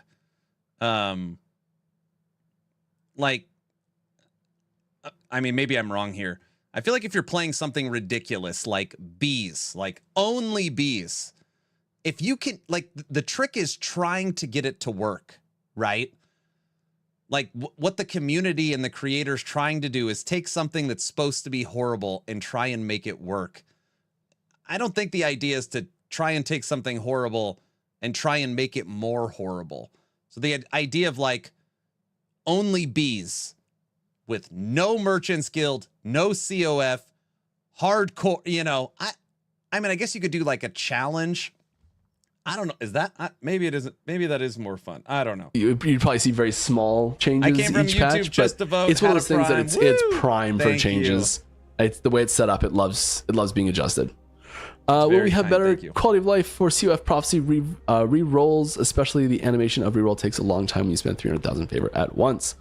I don't know. I think it's a really good idea. I think it's a really good suggestion, especially speeding up those animations. But I don't know. I'm sorry. You got it backwards. You should make the meta build hardcore solo self found with no item faction. Everybody, last second, top of chat and Twitch. Make your voices heard. Vote, vote, vote. It's about to end. 58 votes. 86%, 50 said it's more fun watching off meta, example Bear, compared to meta, example Heartseeker. Wow. Wow. Off meta, but not crazy challenge builds. I did make a B build once, 69 Vs. I start with a strong build, farm a bunch of stuff, and then figure out what to play next, depending on what dropped. We're only 26 minutes behind. We're catching up. How much time's he got left? 6 minutes. All right. Oh, we're almost actually at the end of the... I guess we stopped taking questions about 20 minutes left in this chat, so there's only 6 more minutes of questions. I love the Room Master and its unique design in the whole ARPG genre. Are there any bigger changes planned for that class? I wouldn't say massive changes. We're nearly 13. Thank you very much for the sub. Appreciate it. Challenge builds with the boots Appreciate from it. the cave. It's Bernoulli, right? Yeah, it's Bernoulli. Rune Master is still pretty fresh compared to some of the other things out there, so I don't think we are targeting it heavily right now. Rune Master, very but I mean, fresh. everything's on the list. It's just where 092? it sits on that list. Runes I of think Power. there's other things that are higher on that list. Like I'd say Lich, Necromancer, most of Primalist is probably higher on that list right now. Yeah. Rune Master just needs some way to unlock the 30 invocations. Like, they just need to continue to balance those 30 things and get them in a fun place where you literally have 30 options. What are the inherent advantages of Rip abilities that Spellblade. deal multiple types of damage like Smelter's Wrath and Disintegrate? Well, as we finally start to add enemies that have really specifically high defenses to individual element types, those will have a better time in that situation. That'd be good, Guilty. I'd love that. Will the Merophage sword gain set champion affixes? No. Because That's a great question. That would be awesome. Create a champion Merophage. EHG, if you ever watch this, you should do that. Literally put in the text that Merophage can become champion. That would be like the quintessential. Oh, that's actually a great idea. They should do that. you can't shatter champion affixes off of a because they're sealed affixes and you don't get the shards from sealed affixes, so it'll never shatter one of them for Merophage. And the set ones just don't work. You just can't put set. You can't make a unique into a set. Like a unique set legendary doesn't exist, so it will not pull that that mod. It'll just ignore it. Because Also, I think when you shatter a reforged set item, you don't get when you use a shatter stone on it, you don't get the set shards that way anyways either. You only get them when you shatter them via the mechanic at the end of the tombs. All right, will pets be able to pick up gold? Not in season 2. Do it. We're coming right down to the end of stream here. I think this is where we stop. That's all the questions I have recorded. At near the end of the stream, I do want to go over a little bit of housekeeping. If you stick with me for a minute here, new release date April 17th. Twitch drops and support a creator are moved to April 17th to 21st, so they're shifted, so it makes sense with the launch. Last season's supporter packs also being shifted, so it makes sense with the launch still. So you got a couple weeks of overlap before they're removed. So May 2nd, last season's supporter packs will be going bye-bye. The last 2 tour dates for our podcasts with Try and Aaron/Frosty have been moved to April 8th and April 11th respectively. That guy would have wasted time. So we're kind of just pushing everything back about 2 weeks Frosty. from where it was. Not exactly perfectly 2 weeks on all of them, but yeah. So new release date 17th, Twitch drop 17th to 21st, old supporter packs going May 2nd, podcasts on the 8th and 11th of April. Well, tons of awesome stuff there. We are at time, and this has been a wonderful stream. I know I didn't actually play much. I don't think anyone here wants to actually see me play. I think we want to hear me talk, and so I think this went well. If I did not answer one of your questions and you would like me to answer it, I do apologize. It was not intentional. We do have a Discord channel, that Acides channel. That See you later. Okay. No.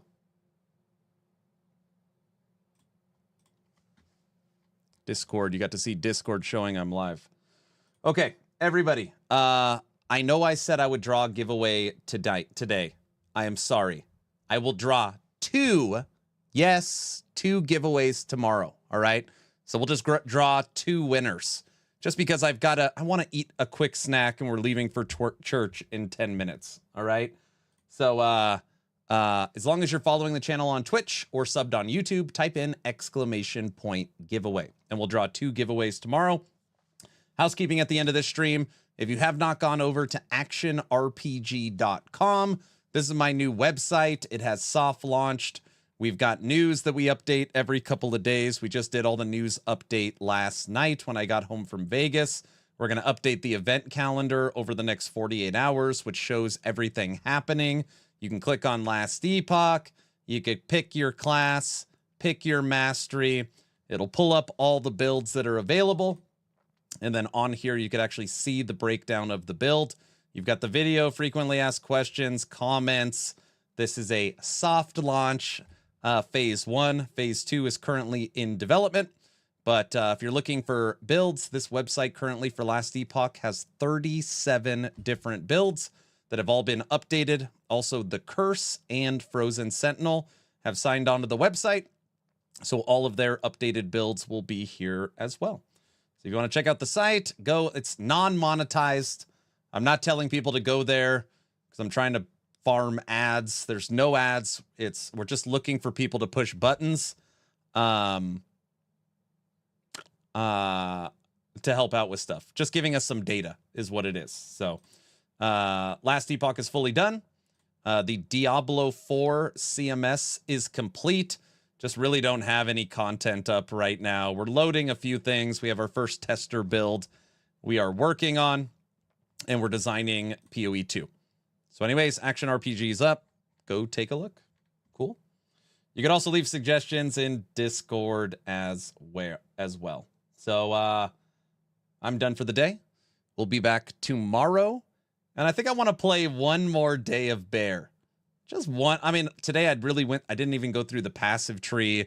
I didn't break down the skills. I didn't really look at the gear. We really focused on Mike and listening to the dev stream. So I think I'm going to play one more day of Summon Bear, and I'm going to get more feedback from the community if we're going to play meta or off meta for season 2. Okay. I'm done. Hope you all have a fantastic Sunday. Back to our normally scheduled program tomorrow, and Dev Chat 166 will be tomorrow's video. Need feedback? Always. It's in Discord. Have a good one, everybody. See ya. Bye.